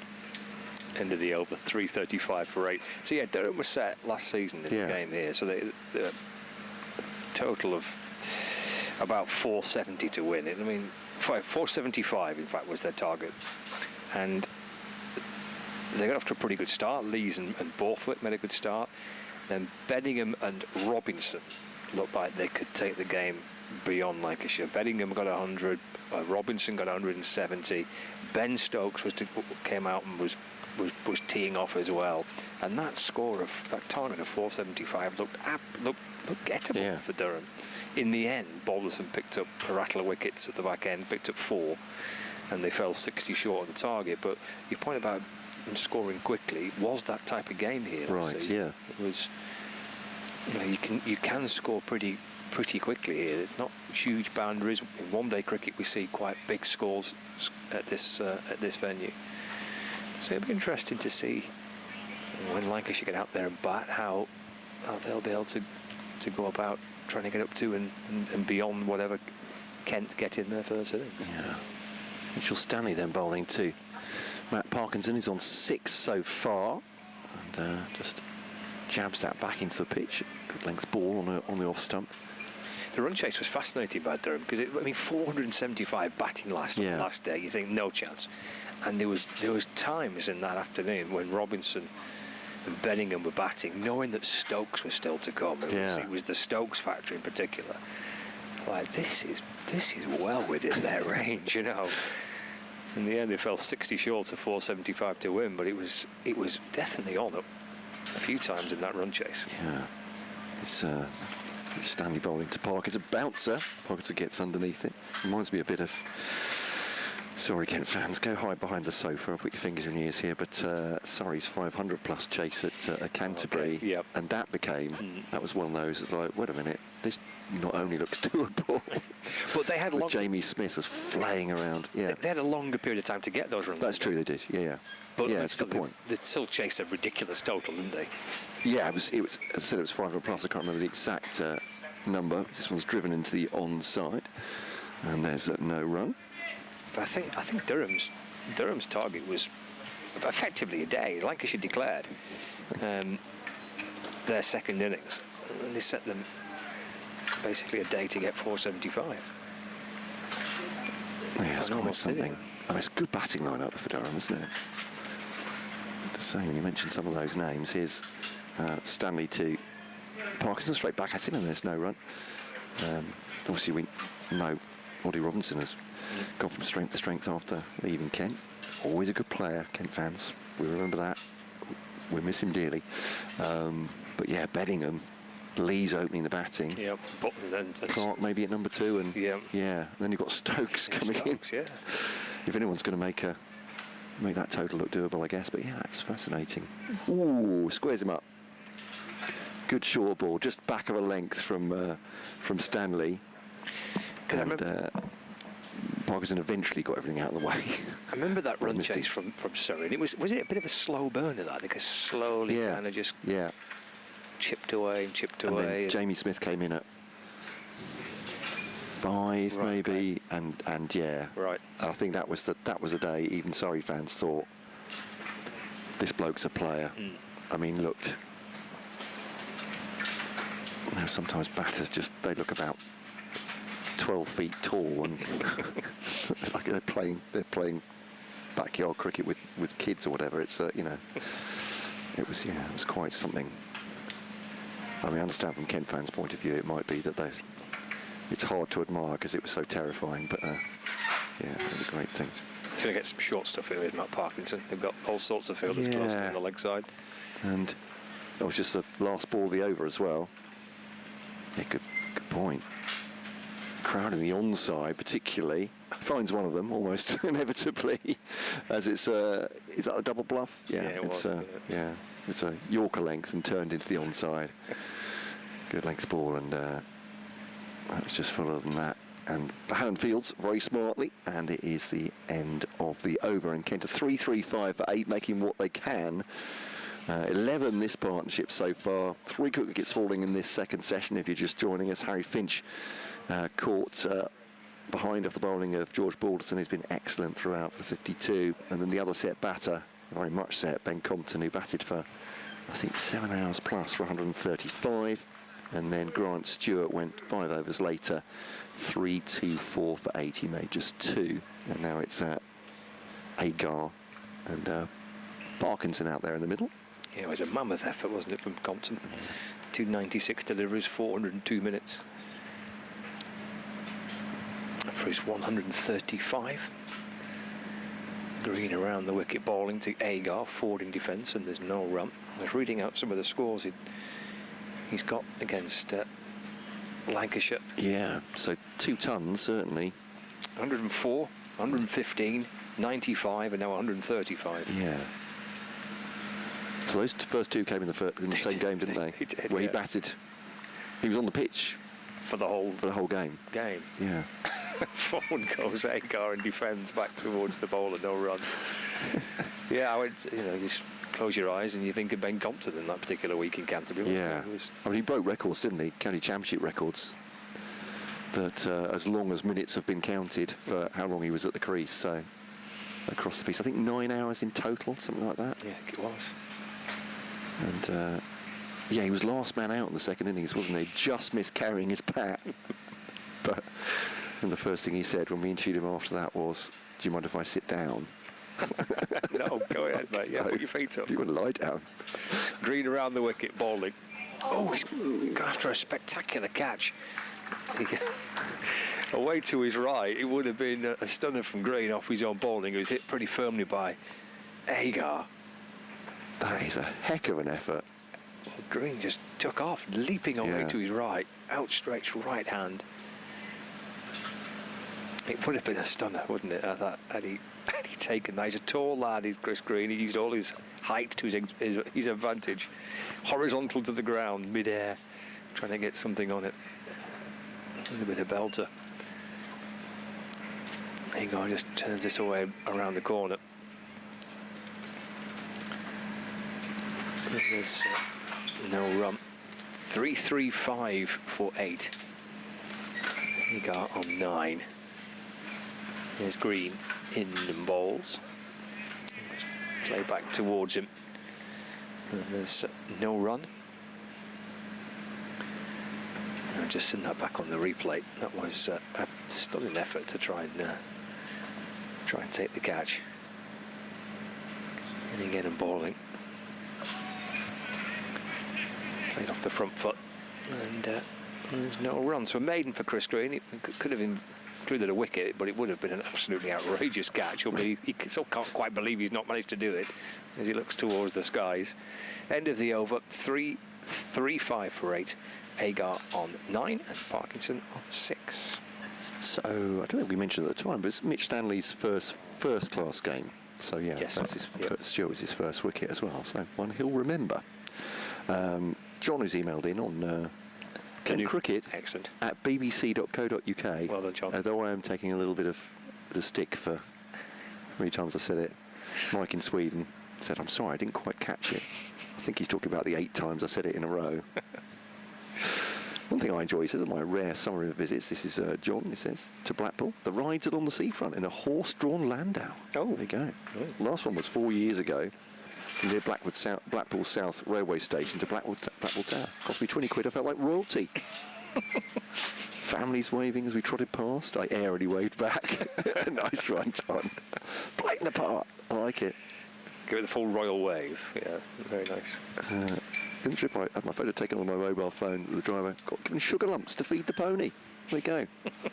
Through to the wicket-keeper. It's a bouncer again to Matt Parkinson. They've set up a leg trap for him, more or less, 4 of square, haven't they? They've got a leg slip in there, but they've got a short leg. 2 men at mid-wicket. They're looking for him to just chip the ball in there or fend it off. He says, costly but very memorable experience. I've used my photo taken me in the Landau as my social media profile photo ever since. Classy. I like that, John. It's John from Preston. That one, shoulders, arms, does Matt Parkinson. Sorry, everybody getting distracted by thoughts of horse-drawn grandeur. So from the South Promenade to the Blackpool Tower was the journey, was it? Very nice. Yeah. Well, that's John from Preston. Thank you very much for that. And Andrew's been in touch with an email headed tactics. Crikey, that's going to bamboozle me, as you know, Andrew. This one's defended by Parkinson into the onside, Bohannon Fields. So, Andrew's saying, they don't quite know what Kent's tactics are.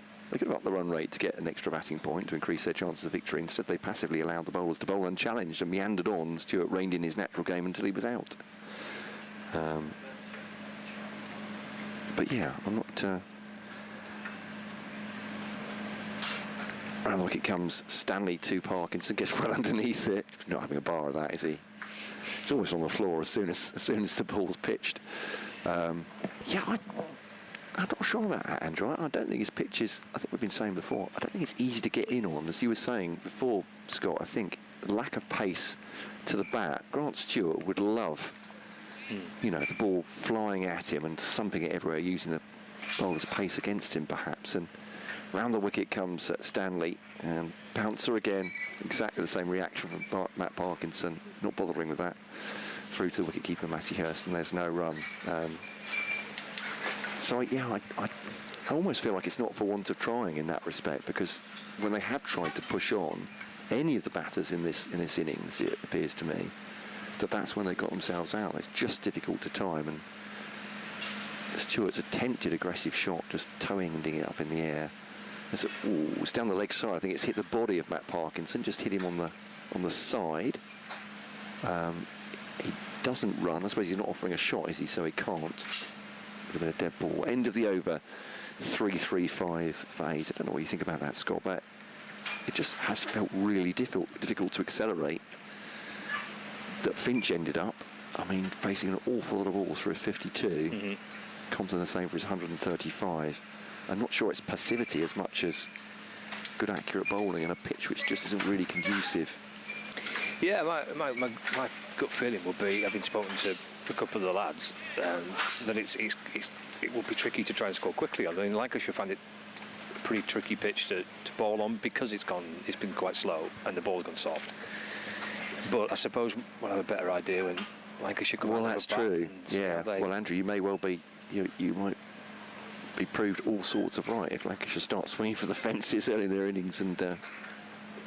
It's green around the wicket. That's dragged short. Benko tries to whip it away. Yeah, I might have a better idea maybe tomorrow as to what it's like. But certainly, some of the Lancashire lads are telling me that it is slow and the ball goes soft and not a lot happens. Yeah. Worked out through the leg side by Agar for a single. Brings Parkinson back on strike. So yeah, maybe with that in mind, with little pace in the pitch, that it's quite difficult for batters to to time it and to score quickly. I mean, as you highlighted there, Matt, the two guys that have got runs have built in a really patient, slow, careful way.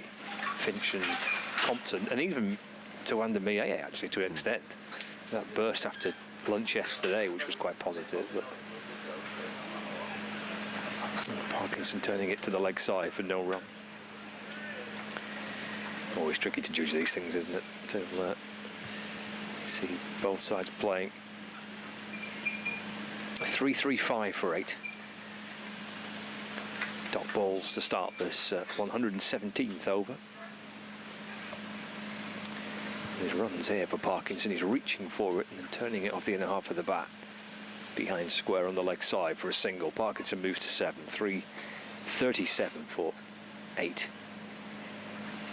Yeah, Mieye's 63, came off 95 balls, so he wasn't racing along in that respect, but obviously had to play himself in when Daniel Bell-Drummond was out before lunch.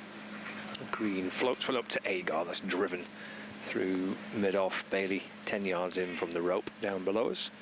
Waits for the ball to come to him. Throws it on the bounce to the bowler. And Green in possession once again. 338 for 8 now. Final delivery of the over for Chris Green. From around the wicket to Parkinson, who looks to sweep, and sweeps he does, and sweeps for 4 actually, because he got the ball fine of Balderson, who's at square leg, and sees it disappear down towards the boundary rope to push Parkinson into double figures. He's 11 not out, and score 342 for 8. Agar also on 11 as well. 3-4-2 for 8, Kent. Yeah, important runs these, I think. 18 between these two at the moment, but like you were saying at the beginning of the day, what's the winning scenario? You can only really go with the team that's batting at that point, can't you? Because the winning scenario for the bowling team is always take all the wickets for nothing, because it's that easy. Well, that's the extra factor to put into it, is that Lancashire have struggled for first innings runs, and they will face a pretty sizable first innings score. So there is that element to factor in too. James Anderson replacing Mitchell Stanley at the south end. He walks having lost his run up, I think, in a gust of wind. Yeah, it's a bit. And Sue Redfern has turned to David Milnes, and there's a sort of almost emoji-like shrug with both arms out there, saying to him, "Is that?" Trying to agree on that. Is that a dead ball? Is it? No. Was he? Things happened. Can't work it out. Bowls now to Agar, leaves it outside the off stump. At first I thought maybe was he just suggested that Parkinson had strayed out of his crease at the non-striker's end, so he was just... Was he warning him? A little cheeky towards his old teammate, but I'm not sure.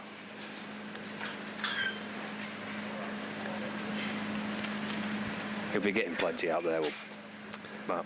I'm sure he will. He'll be giving plenty back as well. But yeah, I'm sure any wickets he takes will be celebrated with a quip or two.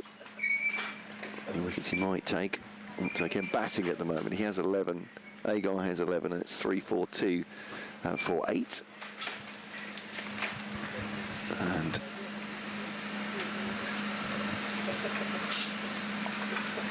Jimmy Anderson arranging the hair back in place. It's a blustery day. It is. Not good for the dew. Tell me about it. It's a nightmare.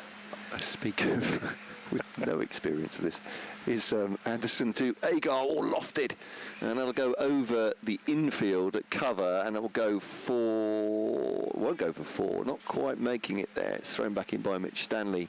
Takes 2, in fact, Agar there, and see the fielder was that threw themselves at that one upwards. Is that Keaton Jennings maybe extra cover? Yeah. And yeah, it's definitely uppish, not quite where Agar intended, I think, but a bit like T20. It's beaten the inner ring there of fielders, and safe after that. And let's go on the back foot and defends that one back to James Anderson. Yeah, this position probably their tallest fielder in that close catching role on the offside is Keith Jennings. But even with his height. Yeah. Wonder how many are here to see James Anderson thinking. I mean, there'll be regular Lancashire fans here, I suppose, who will see him throughout the season, but coming to an out ground as Anderson bowls to Agar. I'm not wishing his career to end by any means, but just driven up to mid-on, no run. But a chance to see the great man up close. Absolutely, yeah. We must. I suspect. I mean, the the following 2 games from this are grounds which you're unlikely to see Anderson play. They're at Chesterfield and at Cheltenham. So there's a real festival feel to the next 3 championship matches. Yes. Oh, inside edge past his stumps. I think it was an inside edge. It's gone to the boundary. Stewart beside us. Yeah, it is indeed. It's runs. I'd say this Stewart is fabulous. I was a bit worried about being in the shooting gallery here in this tent, but very quick. Good safe hands, yeah. I should just warn everyone behind us. If it comes flying into the tent, I'm ducking. I'm not that guy that's going to go try and make a great catch of it. No, I'm under the table. I'm out of here. Yeah, me too. I'll be with you. Yeah. My laptop, any audio equipment has to fend for itself. It absolutely does. It'll be goosed. Kind of hoping that Chachi's on mic at the time. Yes. Somewhere close to me anyway, so an actual cricketer can catch the ball. Yeah. Rather than me and you flailing around. Just thought I'd set that out, Scott, before we go. It's not even discretion being the better part of valour, it's just pure cowardice. There we are. End of the over anyway. 3-4-8 for 8. The disclaimer's been made. Chris Green's going to continue. He's got Parkinson on strike. Parkinson plays forward and defends to Chris Green. Actually, on that note, I think I'm due for a change, yeah. Okay. There we go. Oh, by the way, I did find out what tea is at 4 p.m. Oh, it's 4, is it? Yes. Okay. So thank you very much. Immovable feast, though. Yeah. Did a bit of research at lunch. Green sets off and bowls to Parkinson. Parkinson sweeps. Fielded by Balderson, and there's no run. This is over number 14 in this spell for Chris Green. 1 for 32 from the previous 13 overs for Green. He's got through 36 overs already. He's had a fair old run out. The tall Aussie off-spinner. And here he is, bouncing his way back in again, bowling to Parkinson, pushed away off the front foot towards mid-wicket. And Bohannon fields, and there is no run. He's used to being by the coast, isn't he, Chris Green? Parkinson gets forward and defends, and again there's no run. Based, I think, in Sydney. He's at the seaside in Blackpool now.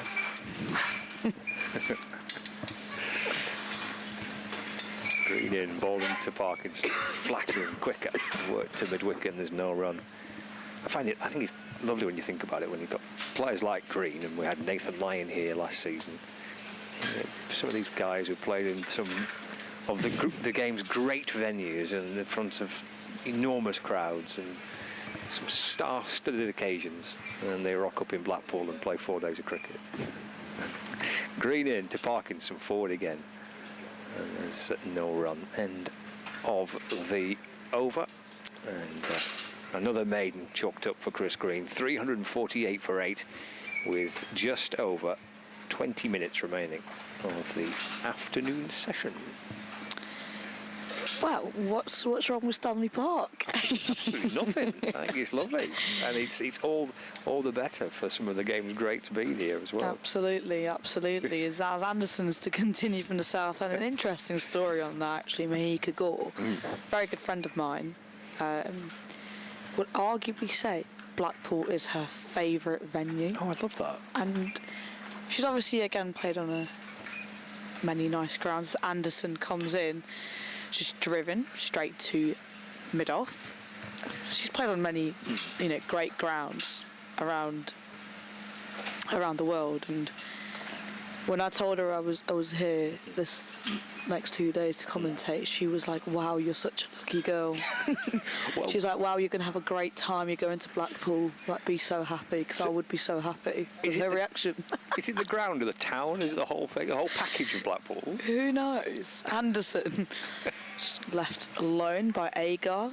I think she's just had very good experiences at Blackpool, and I do question her many times as her face lights up when she hears the word Blackpool.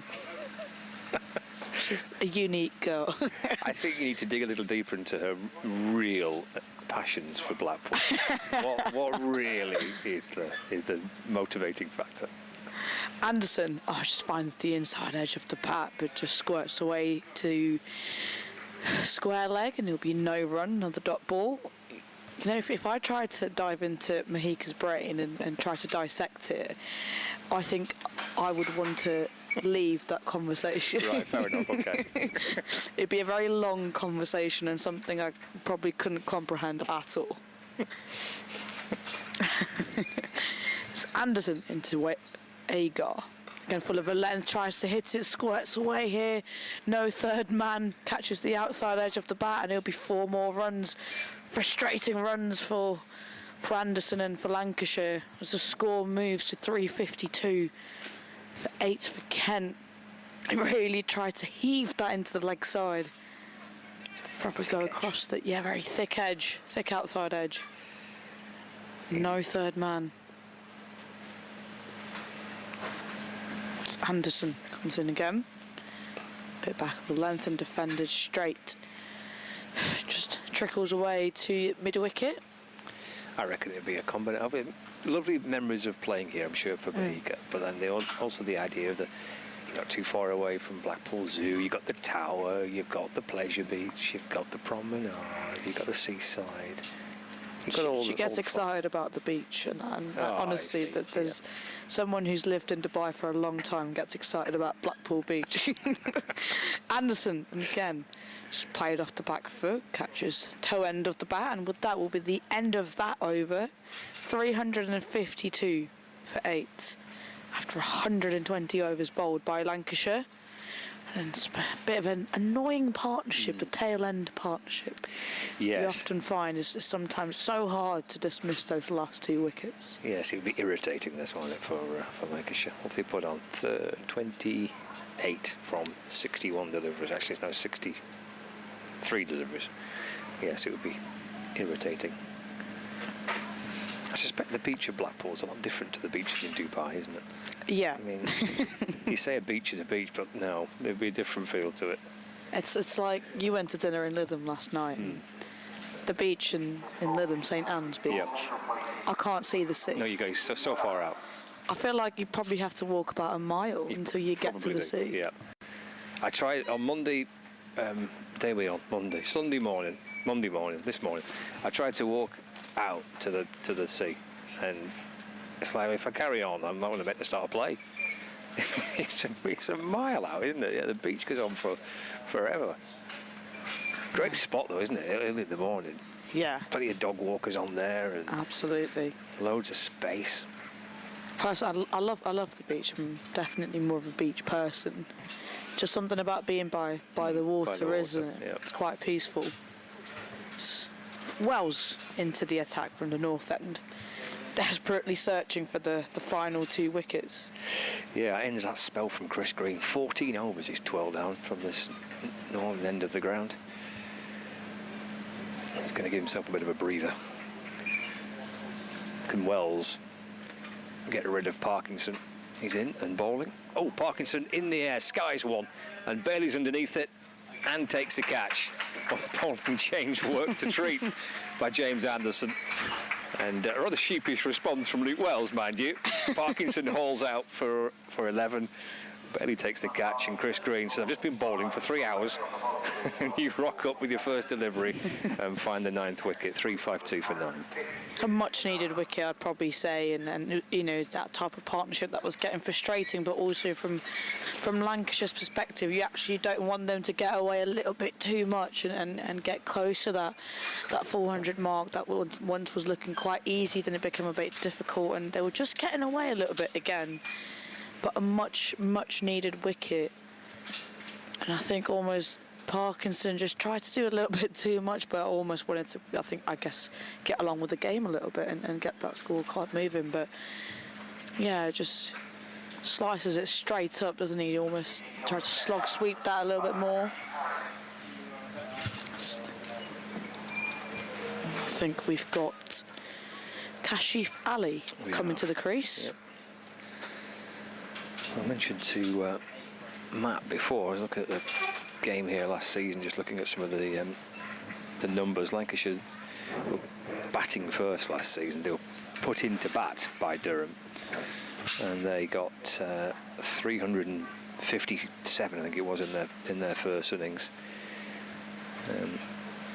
357 in their first innings, and that first innings score was enough for Lancashire to win the game. They bowled Durham out for 230 in reply, and then scored quickly second time round. Lots of ways still, if the weather holds out across the next couple of days, that we could still have a interesting game of cricket here. Here's Wells into Kashif Ali. That's pushed away back towards him, and there's no run. Yeah, I mean, it's absolutely beautiful right now. You know, I'd probably say perfect playing conditions as we see Tom Bailey warming up, hoping to finish things off. Yeah, it looks picture perfect now, doesn't it, with the bright blue sky. It's played late by Kashif Ali. Chops the ball out towards the offside, no run. Bright blue sky and sunshine. Absolutely. Could be great if the ice cream van was here today. I think the ice cream van's missing a trick. Really is. Yeah. Don't come during the rain. Absolutely, yeah. Check the forecast first. Wells in, balls a little flatter and quicker. That's run down towards short third. There's no addition to the score. Yeah, but Lancashire now would be itching to get on in their batting and spend a lot of time out in that field. It's almost 120 overs. The bowlers would fancy putting their feet up a little bit. Comes Wells, bowls. That's worked off the back foot into the onside for no run. I suppose that's the thing, isn't it? When obviously a good first innings score on the board, Lancashire, both sides looking at how they can win it. Like Kent's option here is obvious, is they can bowl Lancashire out cheaply, then they've got a great chance. Wells in again. It's defended by Kashif Ali. There's no run. End of the over. A wicket maiden that for Luke Wells. 3-5-2 for 9. I guess Lancashire could be reasonably positive with the bat. Could try and score quite quickly. We've lost quite a bit of time in the game, so to get level, and they want to get ahead if they can a little bit. It's going to take a pretty positive approach with the bat, which could also be quite tricky and with a bit of slow pitch. Yeah, they have got positive batters in the form of Luke Wells especially, and I know Keaton Jennings has come back to form a little bit more now, but you know, it's again we speak about the pitch, you know, because it's played such a big part in Kent's innings, and you know, similarly, like Agar, his first few deliveries took him a bit of time. I'd say probably say first 10-15 balls, and then sort of his rate picked up quite quickly. So once you sort of play out your initial few balls, it feels like the batters find a way or sort of become more aware of the best way to score for them and what shots to play in the areas. As Tom Bailey comes in from the south end, 4 men out on the deep for Agar. It's a really spread out field. Oh, his bowl's a slower ball, and Agar takes a big swing and it misses almost everything, and Bailey almost looks at him like, how has that missed everything? But yeah, we've got a deep point, a deep third man. Long on, long off. Deep mid wicket, deep backwards square leg and a fine leg. So yeah, I really want Agar to either go for it or just he's saying, "Come on, don't be boring." Bailey comes in, another slower ball, and it's just hit straight back out to Bailey. It's just either want to get Agar or at least get Kashi Valley on strike. He's was just looking at his stats. It's not much of a batter, unfortunately. Played one test for Pakistan. Bailey comes in, shuffles across to Agar, and it's in the block hole, and he hits it straight back, and he scampers through, looks to come back for a second, but they settle for a 1. Just all the fielders coming close for Kashi Valley. Yeah, full and straight, wasn't it, by Bailey, the key there? Yeah, absolutely. Did try to wallop it away, didn't he? Almost went in a bit of a T20 mode, back and across over to the off stump. And, you know, Bailey is good from Bailey, as in, like, he kept a good sort of line and length and just kept attacking those stumps. He's got 3 balls now at Kashi Valley. Like, can he get that wicket and wrap things up? Bailey comes into Ali. Again, it's just nudged away into the leg side of the pads of Kashi Valley for a dot ball. Just a bit short of Michael Jones at short mid-wicket. Yeah. Got a gully in place. Still no slip. No, they're a thing of the past, the slips, aren't they, in this game? Bailey running in. Bit short of a length, and that's cut off the back foot from Kashi Valley. The chase is on for Balderson, and they will come back for a second run. So that's 2 runs to Kashi Valley and to Kent's total. I'm sure when Lancashire come out to bat, Kent will be a 2-slip Scully type thing, 3-slip Scully maybe, something like that, but unless there's earlier inroads, we'll soon see that change, and we'll soon see mid-wickets and short covers, 2 mid-wickets, 3 mid-wickets, that type of thing. Lancashire quickly changed their approach as the day went on yesterday. And Bailey comes in 2 short mid-wickets, but it's just defended off the back foot from Kashi Valley. And that will be the over. Kent are 355 for 9 off 122 overs. Whereas Agar will be back on strike. Anderson and Wells having a little bit of a quick chat as what's the plan here for Agar? What's the plan? Do we look to get him out, give him the 1? That ideally would like to wrap things up as quickly as possible now, with the tea break not too far off. Yep, 4 p.m. tea.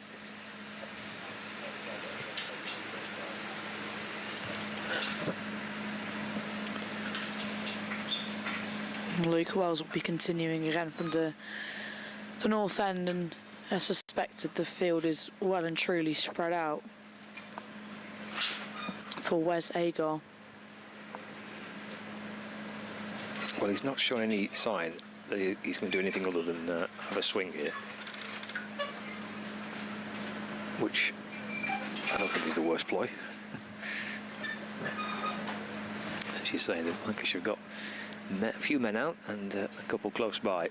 There we go. Clobbered away down the ground over long on. Has he got enough? Yeah. He has, all the way for 6 for Agar. Yeah, that's going to be the approach, isn't it? No doubt about it. Moves to 28, 361 for 9. Yeah, absolutely. I think, you know, they want to get as close to that 400 mark as possible, and he's got to do the bulk of the strike facing and scoring. Wells in, balls down the pitch he comes, that's slashed out towards the leg side, and umpire with his arms outstretched, wanting to know whether it's gone for 4 or 6. He's gone for 6. 6 again, 1 over long on, and 1 which he's cracked out towards mid-wicket, out towards the pavilion. He's got such a big reach, hasn't he? Such a tall man. Yeah, you know, I think Wells saw him come down the track and try to skid one through, but he was well through that shot and smashed away. Wells again to Agar. Agar goes again. This is along the ground this time, through the leg side. And picked up on the boundary edge. Just the. In fact, they turned it down, haven't they? They've not run. Doesn't want to run. I'll keep the strike. I'll keep swinging. Turn the single down. 367 for 9. In comes Wells. Balls again. Down the pitch he comes again. And a big heave. It's not quite where he's aiming. The ball is, in the end, flashed out towards the leg side. It's fielded by Ashton Turner. Does take a single on this occasion. So that's ball number 4 of the over, isn't it? Yeah, for it is. Kashi Valley to face. Yeah, I think he trusts Kashi Valley to get through those 2 deliveries, but that was a big slog, wasn't it? Just really huge heave across the line and absolutely threw the kitchen sink at it. It was the kitchen sink and the whole kitchen unit, wasn't it? Yeah. 368 for 9. So Kashi Valley's got a couple of deliveries to face, and then presumably Agar will try and wallop it around Blackpool again. In comes Wells. Oh, he gets one to go through. He's got a half appealing if there's a little maybe inside edge on that, but it's gone through the bat, past the pads, past the leg stump. It's managed to weave its way through almost everything, that delivery. Yeah, missed everything, didn't it? Just went through everything. Can he get through this one delivery? Wells in, balls. Goes back and cuts it out towards the leg side, and I'm not sure whether to run or not. The intention was to run, and then they've gently between them agreed that they shouldn't. So Agar will be on strike for the start of the next over. 368 for 9. The Kent score, and yeah, handy runs and very irritating, I'm sure, for Lancashire. I think Kashi Valley wanted that single. He's like, oh, I'm hitting the ball well. Like, give me, Let me have a go. Yeah. And Agar will be saying, I've hit 2 6s in that over, so I'll be doing the strike. And yes. Thank you very much as Tom Bailey comes in to bowl from the south end. Bit of a chat going on between Bailey, Green and Anderson, trying to get this field placement right, making sure he's got the right people in the right place. So there's 4 men on the leg side, got a long off, deep cover, deep point, just 1 man. We'd probably say up close. Here goes Bailey to Agar. Big swing that is from Agar, and that is sailing away, and that is a huge 6 from Wes Agar. Goodness me. What a shot that is. Towards the beer tent, wasn't it? Absolutely. There was no chance for the fielder at deep mid-wicket. I think it's Michael Jones literally sailed miles over his head. That's a massive wallop. We've seen a couple of big... I remember a one-day game here in Nottinghamshire played a few years ago, and Alex Hales, first maybe a T20 match, Alex Hales was knocked them out the ground over the trees on the far side, but that was a big hit. Brings the score to 41. Bailey comes in again, and again has gone a bit straight up in the air. Long off's going to be underneath it, and the catch is taken. And that will be it, that final wicket that Lancashire desperately were searching for. And with that comes to an end an extremely entertaining innings from Wes Agar. Takes a big swing at it, but catches toe end of the bat. And with that will be the end of his innings, and end of Kent's innings. 374 all out. Kent with Agar, 42 of 48 deliveries. And Lancashire, just on the stroke of tea, have bowled Kent out in their 123 overs. Yeah, Agar 41 of 47 deliveries, 4 4s and 3 6s. So a really powerful end to the innings for Kent. Yeah, 374 all out. So that will be tea on day 2. So we'll take a little break and catch you in about 20 minutes.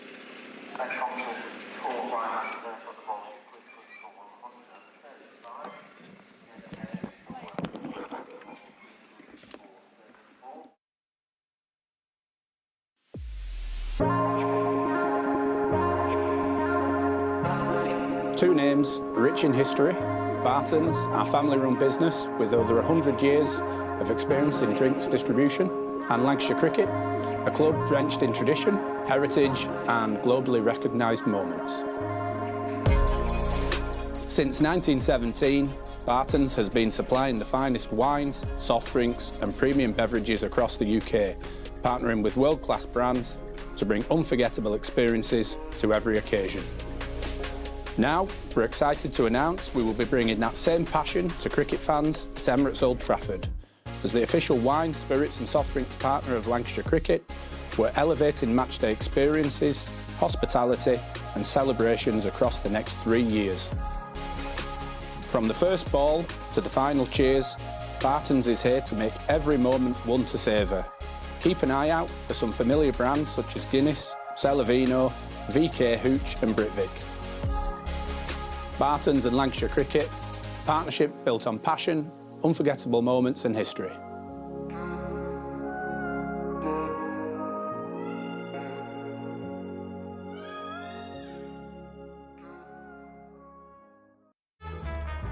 L is for the way you look at me.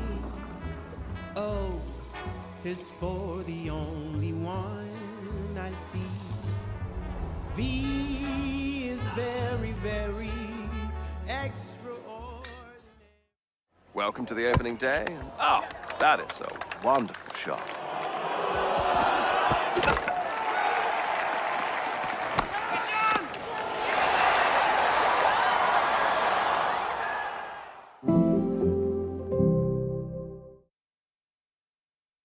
This is a call for hungry dreamers and hard-working self-believers. Success is down to more than just luck and talent. It's striving to be the best, breaking the boundaries and never giving up. Are you ready to become your best self? Are you ready to unlock your greatness? So what are you waiting for? This is Education Evolved. This is UA 92. When I was a kid, there was no professional women's cricket. I didn't even think that women could be professional sports people. Especially early on, it just didn't really seem like there was a career in it. To support myself around cricket, I had to work at the petrol garage. I was the only girl, so I stood out. I'd love for young girls to be able to dream about being an athlete and it to be achievable. Thanks to the Hilton funding my contract, it's allowed me to play the game that I love all day, every day. We're like an engine and we need to be fueled with the right gas. Without funding, we can't be visible. You can't be what you can't see. As a team, it feels like we're breaking boundaries. Thunder and Lancashire always want to put women's cricket at the forefront, and now I think that's really shining through. It's mad to think that without the Hilton funding, like, we wouldn't be playing cricket every day, training. Well, we could be, but we wouldn't have any money. We wouldn't, so. Yeah, true.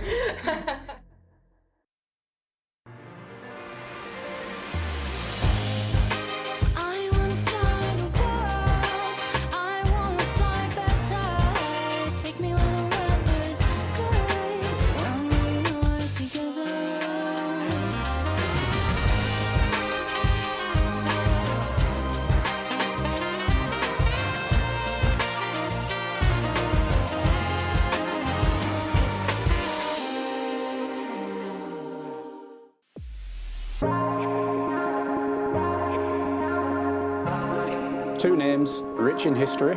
Barton's, our family-run business with over 100 years of experience in drinks distribution, and Lancashire Cricket, a club drenched in tradition, heritage and globally recognised moments. Since 1917, Barton's has been supplying the finest wines, soft drinks and premium beverages across the UK, partnering with world-class brands to bring unforgettable experiences to every occasion. Now, we're excited to announce we will be bringing that same passion to cricket fans at Emirates Old Trafford. As the official wine, spirits and soft drinks partner of Lancashire Cricket, we're elevating matchday experiences, hospitality and celebrations across the next 3 years. From the first ball to the final cheers, Barton's is here to make every moment one to savour. Keep an eye out for some familiar brands such as Guinness, Celavino, VK, Hooch and Britvic. Bartons and Lancashire Cricket, partnership built on passion, unforgettable moments and history.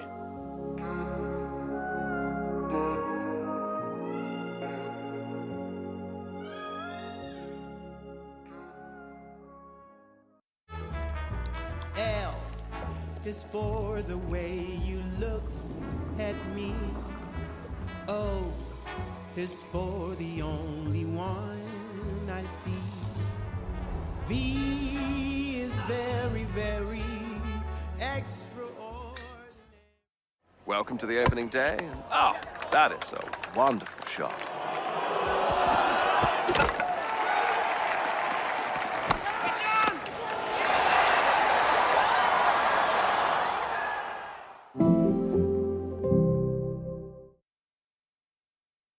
This is a call for hungry dreamers and hard-working self-believers. Success is down to more than just luck and talent. It's striving to be the best, breaking the boundaries and never giving up. Are you ready to become your best self? Are you ready to unlock your greatness? So what are you waiting for? This is Education Evolved. This is UA 92. When I was a kid, there was no professional women's cricket. I didn't even think that women could be professional sports people. Especially early on, it just didn't really seem like there was a career in it.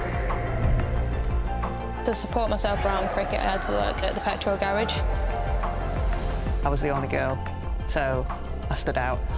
I'd love for young girls to be able to dream about being an athlete and it to be achievable. Thanks to the Hilton funding my contract, it's allowed me to play the game that I love all day, every day.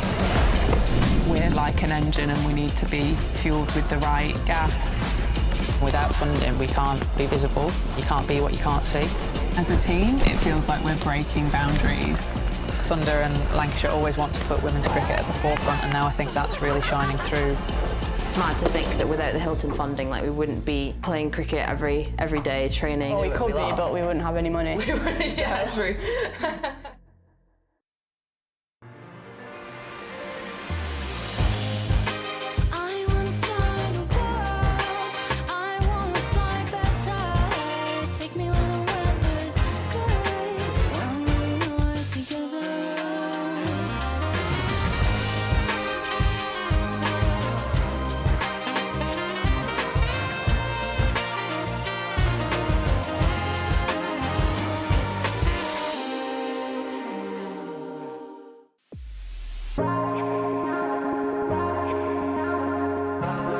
Two names rich in history, Bartons, our family-run business with over 100 years of experience in drinks distribution, and Lancashire Cricket, a club drenched in tradition, heritage and globally recognised moments. Since 1917, Bartons has been supplying the finest wines, soft drinks and premium beverages across the UK, partnering with world-class brands to bring unforgettable experiences to every occasion. Now, we're excited to announce we will be bringing that same passion to cricket fans at Emirates Old Trafford. As the official wine, spirits and soft drinks partner of Lancashire Cricket, we're elevating matchday experiences, hospitality and celebrations across the next 3 years. From the first ball to the final cheers, Bartons is here to make every moment one to savour. Keep an eye out for some familiar brands such as Guinness, Celavino, VK, Hooch and Britvic. Bartons and Lancashire Cricket, partnership built on passion, unforgettable moments and history.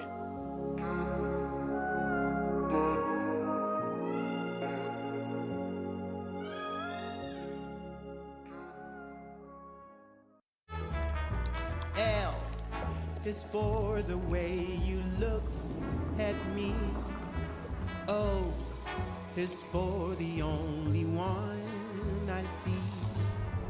V is very, very extraordinary. Welcome to the opening day. Oh, that is a wonderful shot.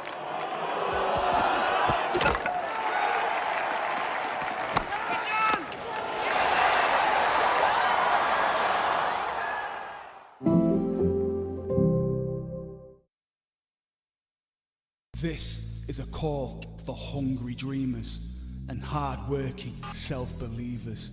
Success is down to more than just luck and talent. It's striving to be the best, breaking the boundaries and never giving up. Are you ready to become your best self? Are you ready to unlock your greatness? So what are you waiting for? This is Education Evolved. This is UA 92.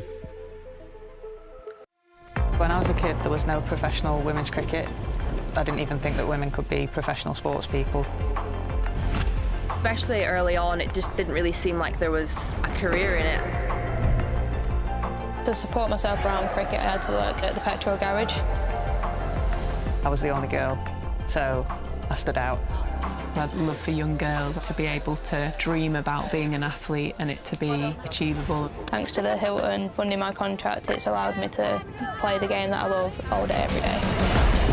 We're like an engine and we need to be fueled with the right gas. Without funding, we can't be visible. You can't be what you can't see.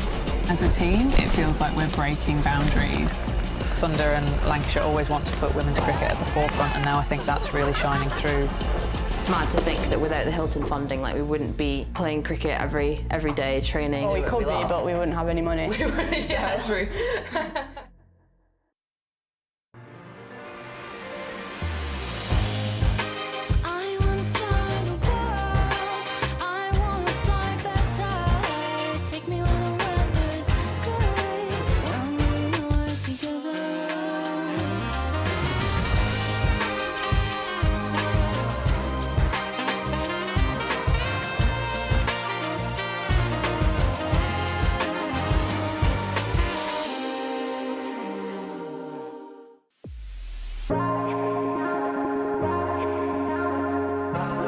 Two names rich in history, Barton's, our family-run business with over 100 years of experience in drinks distribution, and Lancashire Cricket, a club drenched in tradition, heritage and globally recognised moments. Since 1917, Barton's has been supplying the finest wines, soft drinks and premium beverages across the UK, partnering with world-class brands to bring unforgettable experiences to every occasion. Now, we're excited to announce we will be bringing that same passion to cricket fans at Emirates Old Trafford. As the official wine, spirits and soft drinks partner of Lancashire Cricket, we're elevating matchday experiences, hospitality and celebrations across the next 3 years. From the first ball to the final cheers, Barton's is here to make every moment one to savour. Keep an eye out for some familiar brands such as Guinness, Celavino, VK Hooch and Britvic. Barton's and Lancashire Cricket, partnership built on passion, unforgettable moments and history.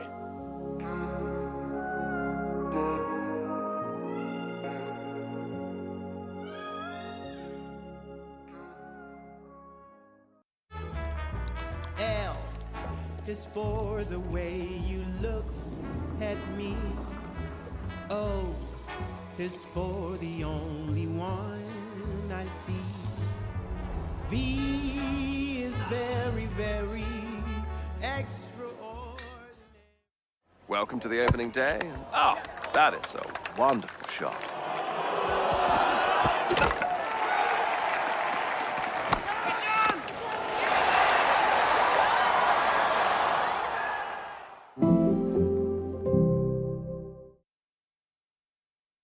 This is a call for hungry dreamers and hard-working self-believers. Success is down to more than just luck and talent. It's striving to be the best, breaking the boundaries and never giving up. Are you ready to become your best self? Are you ready to unlock your greatness? So what are you waiting for? This is Education Evolved. This is UA 92. When I was a kid, there was no professional women's cricket. I didn't even think that women could be professional sports people. Especially early on, it just didn't really seem like there was a career in it. To support myself around cricket, I had to work at the petrol garage. I was the only girl, so I stood out. I'd love for young girls to be able to dream about being an athlete and it to be achievable. Thanks to the Hilton funding my contract, it's allowed me to play the game that I love all day, every day. We're like an engine and we need to be fueled with the right gas. Without funding, we can't be visible. You can't be what you can't see. As a team, it feels like we're breaking boundaries. Thunder and Lancashire always want to put women's cricket at the forefront, and now I think that's really shining through. It's mad to think that without the Hilton funding, like, we wouldn't be playing cricket every day, training. Well, we could be, but we wouldn't have any money. We wouldn't, yeah, true.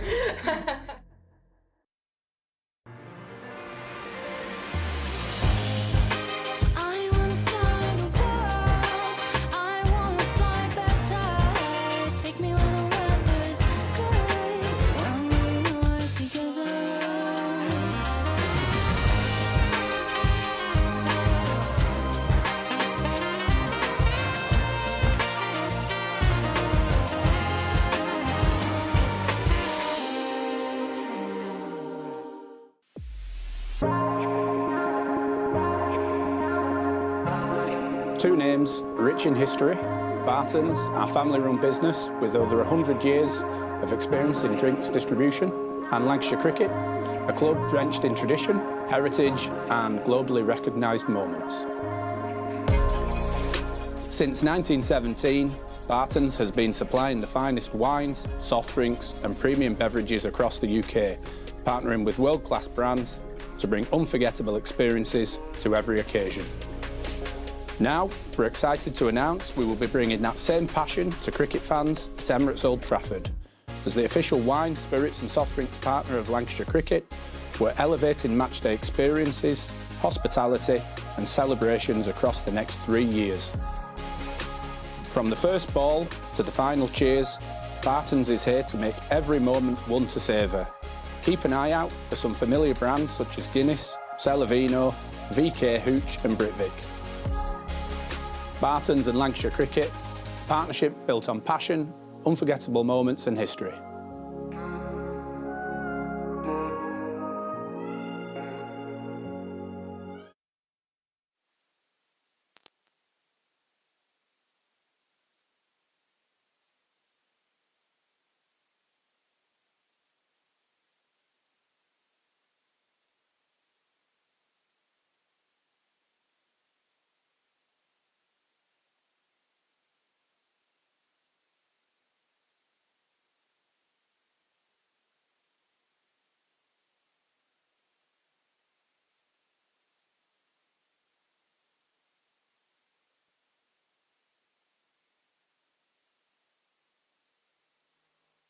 Good, lovely, there we go. And very warm welcome back to all of our listeners on BBC Radio Lancashire and BBC Sport and on Lancs TV as Lancashire make their way out to kick off their batting innings with Luke Wells and Keaton Jennings.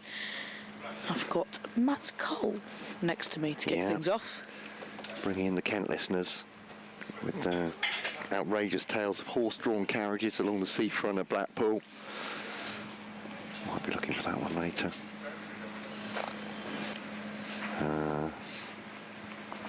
But yeah, so 374 for Kent. This will be fascinating, won't it? Lancashire have been in the field for, well, I suppose with only 2 sessions yesterday, it's a day and a bit, isn't it, for them? And Grant Stewart would, with the new ball, bowling to Keaton Jennings. And a little bit of inseam from him there, coming back at the left-hander for the first ball. I think that we're getting a... It's coming from this walkie-talkie here. Oh, it's Scott's walkie-talkie. Oh, Scott's walkie-talkie. I shouldn't touch that, should I? I think we're getting directions from... Oh. Is that coming from there? I could swear it was coming from... Anyway, Stuart Keaton Jennings. It's a mainly visual thing, this one, for the listeners. I know. I think it's Luke Wells on Oh, beg your strike. pardon. Oh, sorry, I do apologise. Yeah, it's Keaton Jennings this end with number 1 on his back. Are those people called the vision mixer, I think? They literally call the shots as it goes. Well, it's a heck of a job. I mean, as you already indicated, I can't tell which batter is which, so it's hard enough for me. Steered to gully by Luke Wells for the first run. That's Jaden Denley, left arm throw into the wicketkeeper Harry Finch. Now I apologise because we're at ground level. I'm sort of peering through a crowd of umpire and batters to see who the two slips are. It should be Tawanda Mieye at 1. I'm pretty sure it is. And leaning at 2, Danny Bell Drummond at gully. Then Jaden Denley at point, Matt Parkinson at mid-wicket. Wideish. Sorry, it's the left-hander. It's a cover, of course. I'm going for a right-hander, but yeah. Cover for Jaden Denley and Matt Parkinson is more an extra cover or a wideish mid-off. Mid-on is Wes Agar. It's a dot ball, by the way. Ben Compton, because he hadn't done quite enough work in this game so far, with just the 7 hours at the crease, is fielding at short leg under the lid, and this one clipped past him, not very far away, but that will be runs for Lancashire, starting briskly here. Good stop by Wes Agar in the field, throws the ball in. Joey Everson is the man at regulation square leg. And Kashi Valley will be somewhere. Oh, there he is. Big floppy hat down at that long leg. So they come through for a enterprising 3. And this first over, it's whistling by, 4 for none. There we are. Kent were becalmed at the start of their innings, but they've started well here. And it's Luke Wells. Amazing, lifts the bat high. Again, you can see the natural movement from Stewart coming into the left-hander. He's bowling over the wicket. Wells defends that one. End of the over, 4 for none. Good crisp start by Lancashire. Yeah, both moving quite positively, I'd probably say, in their rhythm. 2 left-handers opening for Lancashire as well. Here we go, yeah. And, well, Kashi Valley looks to be ready to go from that south end. Yeah, Pakistan international. Said he just won the 1 cap earlier this year so far. It's fast medium rather than ultimate quick. Bowls on the stumps. Kent were particularly keen to get the bowler not necessarily bowling 4th stump line, but actually aiming at the stumps, aiming at the pads. Very much that kind of bowler. Gives the batters a chance, obviously. But let's see how he does here. He takes a liking to Blackpool. Yeah, absolutely, and he'll be bowling first up to Keaton Jennings. He's just found a bit of form now. There's Jennings. Here we go. Kashi Valley into Jennings. A little bit full of a length and left alone outside the off stump by Keaton Jennings. It's Kent in their first innings made good first innings score, you'd probably would say, of 374. Something that, Kent fans have desperately wanted. Mainly thanks to the blade of Ben Compton scoring 135 of 296 balls. He was quite the anchor of that innings. Kashi Valley coming in again. Again, just a bit full of a length, left alone. There's no ball signalled by the umpire. He's just trying to get his rhythm, his run up right. Really the second ball of his spell. But it would be interesting to see how the carry is for the bowlers now in comparison to the Lancashire innings, as it was quite uneven, I felt, throughout the couple of days. And deferred bowler to bowler. Ali to Jennings. Just a bit back of the length, and again left alone by Jennings. Slight hint of, say, away movement from Jennings there, from Kashi Valley. But pitching quite, well, not wide exactly, but certainly outside the stumps, isn't it? So probably that 5th stump channel. There were a lot of batters that almost struggle to sort of get off. Would love to have a fiddle with it there. Ali comes in, bit full of length, and a leave from Jennings, but was a bit close to his off stump. It's a good leave, as all batters would say. Yeah, absolutely. Actually struggling a little bit for line to start off here. Best of 3 for 60 against the Middlesex in there. Well, those halcyon days when Kent won the first 2 games, and it's unfortunately been downhill for them. It's been downhill all the way since then, with 4 consecutive defeats coming into this match, but hoping for better.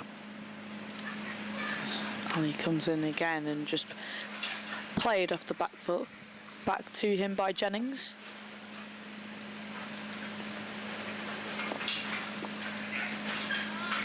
Yeah, it's been interesting. We spoke a lot about how our Lancs going to approach this innings of theirs. Will they, be wanting to score a little bit at a quicker rate, perhaps, than what Kent did, at the start of their innings? And they do have 2 naturally aggressive batters at the crease at the moment. So Ali comes in again, just a bit back of the length, and defended off the back foot by Jennings, straight to him. Interesting choice this from Kent, starting with Stewart and Kashif. See, 2 balls that perhaps allow the ball to do a little bit more, certainly than Wes Agar, who's that bit quicker. Jaden Denley's already warming up his left arm spin. I think might be a little early for him. Just hopefully getting into the attack a bit later, but yeah, so it'll be these 2. Agar, Joey Everson will bowl a lively medium pace, and Denley and leaning. Ali comes in, and there's a bit of a play and a miss, or wanting to play and left it a little bit late, but again, very, very close to his stump. But Jennings survives, and that is the end of that over. A 6 without loss for Lancashire. God, that was close. Yeah, I think the Slips were very interested in that one. There was a big cry from them, but yeah, we'll call that a very, very good leave. So he knows his off stump very, very well there. I forgot Matt Parkinson, of course, in the spin line-up, didn't I? But in the top order, Jaden Denley and with left arm orthodox, and Jack leading with off spin, and Matt Parkinson with the leg spin, of course. Front line spinner. Here's Stewart to Wells, just nudges that into the onside. It's fielded by Joey Everson, and there's no run. But, this one's just gone behind some cloud now, some high cloud. Not the angry rain-bearing stuff we had yesterday, but I guess a few showers overnight. Saying to Scott earlier, I'm not sure what that'll do. It's been so dry across the spring and early summer so far. This is guided into the offside. Lovely shot. Timing from Luke Wells. Jaden Denley goes after it, but that might well be... No, I thought it was going to a boundary for a second, but Jaden Denley's hauled it in. Short of the rope, and that'll be 2 runs to the total. So each batter has 3 so far. 8 for none. It's a lovely shot that by Wells, yeah. Just on top of the bounce and just punched it between the 2 fielders on the offside. So, very good looking indeed, and it's a no ball from Grant Stewart. Kent not really helping themselves here early on. There's a new no ball for each of the new ball bowlers. It was left by Wells outside his off stump in any case. And Lancashire 10 for none. Kent making 374 in their first innings with a century from Ben Compton, 50 from Harry Finch, and 41 of 47 balls, which entertained everybody. From Wes Agar at the end. So Stewart just outside the off stump, and it's left by Luke Wells through to the wicket keeper. 10 for none. But yeah, he gave a mighty thump, didn't he, Wes Agar? When Kashif came in, it was his signal, wasn't it? I think he just decided, I'm just going to get on with it here. Some really good striking though, Yeah. Especially to the bowling of Wells. Stewart bowls now, 2 Wells, and this one's steered again into the offside. Hasn't quite timed it, thinner contact, you probably could hear. Matt Parkinson fields at extra cover, and there's no run. Yeah, I was just going to say, it was, you know, he looked very comfortable. He looked very positive and aggressive when it was him and Matt Parkinson as well. And as soon as Kashi Valley came, he almost let it loose. Yeah, he really did. Unleashed the beast of his batting. This one's defended into the offside. Daniel Bell-Drummond fields at gully. John, an earlier email on kentcricket@bbc.co.uk. Got the right email. Trying to make sure I get it right. He says, the commentary seems to be a few seconds behind the pictures. This was a while ago, so they may have synchronised, he said. I think this is a technical issue rather than the stylistic choice of the commentators. It's not the first time I've been accused of being a bit slow, John, but there we go. Stewart fended off a little bit from Wells, down backward a square, just took the bottom hand off. That one got big on him, I think, from Grant Stewart, and turned into the onside. But safe enough. Wells on to 4. Jennings has 3. 11 for none. Lancashire. And sorry, just going to say, Michael enjoying the streaming, saying, and Jimmy's extended career. Not much played over here. Originally from Keighley, West Yorkshire, he says. This is Mike and Catherine, originally from Keighley, West Yorkshire, now in Grottoes, Virginia, the USA, alongside the Blue Ridge Mountains. The view's great. The Grotto. Yeah, there you go. Grotto, I think that's the name of the town, Grottoes, Virginia. Wow. Yeah. I think that had a bit of a sharp bounce, that last ball of Stewart, and, you know, Welsh just trying to play it with more softer hands as Kashi Valley comes into the attack to Wells. And again, it's a good leave that from Wells, bit of a shape away. You know, it's that, because he's coming round the wicket, he's angling it in, and it's just holding its line. In particular, it was the last delivery of his last over to Jennings, where he just angled it in, and you know, Jennings decided to leave it very last minute. It was a good leave in the end, but it's difficult because you almost feel like you have to play at that delivery. Ali comes in to Wells. Again, a bit back of length. Another no ball signalled by the umpire from Luke Wells. Just leaves it alone. The lines are good, I feel, from Ali so far. The line and length have been very good. Just hanging it outside the off stump, and you know, that 4th, 5th stump line. And he looks in very good rhythm, does Kashi Valley. On a pitch that's been quite dead, you'd probably say, for the bowlers. As Ali comes in to Wells. And again, a bit fuller of a length, and again, left alone by Wells, just tempting him to play it outside the off stump, but Wells being quite composed with that. It's been really good start this as well for Kashi Valley. But quite a few no balls so far in just the 3.2 overs. I think that was the 3rd one already. Yeah, that's 2 for him, 1 for Stewart so far. Absolutely. And Ali comes in and it's just back of the length, and Welsh just plays and misses that one. Seemed like it sort of shaped away a little bit there from Ali. Well, it seems like he's getting more of a movement compared to any other. Yeah, I'd agree. Other bowler that we've seen here so far. And it just angles it in and just holds its line, isn't it? Just holds its line. Yeah, you can understand again the slip cord and getting excited by that. Very excited. Ali comes in, charging in. Wells shuffles forward a little bit, and again just hangs his bat out, but misses everything yet again. And Kashi Valley, wow, he's making the batters think, he's making things happen, and Slip Corden and the keeper are definitely very excited. Yeah. Did that one come the other way? Does that just left the left-hander a little bit? No, probably similar looking. No, I think fair it enough. was. Yeah, just holding the line. Holding the line again, and again, you know, Welsh tried to use his feet, put a doubt in the mind, but luckily for him, just misses the edge again. Ali, similar looking now. This is punched off the back foot beautifully by Wells, and the ball races away to the cover boundary.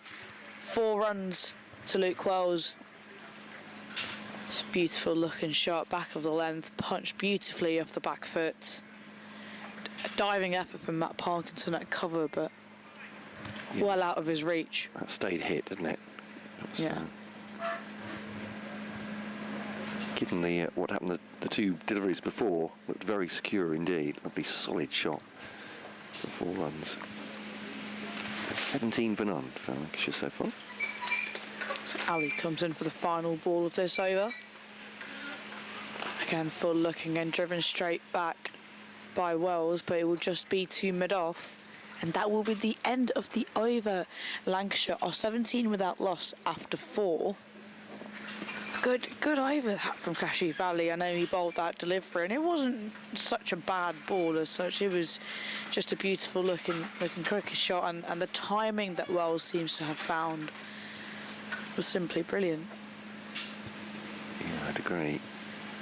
Stewart just wiping some sweat on the brow onto the ball here. It's been a fascinating start in that respect. You say Cashew Valley passing the outside of the bat a few times, which we've not seen very much in this match so far. But Lancashire also getting off to a brisk start. And Stewart's gone for 9 off his first 2. Bells now to Wells, just angling that into the offside, and that'll be no, I'm sorry, Jennings, beg your pardon. He's got the long sleeves. I should remember that, really. I was going to give you that clue just now, but you, yeah. I'm glad you worked it out. It's only taken me a quarter of an hour. Yeah, Keaton Jennings just angling that into the offside. It's fielded by Jaden Denley. And Stuart Bolston once again, and he comes forward, Keaton Jennings. Steps, takes a pace down the wicket, leaves it through to wicketkeeper Harry Finch, who I think for a moment thought about underarming it onto the stumps as the Lancashire opener had stepped forward. Thought better of it. Ball coming relay back from Wes Agar in the sleeveless jumper to Grant Stewart, has 9 on the back of his Kent shirt. Bowls to Jennings, just runs that one with soft hands down past gully, and there'll be a single. Not the most convincing shot, but he has just played it, as I said, with very soft hands. So they come through for a brisk 2. Well run by those 2. Yeah, played it very late, didn't he? Very late. Eased off the bottom hand and just almost let it run off the face of the bat in between your second slip and gully. It's very smart. And good running as well. Again, that positive intent shown in almost more than one way. Stewart to Jennings again, comes a pace and a half down the pitch towards Stewart. Turns it into the onside, fielded by Everson. This is where I have to apologise to him on behalf of Kent County Cricket Club for our commentators and spectators as well. Almost everyone's got a cable knit jumper on in the fielding side, apart from, of course, the bowler and the wicket-keeper. And he can't see any of the numbers, so there we go. I'll keep you informed as best I can, but otherwise. Here's Stewart then, bowling to Jennings, tucks that into the onside once again, going across the line a little bit to Joey Everson, just shining the ball on his whites now.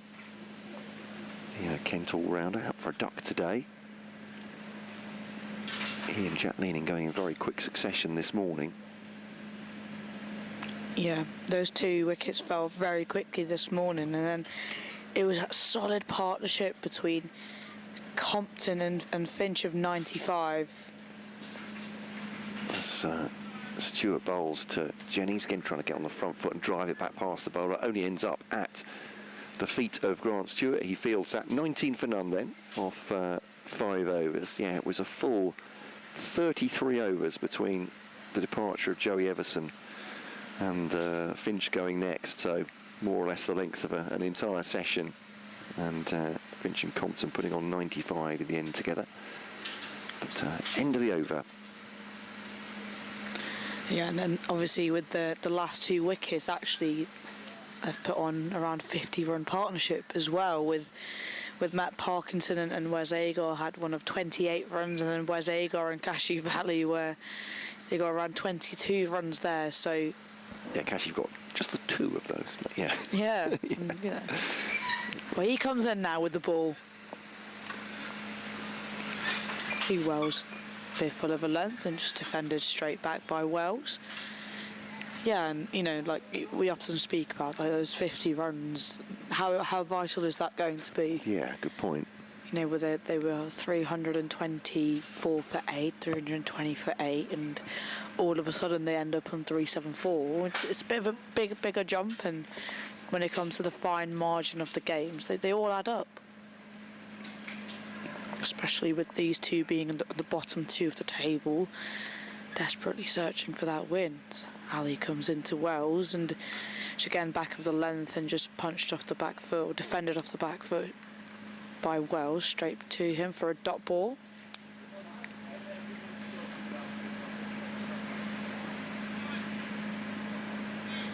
Yeah, it'd be interesting, because you know Wells's natural game is very attacking, coming off the back of a T20 campaign especially. Yeah.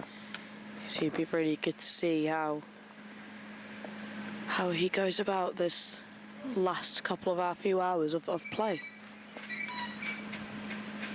Ali comes in, bit back for length and just defended into the onside by Wells.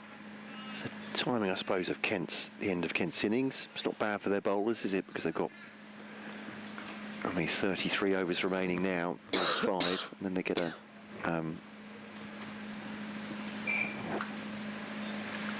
rest overnight. So they can go relatively hard at this point. Yeah, they've spent a long time in the field, haven't they? All the Lancs players as well. They've been in the field for 123 overs, so they'll be hoping their batters, hoping not to lose a wicket, hopefully. But you never know. Cashew Valley comes in, shuffled down the crease, but just punched into the offside for no run off the back foot of Wells, and another no ball signalled by the umpire. Goodness me, that's his 3rd. Yeah. Yeah. I almost feel like, you know, you can't be having that many no balls this early on, nor that many no balls in an innings, really. So, yeah, Cashew Valley, although it looks in good rhythm, needs to keep that foot behind the line as he comes in. Wells, again, a bit back of a length and just worked into the leg side, but it'll be no run. It's cut off by mid-wicket. None for 10 then, but 6 of those have been no balls, haven't they? So just 4 off the bat so far, and it's 2 and a bit overs. But obviously it's a biggish total that Kent have got, but still, you want to keep it as tight as possible, don't you? And just overstepping 3 times in the first 2.5 overs. Yeah, I know. It's one of those things that you always tell kids that something you shouldn't be doing at this level. Cashew Valley comes in, full ball and defended straight back. Solid as ever does Luke Wells in his defence. For another dot ball. Moving nicely though Lancashire. A good 3.7 run rate. Still got a fair few overs remaining in the day today. And the weather forecast, well, it looks a bit clear for today, so they try to get in as many overs as they can. Yeah. 1 ball left in this over. Ali comes in, a bit short of a length and just almost clips into the leg side, the inside edge of the bat of Wells, and that will be the end of the 6th over at Lancashire, a 21 for no loss. Yeah, I think this is a good start from them here. It took Kent a long time to put bat to ball with any convincing shots, but 5 for Jennings, 8 for Wells so far. And 8 from the no balls. I suppose if you look at it like that, actually, if they were going at 15 off 6, no, I can't do maths, can I? 13 off 6 even. You'd think, well, actually, that's quite a tight start from Kent, isn't it? But just going at 2 and over, but that's not helped them. Stewart to Jennings, comes down the pitch again. Yeah, deliberate tactic, trying to upset Grant Stewart's rhythm here. It's really been Kashi from the other end who's caused these 2 left-handers issues around their off stump. Stewart bringing it more into middle here, making Jennings play, but he looks quite secure at the moment. 21 for none, but Kashi has passed the outside edge and nibbled near the stumps. This one keeps it a little bit low, but it's turned into the onside by Jennings. I think that might be what the excitement was, because it's a decent shot from Jennings, low on the bat, but again, because there's not that much pace in the pitch, it keeping low isn't a disaster for the batters, is it? He's got time to jam his bat down on it, whereas Grant Stewart's excited, thinking it might creep through to the pads or the stumps. Absolutely. Jennings equal to that, 21 for none, and this one is clipped to square leg. Everson Fields, and they'll take a single. And when Lancashire were trying to bowl shorter, again, there's no real pace in it. It's very hard to make the batters scramble or unsettle them in that respect. There's just a lot of sort of regulation ducking underneath, wasn't there, when the short ball came, and we'll just let this one go. 22 for none. Stewart to Wells, defends that off his off stump, and there's no run, so it's a question of how Kent bowl here and how aggressive I suppose Lancashire can be, seeing that Kent did get bogged down for long periods of time, but they did bowl very well, Lancashire. Alderson was excellent. James Anderson, as you'd expect, was excellent, and Green looked the most likely at times with his off-spin to take wickets, as Stewart, that one just goes straight on through to the wicket-keeper and left alone by Wells, so there's no run. So just one off the 7th over so far, 22 for none. Daniel Bell Drummond, the captain, trotting up towards where's Agar. Oh, he's going to have a quick word with the bowler, Grant Stewart. You try this, Stewart. Grant, rather. He's just pointing. Grant Stewart, is he want an adjustment to the field? If he does, it's a minute one with Matt Parkinson moving 3 paces back at extra cover. George Garrett has just passed us, the Kent 12th man. I think they've skipped down the track. Sorry, there we go. They have got Danny Bell Drummond, you're absolutely right. Short on the drive, so sort of short mid-off there. So I thought he'd wanted back to his position, but no, there he is. He's put himself there, driven into the offside. That's a lovely shot, splits the field on the offside. On the bounce, just takes it on the up and doesn't really thump it, just glides it through the offside. Wells, lovely timing, 26 for none. And that's release of any pressure there was. Wells 12, Jennings 6, Lancashire 26 for none. Can go back to their positions now with Kashi Valley from the south end. I think Lancashire can be reasonably happy with what they've done so far. You'd expect a few alarms and surprises with the new ball at the top. No, I think Lancashire have looked very positive. They've both Jennings and Wells have tried to sort of shimmy down the track and take a couple of steps down to throw the length of, which has caused a bit of a change in the field. Scoring at a good rate. Kashi Valley comes in, 2 slips. Again shuffled down and played off the hips into the leg side for a dot ball. He moved slightly across to off there, Keaton Jennings. Yeah. Looked to move inside the line, so. Yeah.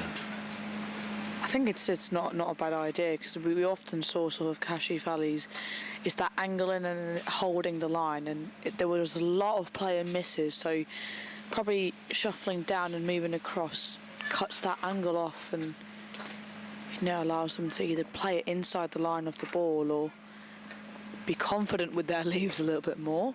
So Ali comes into Jennings. Again, a bit back of the length and a similar looking ball, bit of an appeal, but well high and not interested, as Jennings similarly tried to sort of work inside the line and clip it off his hip again. I think the excitement probably is it's beaten him, isn't it? It's gone past the bat, but as you say, he's coming down the pitch. It's hit him. He's a tall man, isn't he? And it's hit him pretty high as well. But apart from that, absolutely plumb. Yeah, for sure. apart from all of those. Yeah, apart from all of those instances, it was plumb as anything. As Ali comes into Jennings. Again, just defended straight back to him on the front foot by Jennings. Yeah, it's quite funny. You know, you often, in cricket when you speak about, if he didn't get his bat down in time, that was out. Well, he did. It's one of them.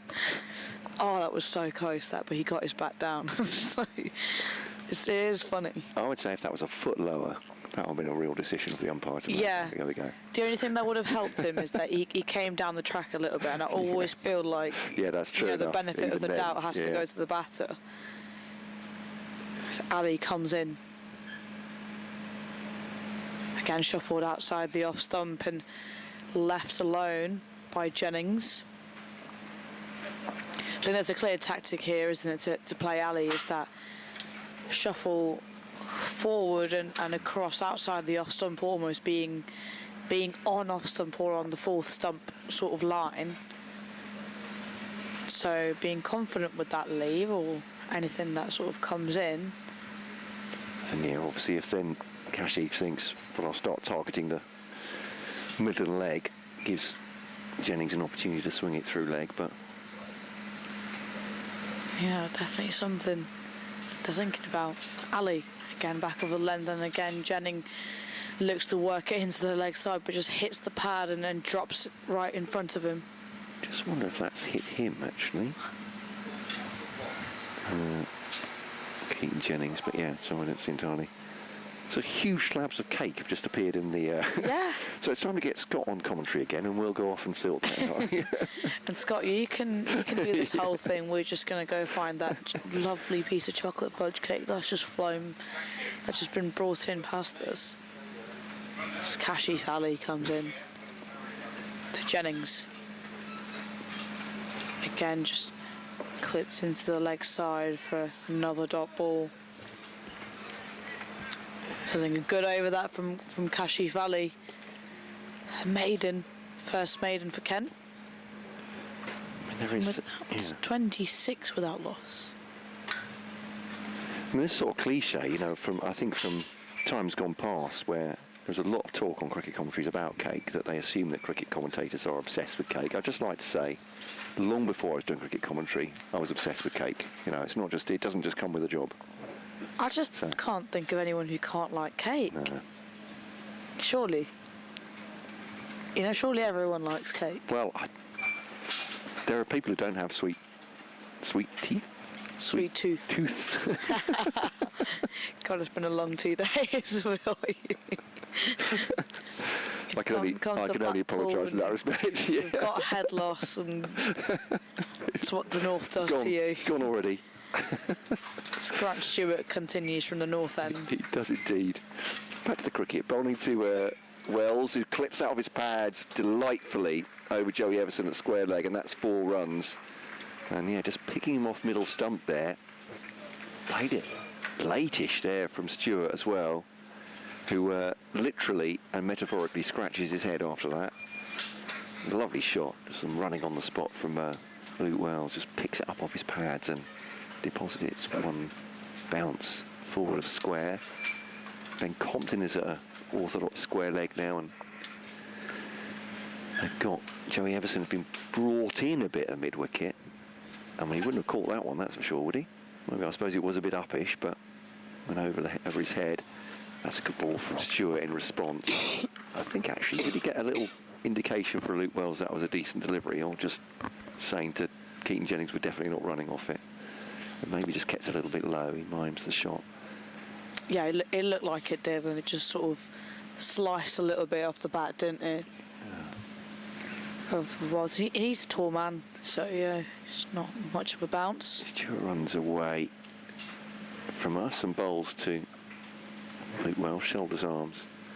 But yeah, in response to the cake question, actually, my other half does not have a sweet tooth, so which I, you know,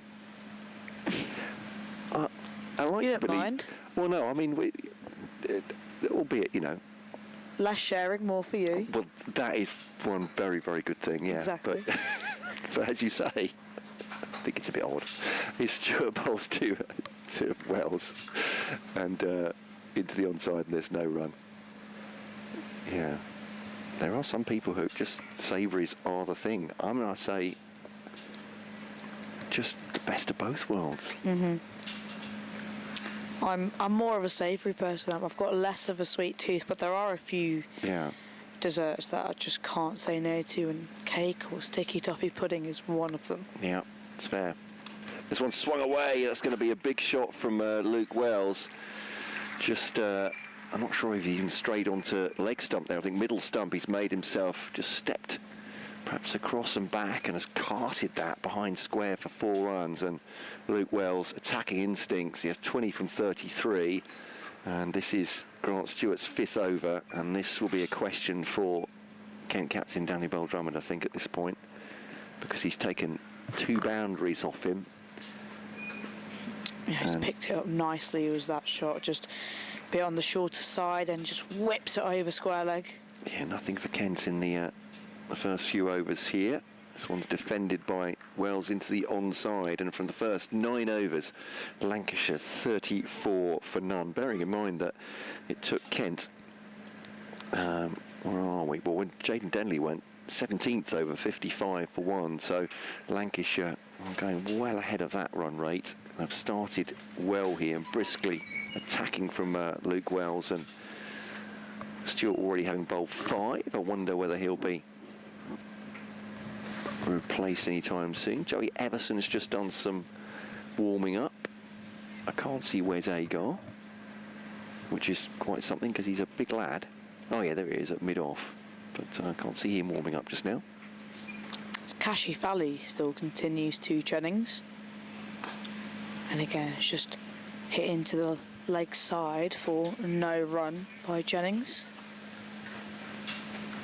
Bit foolish second delivery, but they've got a clear plan, haven't they, against trying to face Kashi Fally? I mean, at least Jennings does. The last couple of overs, they've actually played him really well. It's not been many play and misses. Yeah, there's been a couple that have wrapped him on the thigh pad, but he's still out there, is Jennings. 6 from his 25 deliveries.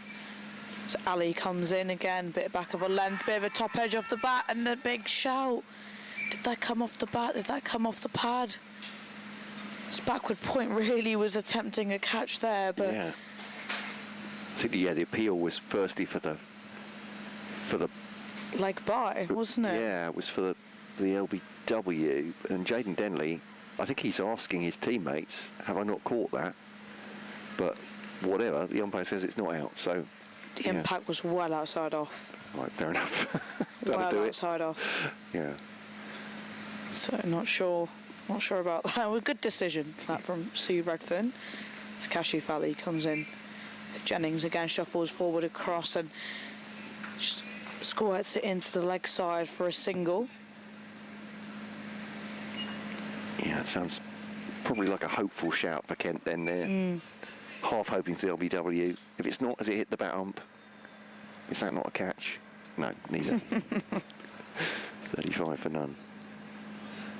Exactly that. It's just because he's shuffling so far across, you know, it's got to almost hit him on the, I'd say, on the outside part of his right leg for it to be out. So Kashi Fally comes into Wells now, bit back of the length, but just defended back to mid on for another dot. Signal Scott Reed's coming to the rescue as I go off and do my 5 o'clock update. Then eat some cake. Well, if I have to, just to help out. Yeah. Then I think I can't remember where we are in the rotation. It's been really difficult, as you said, to work out the 3 of us just rotating once. But I think maybe I'm coming back in for you in a second. But there we are. Cashew Valley comes in for Wells. Again, be a back of a length and just jabbed him on the stomach there a little bit as he tries to work it to the offside and be a dot ball. It's really good bowling this from Ali. He's charging in every ball, trying to create some chances here for Kent.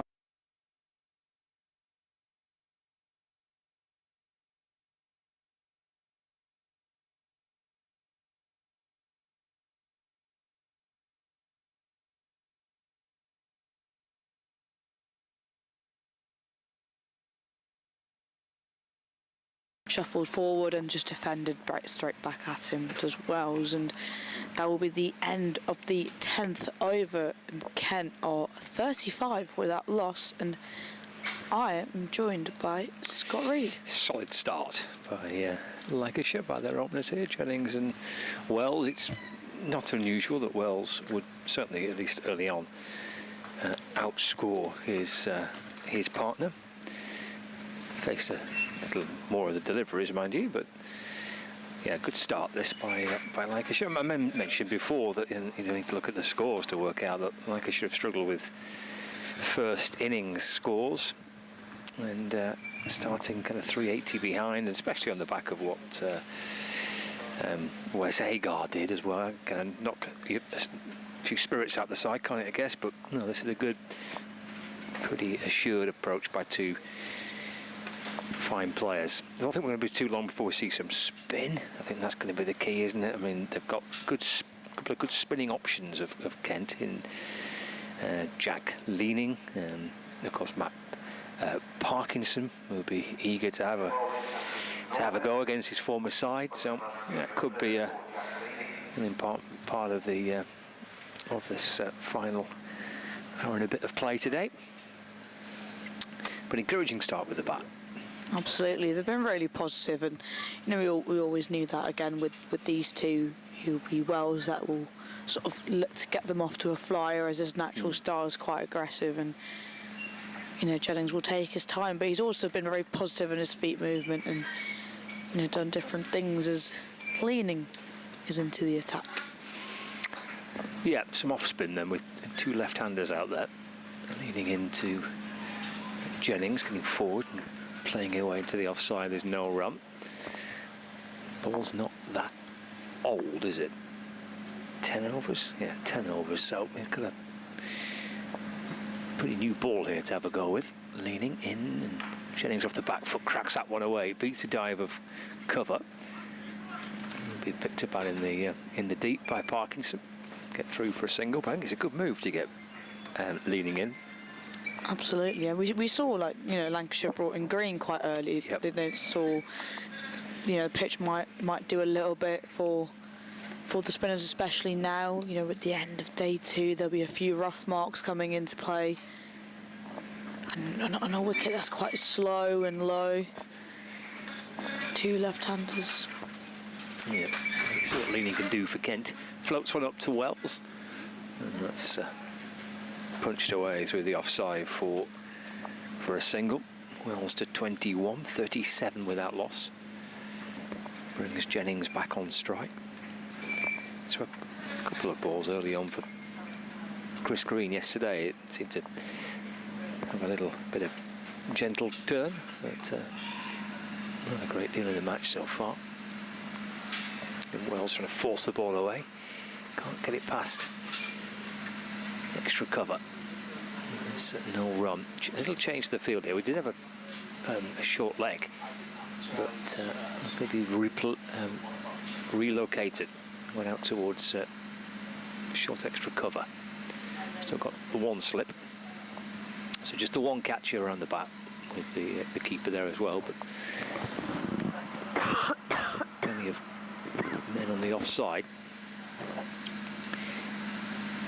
Off the back foot, Jennings just trying to see if he can find the gap. He keeps finding that fielder, I think, is Tuande Mayeye. He keeps finding him. He's crunched two to him now. Yeah. Leaning balls left by Jennings and through to Finch. There's no run, so the first over done. It is, yeah. That's Leeling's first over complete. Just the single coming off it. So 36. 36 without loss. Lancashire just starting their reply to that Kent score of 374. So Lancashire openers are Luke Wells and Keaton Jennings. Wells has 20, Jennings has 8. Kent earlier 374 all out in reply. Lancashire 37 without loss. We have Kashi Fali again continuing in his 6th over of this spell. He's almost been the pick of the bowlers that have looked at to create chances and possibly has created, you know, a few chances, a few player misses and everything as he comes charging in to Wells. Shuffled up down this track and just chipped into the offside for a dot ball. But yeah, he's looked, I'd say, a little bit challenging to face. He does come charging in, doesn't he? As you say, he comes in from a mile. Trying to generate what he can while this ball's new. Absolutely, and he, just caught the inside edge of Wells' bat and then went off his pad and just chipped in the air. But yeah, he's almost, comes off a long way. But he's just charging in, and he's in his 6th over. Just really good this from Kashi Fali as he comes in. Again, a bit full of a length and clipped away, and there's a big shout for a catcher as it goes down the leg side and is not given. And how close was that? Wells does not move an inch.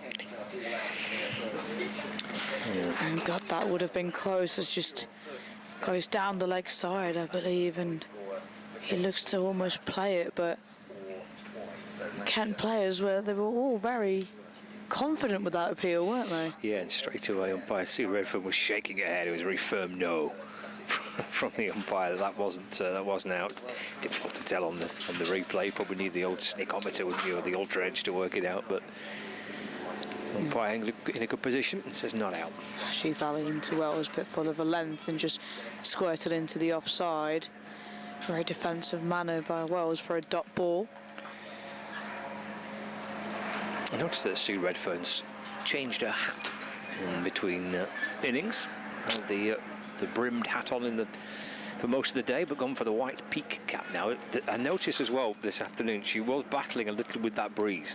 I think it was getting underneath the flap of the hat, causing a few issues. So she's gone to the cap instead. Something more secure. Absolutely, yeah. As you would say.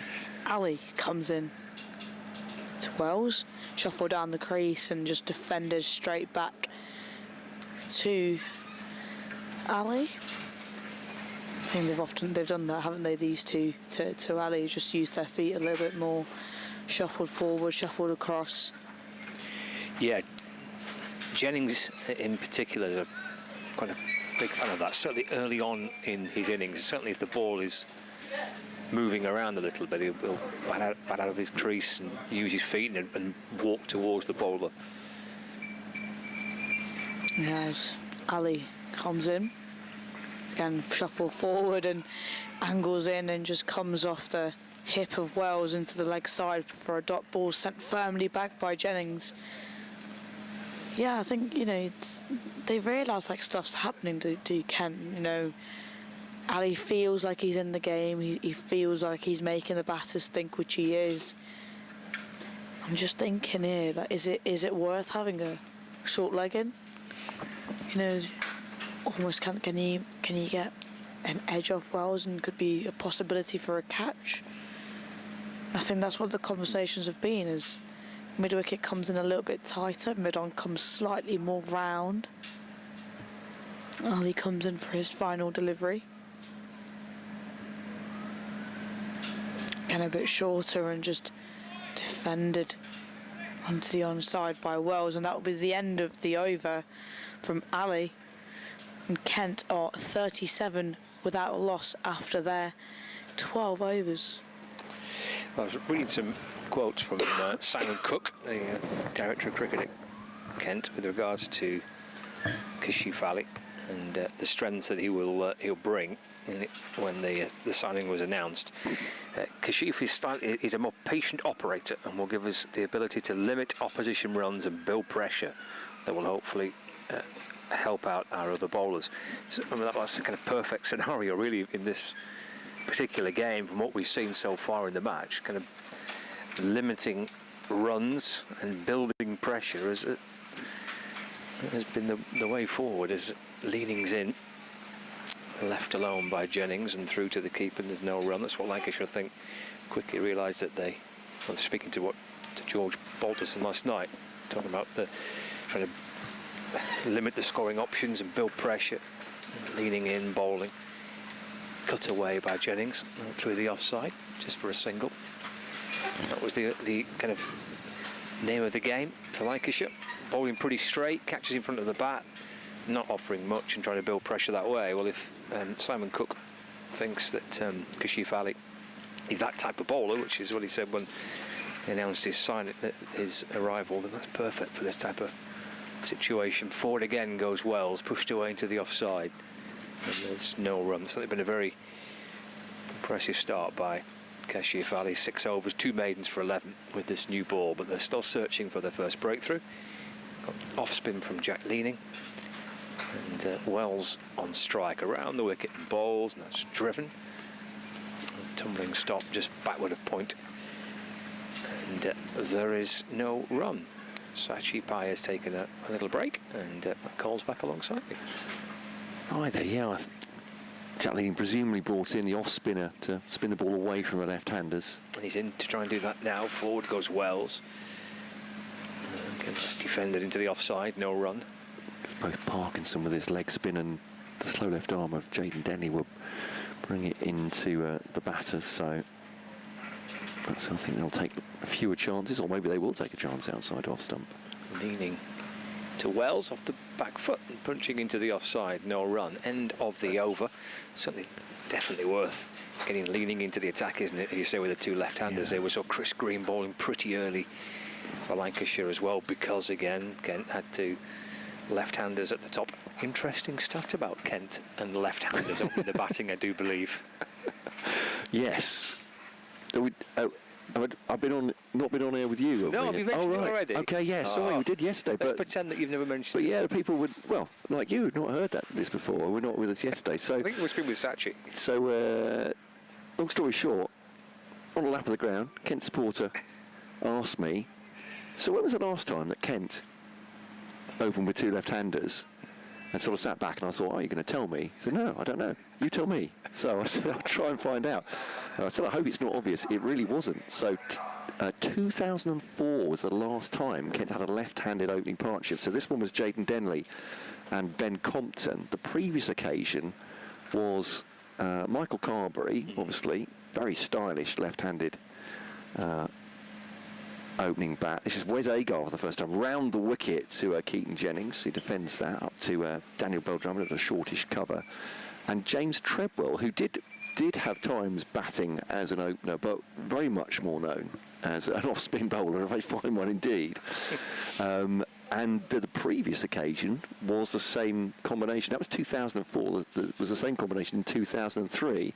But before that, it had been another decade before the previous left-handed opening pair, and actually a regular opening pair for a while. At that point, that's Agar bowls to Keaton Jennings. So no ball, I think, from Wes Agar. Kent have done a lot of this. Is this a fifth or sixth? Agar onto his second delivery. With Mark Benson and Simon Hinks, who were the last, I suppose you'd say, regular Kent opening partnership. And the stats went deeper, as I bored you with, and our listeners, stay awake now. It's soon be done. I'm riveted by it. Take your medicine. I thought it was quite interesting. So our friend Philip, who works with the Cricket Archive database, the cricketarchive.com database, did a search then, did a deep dive on the stats for different counties. As Wes Agar bowls, and it's a short ball. It's pretty up. Oh, he's ended up at his feet. He has, yeah. I was looking towards the boundary. Yeah, it kind of dropped just outside his space. And has he been hit, in fact? I think he might have done. The physio comes straight on. Yes. I think it's kind of the regular checks, isn't it? So it's hit him on the helmet. Oh no, Keaton Jennings is saying it's hit me on the arm. He said, you can ask me all the questions now. Yes, K. Jennings, number 1 on my back. So anyway, that really gives me more time to blind you with science. So not only is it a long time ago since Kent had their last left-handed opening partnership, but this is not a regular. This is not an outlier, as it were, for other teams. As we see here, Lancashire, one of the teams that already have a left-handed opening partnership. 10 of the 18 counties within the last 2 years, this season and last season, had a all left-handed opening partnership, and the last of the one lagging behind that were Hampshire, who last had an all left-handed partnership in 2017. So Kent are by far and away, by a clear decade. It's taken them a long time to get two left-handers together. There we are. It's a quirky stat, that, but I like it. It is. Quirky little fun I like it fact. too. I'm very glad of that question now. I'd assumed, and I said on air, I assumed it was really obvious, but thankfully Philip said, no, not obvious at all. You probably wouldn't have thought James Treble would be one of them. Yeah. Did you manage to find the gentleman who asked you the question to relay this information back? Excellent. Excellent. It's a job well done, everybody. They enjoyed it as much as I did, so I'm glad to say. Yeah. Oh, they're still asleep now, it could be. It's Agar around the wicket to Jennings comes forward to that one. All the concussion checks are done. As it's clipped into the onside. So yeah, I lost the line of that one, as I'd imagine Keaton Jennings did as well. It just dropped at his feet.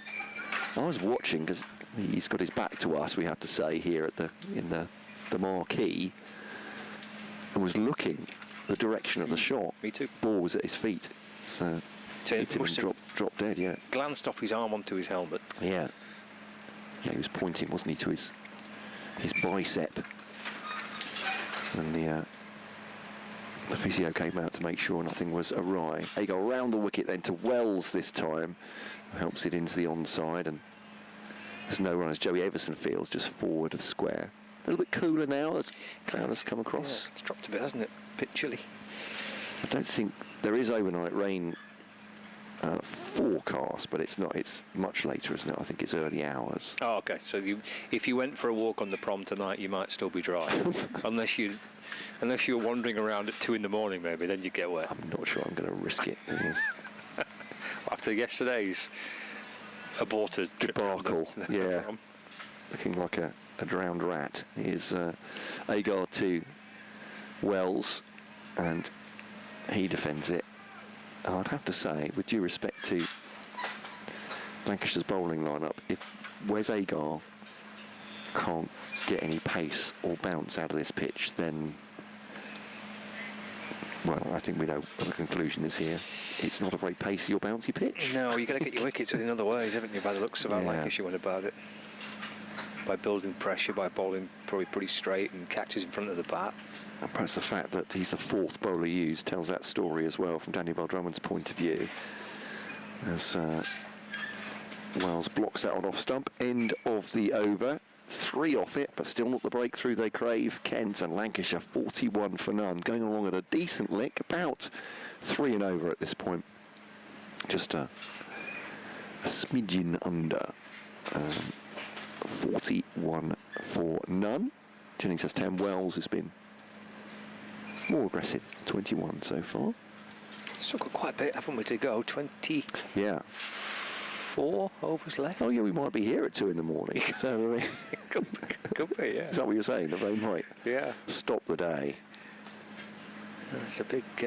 Well, yeah. Well, I mean, potentially subject to light and all the rest of it, but cloud cover's rolled in. But I think would be as long as it stays fine. Yeah. Would be, as long as it doesn't get too gloomy, and I don't think there's any sign of that at the moment. Certainly. There's Jack leaning to continue. Forward goes Wells. Ball just slides on past the bat through to Finch. And there's no run. leaning, brushing past the umpire around the wicket, bowling again, and well, it's gone past Jennings and through to Finch. Yeah, a little bit of turn there, the Jack leaning maybe. Possibly. It's hard to tell whether Jennings played and missed or not. Yeah. From our view. Look back on the replay. In again and balls.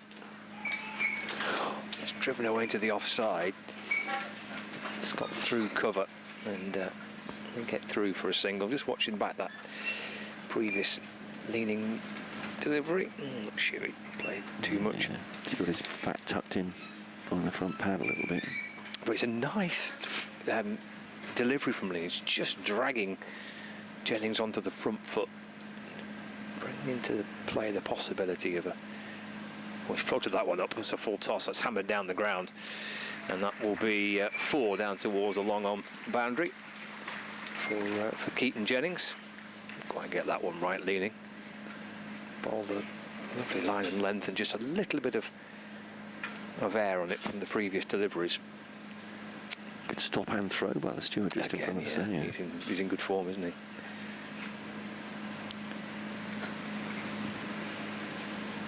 That's Wells on strike. Sorry, not Jennings. I mean, I said Jennings. That's defended again. And there's no run. Out of the chair very quickly, I noticed that as well. It's taken me about 20 minutes at this point, so especially this time of the day.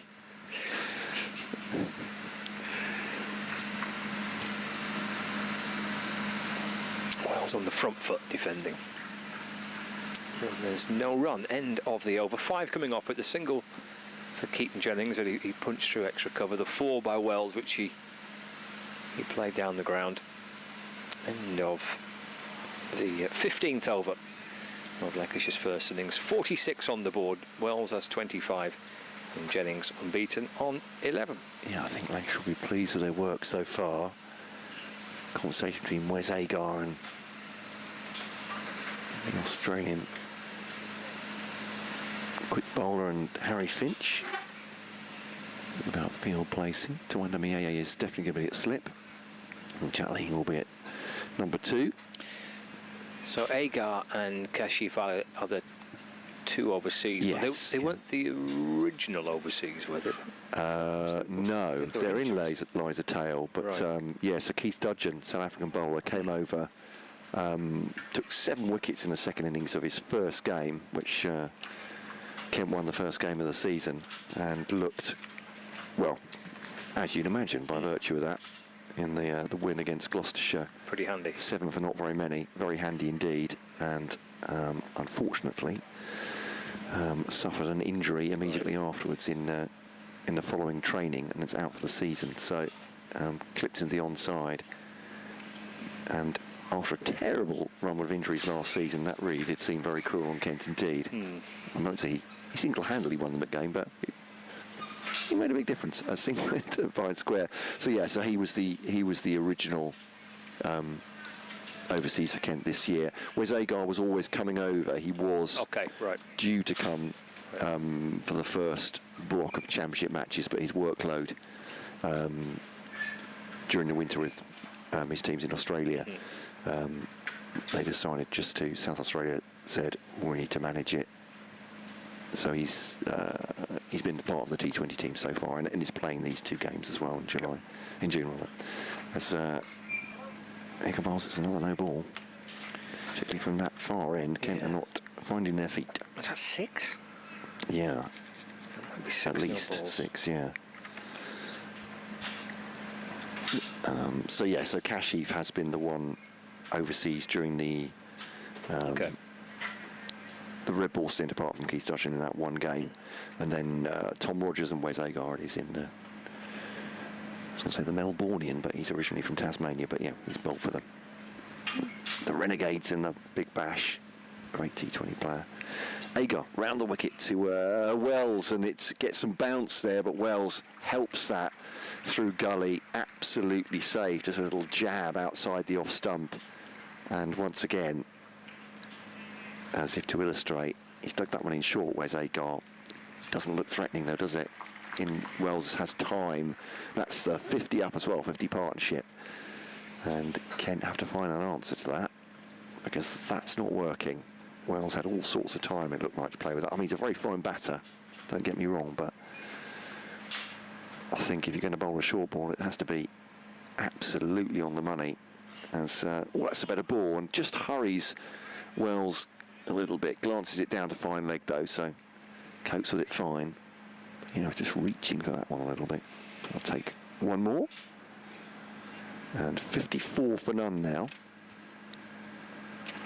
I think Wells has 30, Keaton Jennings has 12. I'm just going to check out the no ball scores. I think that's the 6th. Yeah, it's not been great, has it, from Kent?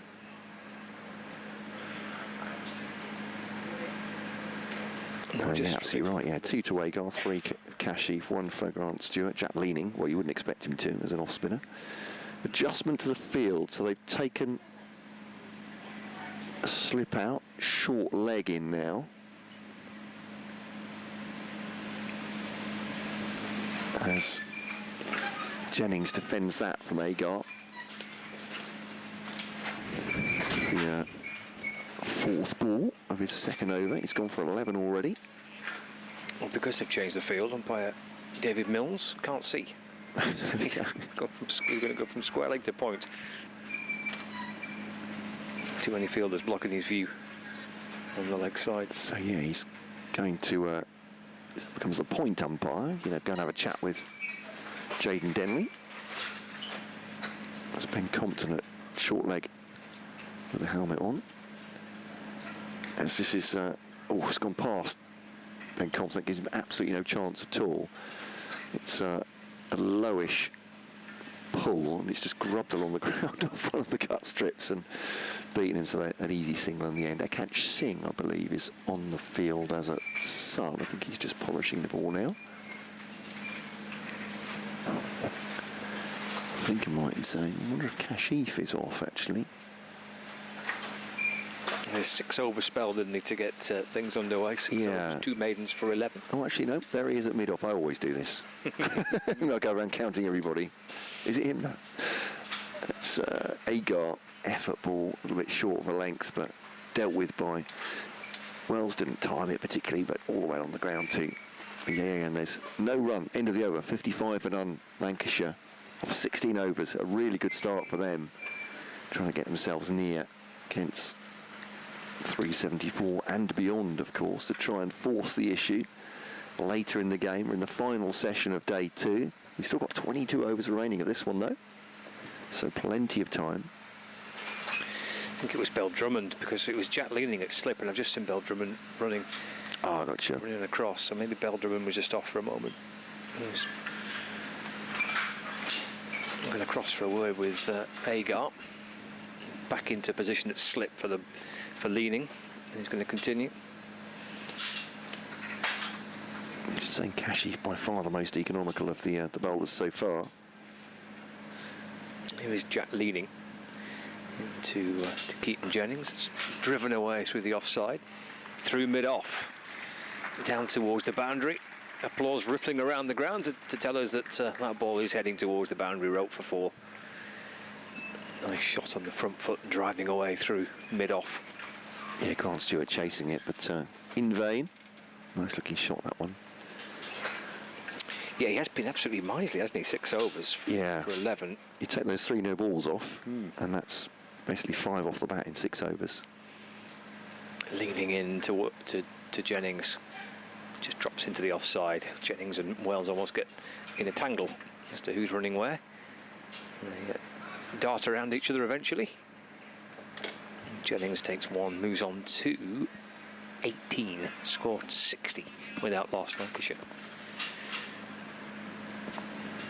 Jack leaning around the wicket, balls again, and driven away to the offside off the toe end of the bat by Wells, and he instantly gives the batter a look and gives it a twirl.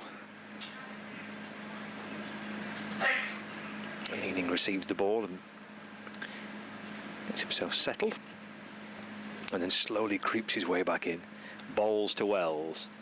Oh, well, that may have beaten Wells. He's pressing forward.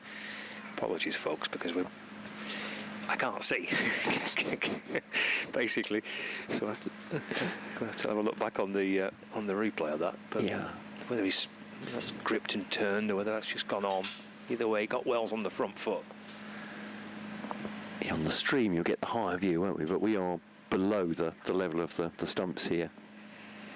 Down the slight slope at the north end. And again, bowling to Wells in right forward and defending. Just drops it out into the offside. There's no run. 60 without loss.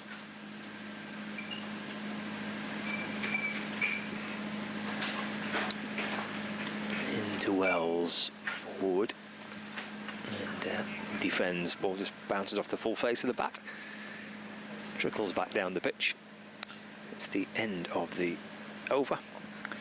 And I think the leading started nicely. He's got the odd one not quite right, but I think in the main that's been a really encouraging start. He's going to have a role to play. Lancashire have got quite a few left-handers in the lineup, and spin is going to play a big part, isn't it? They've got plenty of spinning options with, of course, Parkinson as well. Yeah, and Jaden Denny will bowl a bit as well. Can bowl a bit certainly.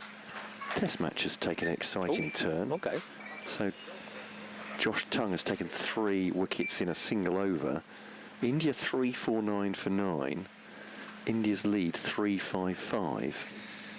I mean, it's... If they take that last wicket quickly, that could be an interesting final day, couldn't it? I mean, they'll still fancy that, won't they? Yeah. It seems ridiculous to say. But certainly their ethos will be to go for that, not to bat out a draw. Agar to Jennings. Just defends that one off the off stump to Danny Bell-Drummond. He's down there at mid-wicket. It feels like he's a bit homeless. He's wandering around. Is he just chatting to Matt Parkinson there? Well, where should I stand, says Parkinson? If you're standing in line with me. Bell-Drummond goes back to a shortish mid-wicket. I think they're just making sure they're not directly in line with each other, because that would seem to be. Yeah. As Jennings defends that one to Danny Bell-Drummond at that mid-wicket position, so he's perfectly placed. Jack Leaning is the only slip now, and he's at a third, fourth slip position almost. We've had no slip catches at all, have we, in this game so far? No, we haven't, no. And if anything, that tells you a little bit about the lack of nibble off the pitch, I would suggest. Yeah. Lancashire soon got a dispenser there, slip fielders, didn't they? And got catches in front like they have done here, Kent. As Agar bowls to Jennings. It's behind the outside part of the bat, but defends it adequately enough. Everson takes it in the covers, and there's no run. 3-7-4 all out, Kent. And in reply, it's Lancashire 60 for none here at Blackpool on BBC, Lancashire BBC Radio Kent. Lancs TV with the pictures as well. And on the BBC, on the BBC Sport website and app.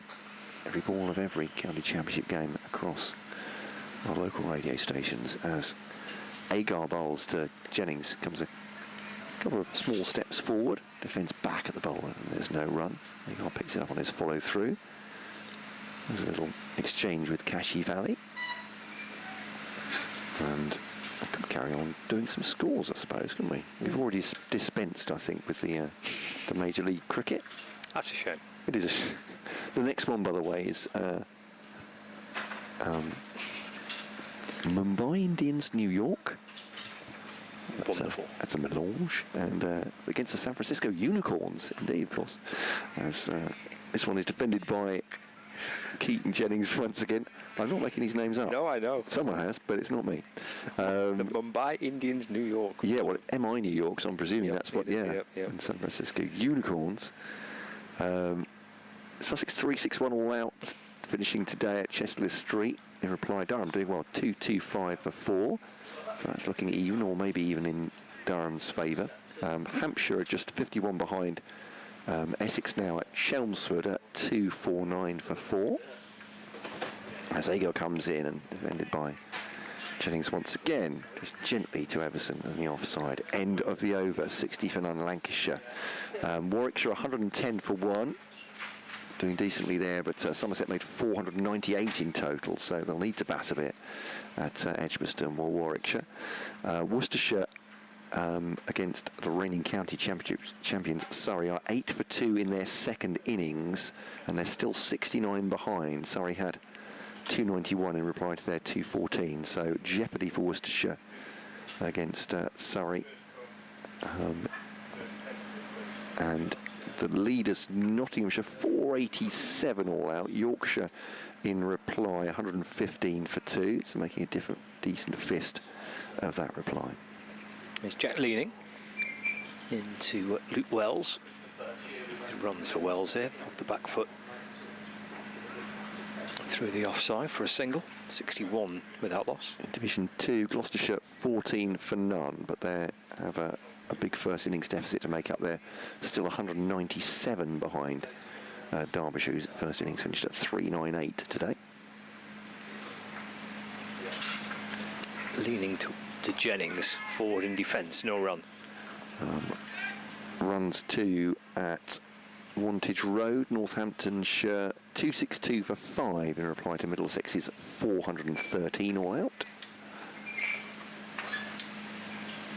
Nice Leaning comes in to Jennings, that's too far wide of off stump and ignored by Keaton Jennings. It bounces a little, maybe out one of the footmarks.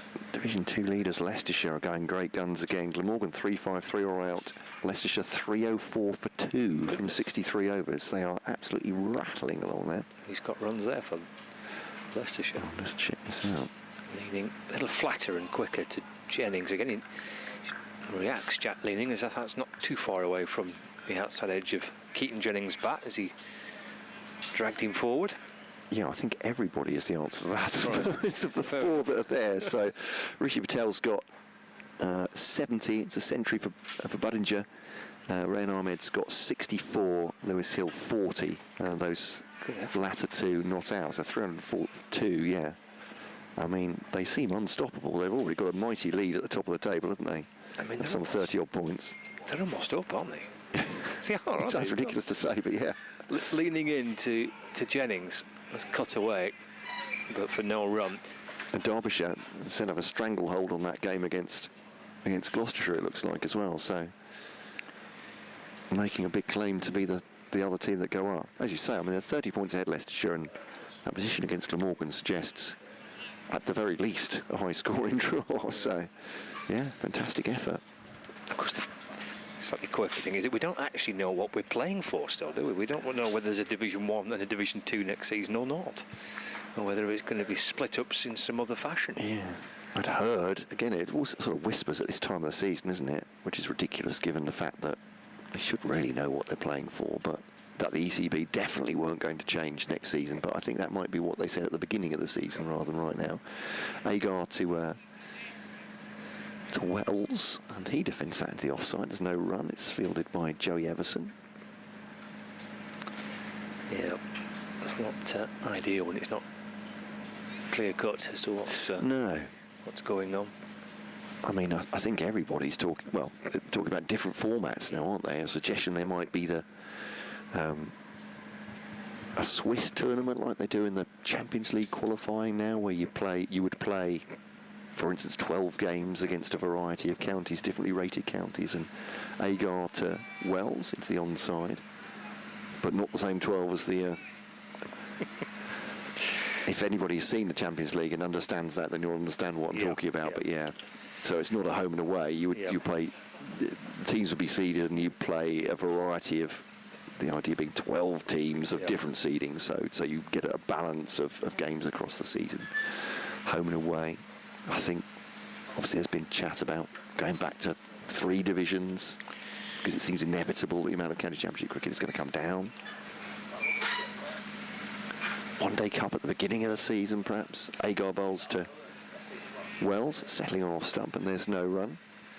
It's decent bowling from Agar here. Found it difficult to get much life out of this pitch, but 3 dot balls to start this one.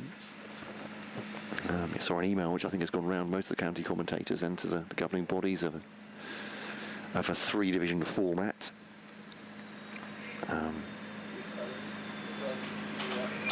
Yes, we wait to find out, don't we? I think we're not going back to the 17 games. I think that's very true. Or 34. Here's Agar to Wells. That's a great delivery. That leads him off the pitch.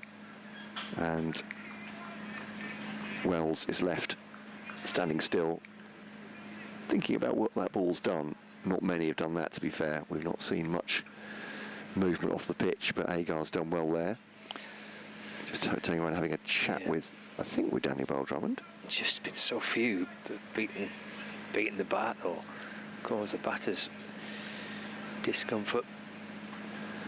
So to Wandamia, I think Agar has pointed to Gully, yeah. So Wandamia is just quizzically asking Daniel Bell-Drummond, where exactly is that? Yeah, sort of backward point.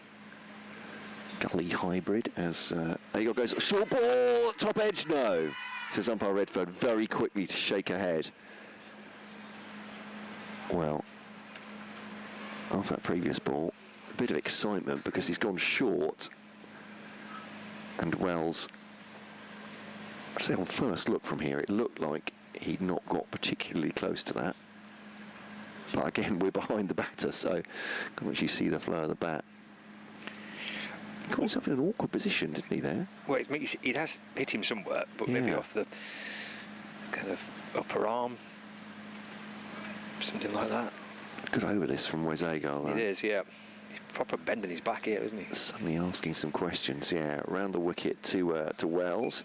Well, that one hurried him a little bit, and Wells has seen that off stump and a little bit unbalanced. So good finish to the over, good over altogether, as Wes Agar has none for 14 off his 5. But question, obviously, with the pace he's bowling, how many overs he'll get through before Daniel Bell-Drummond decides he doesn't want to wear him out. But yeah, good over from Wes Agar.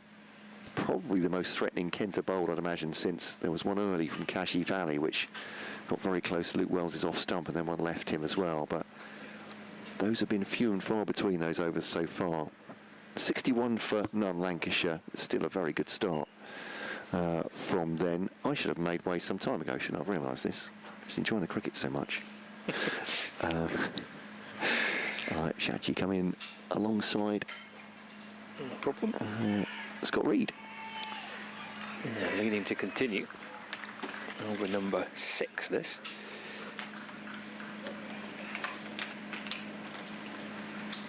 It's 61 without loss. Jennings 18, Wells on 34. And in he comes and bowls. It's worked out towards the leg side for a single. Jennings moves on to 19, 62 for no wicket. Brings Luke Wells back on strikes. He's twirling the bat, Luke Wells. He's looking over his shoulder. You'll see a fielder on the square leg boundary. It's a backward square leg, mid-on. Short cover. Bell-Drummond's at slip. He will be eventually walking backwards, back into position. Yeah, an extra cover. Deep extra cover, backward point. And Jennings going back up onto his toes and then working the ball away into the offside, but for no run. 62, opening partnership between Luke Wells and Keaton Jennings. Albeit the last over from Wes Agar, there was just a little bit of something maybe happening. A bit of width there, which Jennings makes the most of and flashes his ball out towards the offside and jogs back for 2. Wells moves on to 33 and the score moves on to 64 without loss. But looks like what we're seeing is similar to how Lancashire found it, which is pretty tough going for the bowlers. Yeah, they look very strong, don't they, both of them? I know there have been a few appeals here and there, but in reality, they've both looked very solid, very calm, composed, and got their runs. He's leaning to Wells, little flatter to Luke Wells. It brings him onto the front foot, pushes away into the offside, no run. Yeah, both looked good. Kept the scoreboard ticking along nicely. Good partnership here for Lancashire. Obviously, final hour, a bit less than that of play, I suppose, will be left. So it'll be interesting. I think it'll be solid for these two to sort of play it out. 17 overs left in the day. Be important to not lose any wickets if possible. Jennings just moving his men around. He's got to catch in front of the batsman's eye now. This is a slip at a silly point. Wells off the back foot. Punches it into the offside. There's no run, which is credit to, I think that might be Jaden Denley. He's at backward point because he's going one way and then quickly realised either he'd misjudged it or maybe the ball just took a little ricochet, and he did so well to react. Going with his body weight to the left. He's had to go leaping low down to the right to stop it. It was a really good piece of fielding. Yeah, did a bit of everything there, didn't it? It did, yeah. It almost looked like he overran it a little bit, and the ball then turned on him. Yeah. So a good one-handed stop in the end. Yes, it was. He's only a young lad, isn't he? He'd be fine leaping around. Yeah, absolutely. Good work, though. Very good work. 64 without loss at the end of the over. Jennings 19 and Wells on 33. Yeah, 17 overs to go, so it's about an hour of play, isn't it? But we've got spin certainly from one end, and we might see spin from the other end as well before the close of play. Yes, Agar catches the outside edge of leading edge of Jennings's bat and just lands safely yet again. He looks to shimmy down the track and work it into the onside. Bit risky as well, working it into the onside, and there's a very short mid-on in Bell Drummond, I think it is there. Yeah, these catchers waiting to bounce, aren't they? Took that leading edge a couple of steps down the pitch, turned him round. As Agar comes in to Wells, Jennings even. It's just run off the face of the bat to Gully for no run. Yeah, I think all of the fielders went down on their knees. Why has that not carried, as we've often seen in this pitch? Nothing seems to have really carried anywhere, but Agar, who was so impressive with the bat and played that really handy knock of 42. And the last two wickets, good partnership. Now Agar into Jennings, shuffles forward and just defends it into the offside for no run. Good slipness from Agar. It's his fifth over on the spin, but he's running in pretty hard here and bending his back and trying to get some kind of life out of this pitch. He's had Wells kind of mistiming a pull shot, which came off something. They thought it was maybe a glove. And then the next ball just nipped back in a little bit, keeping a fraction low on him. He's got something to happen. I mean, in the context of the game, he has got something to happen. Where's Agar? Agar comes in again, full of the length, and just defended back into cover fielder of Matt Parkinson. And then he just shadows batting as if he's gonna whack that one over his head. No, yeah, he's steaming in, isn't he? Agar really is trying to search for that first wicket, search to break this partnership, now on 64. Almost trying to get something to happen in that wicket. Seems to just be more and more dead. Now as Agar comes into Jennings, shuffles forward, and again similar looking ball, and again defender straight to a mid-off this time from another dot ball. 63 deliveries now faced by Jennings. One ball remaining in this over. He's bowled really well so far. Has Agar only gone for 12. Can he get Kent's first breakthrough? That's what we were looking for. So he comes charging in to Jennings. again just clips off the pads there of the inside edge of the bat, and that would just be the one runs to Jennings' name. That looked a lot closer than what it was. Is that a no ball signal as well? Another no ball. I think that's 7. That was signalled as no ball. It must have been, because I think that was the last ball of the over. Yeah. And you almost got to look at. I know none of the no balls have gone for wickets, but if they would have done that, that's not good enough, is it? Agar comes into Wells. Came back up a length and just defended off the back foot to the short mid-on by Wells, and that will be the end of the over. Kent are 67 without loss. Yeah, a lot of no balls, and I say it's been the first 22, 23 overs. Yeah, I reckon that's 7.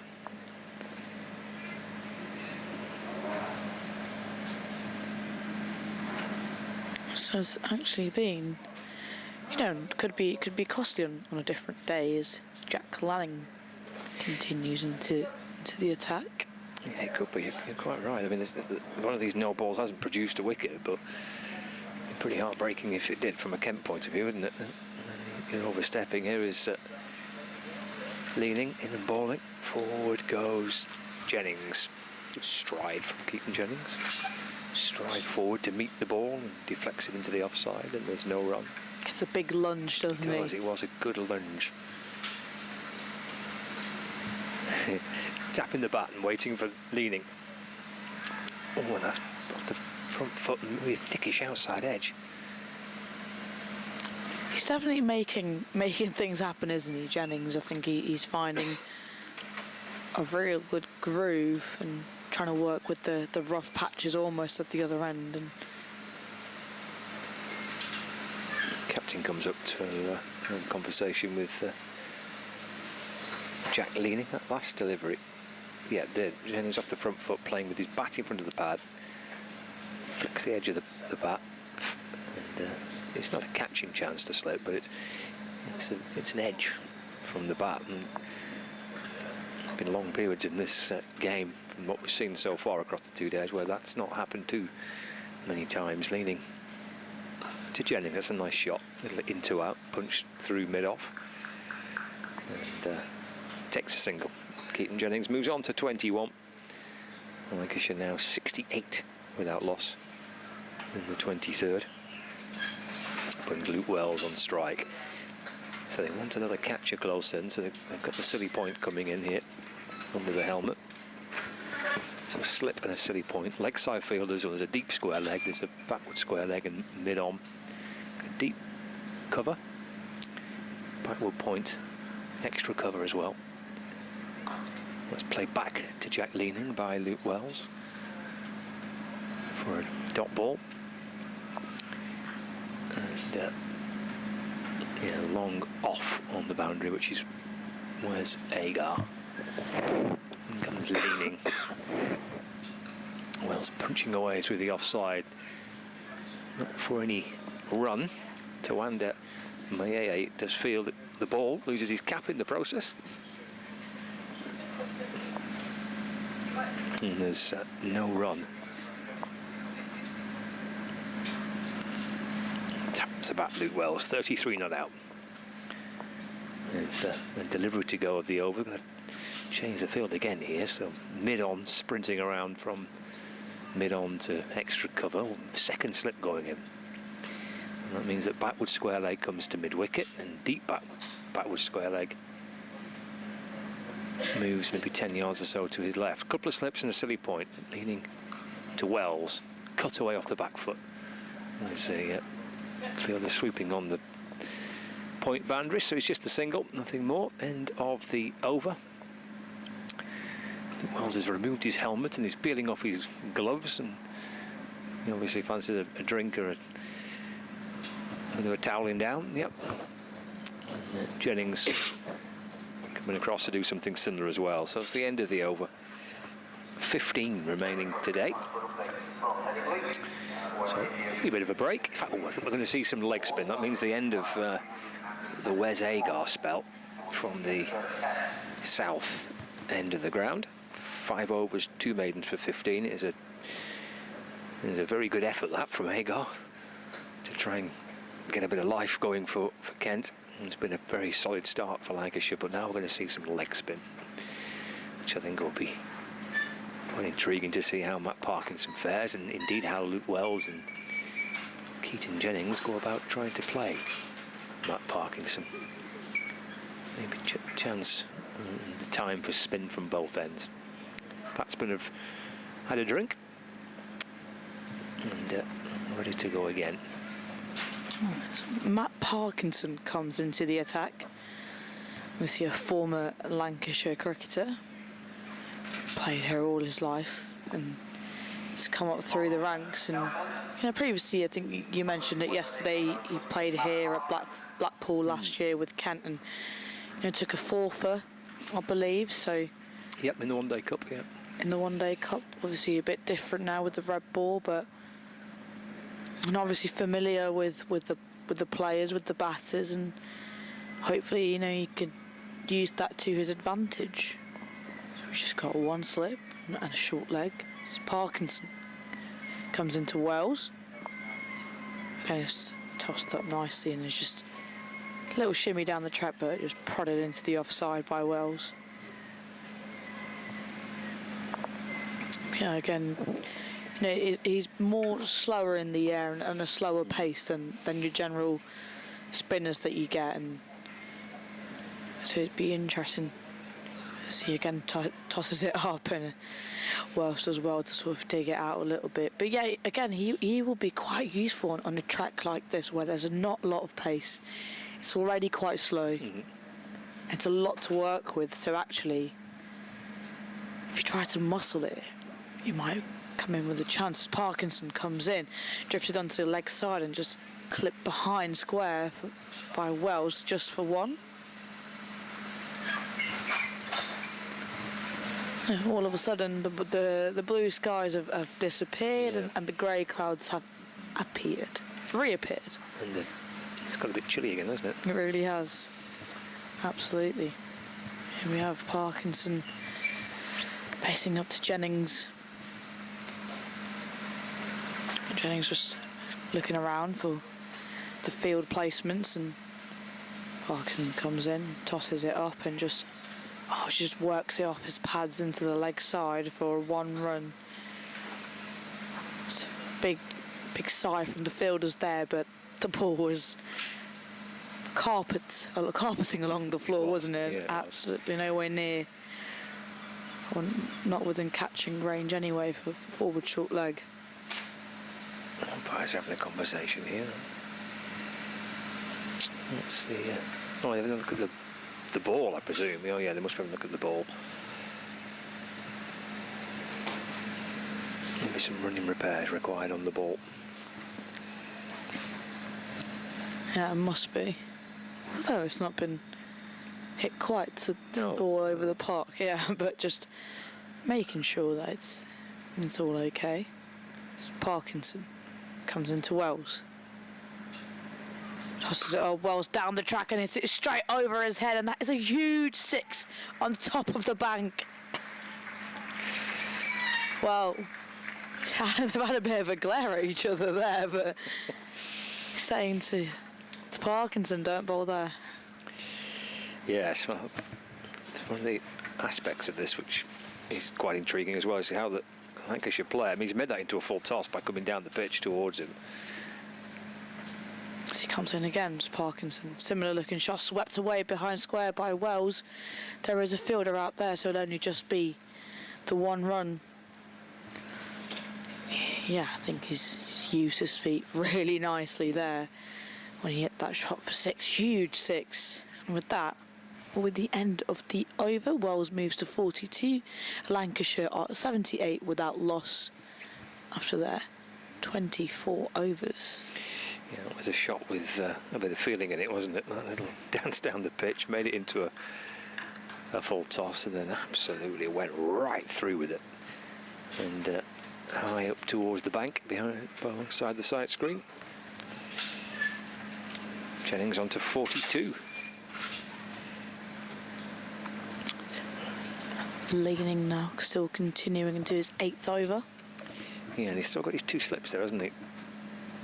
He did have a silly point in place as well, but that silly point has gone back to a safer distance at short extra cover. But he does still have 2 slips in place. In fact, we might be changing our plan here by the looks of it. Yeah, so what's going on now? We did have his... Oh no, we're still going to have 2 slips. We're going to swap the slip fielders by the looks of it. So Tawanda Miee, who was at 2nd slip, goes to extra cover. He's leading from around the wicket, bowling forward goes Wells, defence. Yeah, for a minute there, I thought there was going to be like 2 extra covers or something like that, and he was just swapping the fielders around, wasn't he? He was, yeah. So a little tinker around. The 2nd slip must be quite close in. He's wearing a helmet. That's a fuller ball by leaning. Forward goes Wells and defends.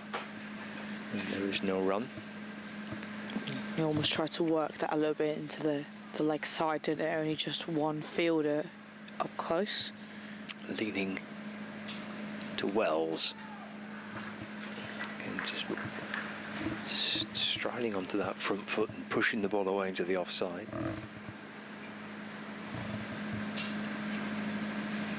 There's Wells on 42. He is.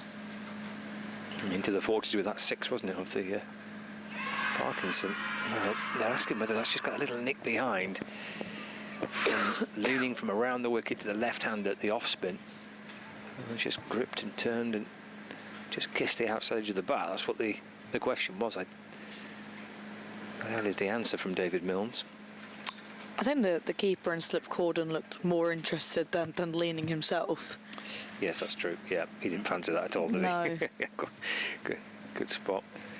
78 without loss, leaning to Wells and jabbing forward and defending. There's no run. Final ball of the over. Wells 42. Lancashire 78 without loss. He's leaning. Floats one up a little bit more here to Wells. That's driven away into the onside and gathered at mid-on.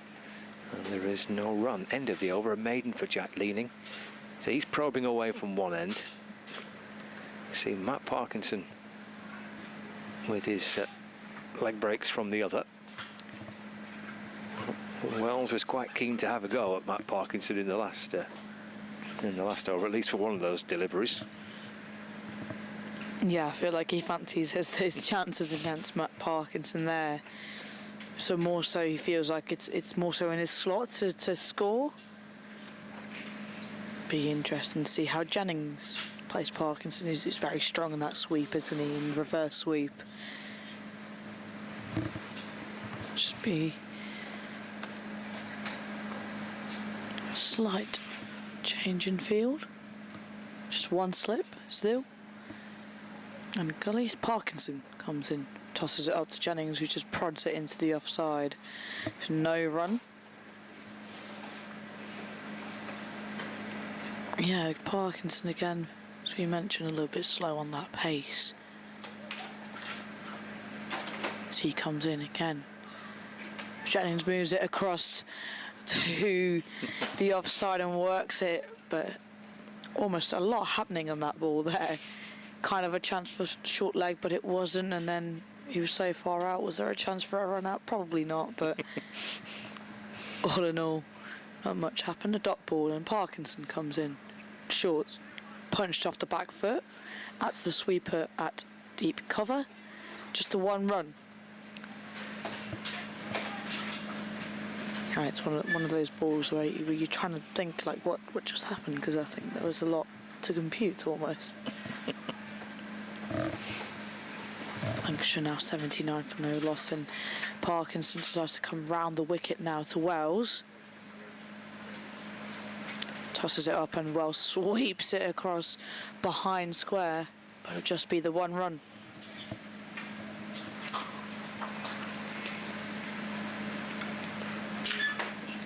I'm sure there's an element of this where Matt will quite enjoy the fact that maybe Lancashire trying to be positive off his bowling, and I feel there's a better chance of a wicket or two. Just update Radio Manchester.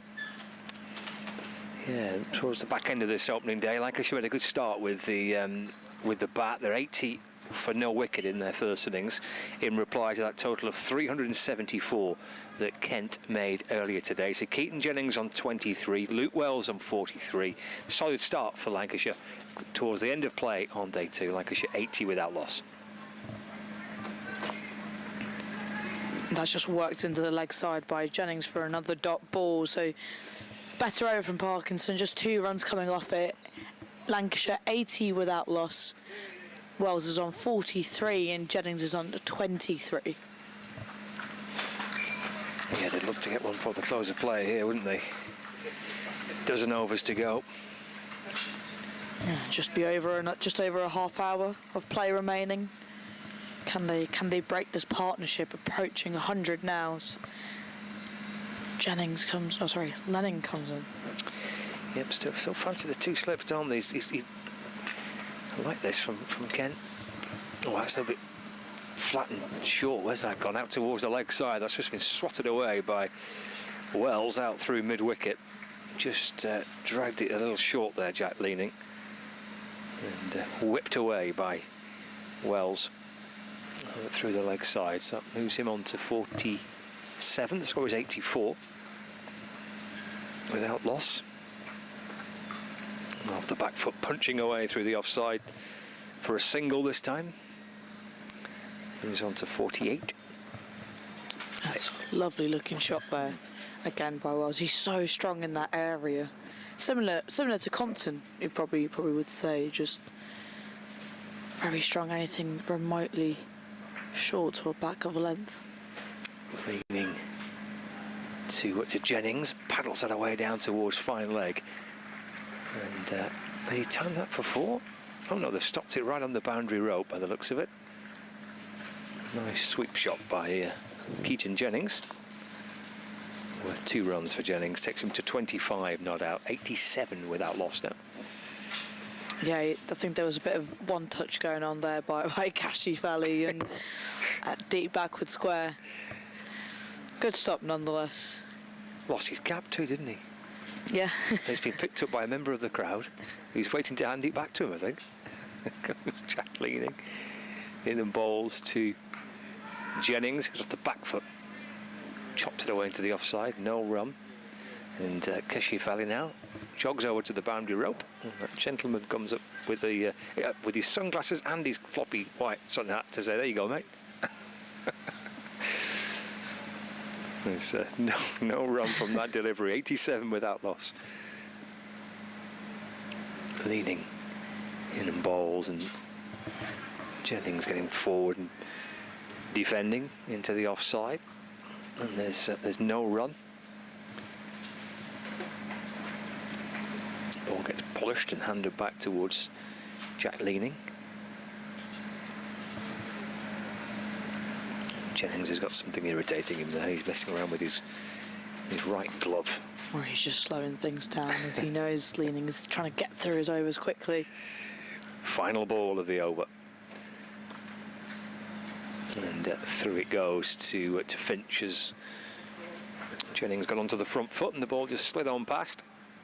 That completes the over. 11 remaining today, 87 without loss. Jennings on 25 and Wells on 48.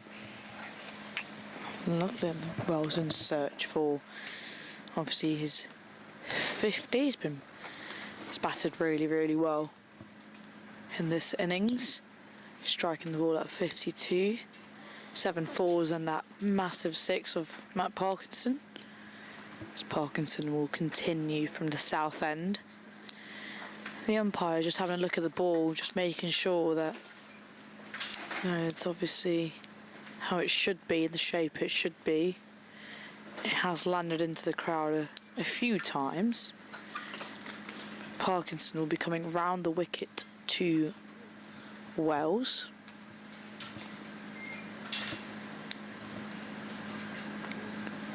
The breeze starts to pick up a little bit as Parkinson comes in.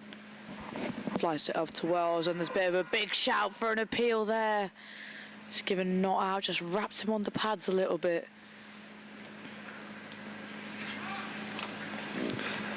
Big Kent players are really interested there.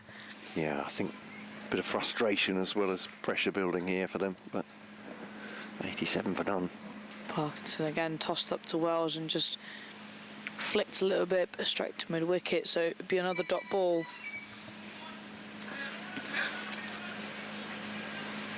Yeah, I think it's a little bit frustrating, isn't it? Just trying to break this partnership as Parkinson Wells down the track, completely misses it, catches the inside edge of the bat, trickles to 45, and they scamper through for 1 run. Puts his arms in the air, does Parkinson. I think he was close. As he stays round the wicket now to Jennings, who's just retaking his guard.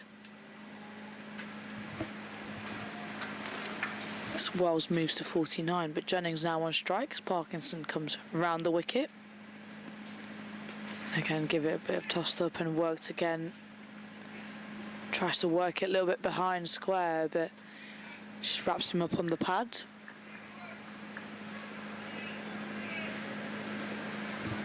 Parkinson's just chatting to Bell Drummond regarding the field that they should have. So again, I think they're going for a leg slip now. So moved off the short leg. 2 balls left. Jennings sweeps hard. There's a man out there, the chase is on. I think he'll just be the 1 run. 2 men out there, in fact, 1 in front of square and 1 behind square. A nice looking shot that from Jennings. He's very confident on the sweep. Yeah, just got the 1 run, as you said, but sweet contact. Again, back to a slip and a short leg to Luke Wells. Kind of dragged a little bit down the leg side, and it will just be a dot ball to finish the over there. Lancashire 89 without loss. And that's the end of Parkinson. I think it will still be Jack leaning to continue.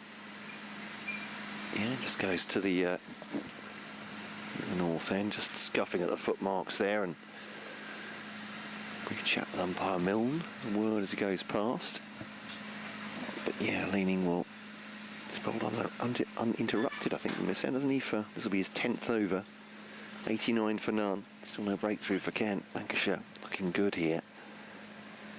The run rate's nothing explosive, but 3 and over so far. But they'll be hoping, obviously, to tire this Kent bowling attack out. But they've just settled on spin now, Kent. I think really happening for the seamers.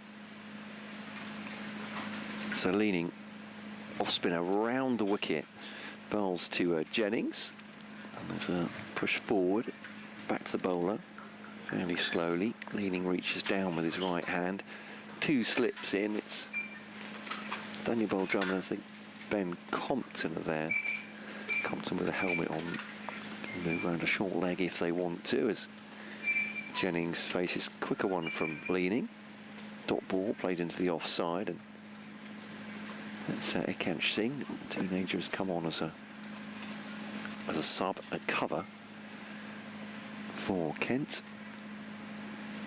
Leaning once more round the wicket to Jennings, just drops out into the offside. Just a little nudge and run, and Harry Finch has to run from wicket-keeper, his wicket-keeping position behind the stumps, to just forward a square leg.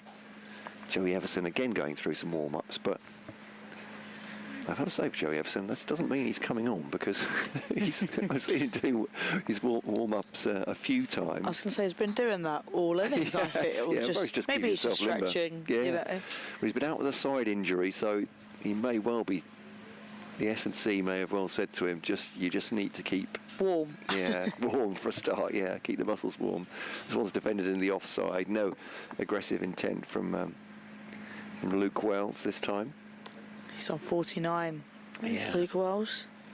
One huge 6 off Matt Parkinson, his former teammate. Round the wicket comes leaning. It's a push into the offside. A little jab. Oh, it's beaten Jaden Denley as well.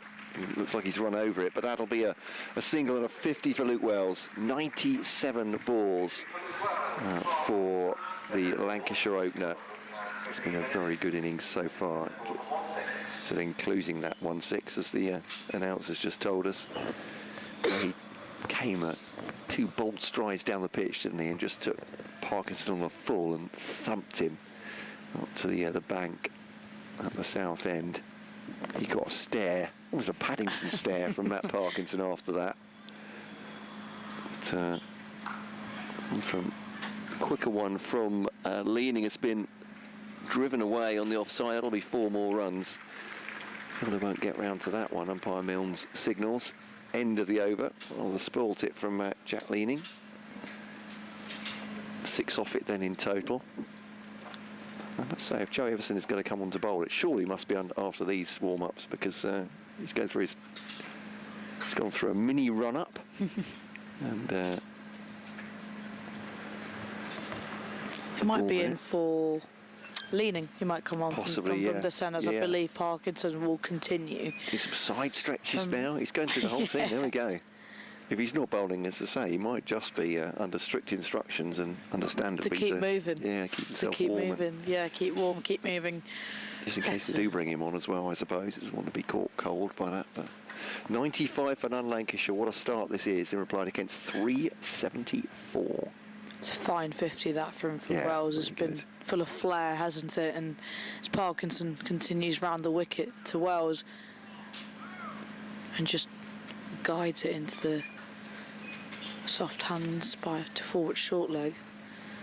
But yeah, I think it's interesting to see how Wells is going to match up to Parkinson just after he's hit that blistering 6. He's almost pulled the reins in as Parkinson comes in, and Wells sweeps hard behind square, and there's protection there, so it'll only just be a single. Parkinson will toss the ball up, and obviously Luke Wells has seen plenty of him. And I think rather than let him pin him down by giving it lots of air, he thought, we'll shake him off the length, basically. All he's doing there by smacking him on the full. But Keane Jennings now having a good long look at the field. Yeah, he is. Parkinson comes in again, and he's just missed all around it. Is there a sound on that? There's a big appeal from Kent players. Shake of the head by the umpire, not giving. He almost tried to whip that through the leg side and almost went in between the bat and pad, is what it looked like. And there was a huge appeal from sort of all the Kent players. And yes, quicker delivery from Matt Parkinson, that one. But yeah, I was just hoping it hit something on the way through. Yeah, again Parkinson to Jennings, similar looking delivery, and Jennings just works it down to long on just for a single there, seen bringing Lancashire score to 98. Yeah, it's interesting. They all thought they heard something, but clearly not. Parkinson comes into Wells, tossed up, and Wells sweeps that hard bit in front of square. The chase is on, but again fielded well, and again just the single. A very sweetly timed shot. Yeah, it brings Lancashire on 99. Or still 98? Yeah, I think they're saying, I thought the same as you, but it's just 98, I think. Again tossed up and again swept hard by Jennings, and again just backward of square, and it will just be the single. So the men out there have been kept busy out in the deep, and with that will be the end of the over. And it's 99 without loss for Lancashire. Yeah, the scoreboard's gone into death overs form, hasn't it? It's gone balls remaining now. 48, there we are, the countdown. It feels more like a white ball game, that, but no longer overs. Balls remaining, 48 of the day. And it will be Joey Everson, finally. There we go. All that warming up. And he will bowl from the north end here. It's a lively medium pace, sort of 70 and 75 miles an hour. Waited a long time for his opportunity. Although the ball's 30 overs old. Let's see what he does here. 52 for Wells from exactly 100 balls. Jennings has 33 from 87. Lancashire 99 for none. Kent, if you're just joining us, 374 all out, with 135 from Ben Compton, 52 from Harry Finch today. A pugnacious 41 from Wes Hagar at the end. 3 for 54, the best of the bowling for Lancashire from George Balderson here on BBC Lancashire, BBC Radio Kent. He's been warming up for a while, has Everson? He has. He should be warm now. He does sprint in now, bowls to Jennings, who just leans forward on that one, blocks it into the offside. And Ben Compton, who's got the fielding helmet off now, fielding at cover. And there is no run. He's not got a heap load of wickets this season yet, as Joey Everson. So, just if we just take a look at almost the county champs games. Oh, he's been out of the side with that side injury first. He just aborts the run up there. The gust of wind just put him off, but just seeing what he missed there. So he's missed the last 3 games. So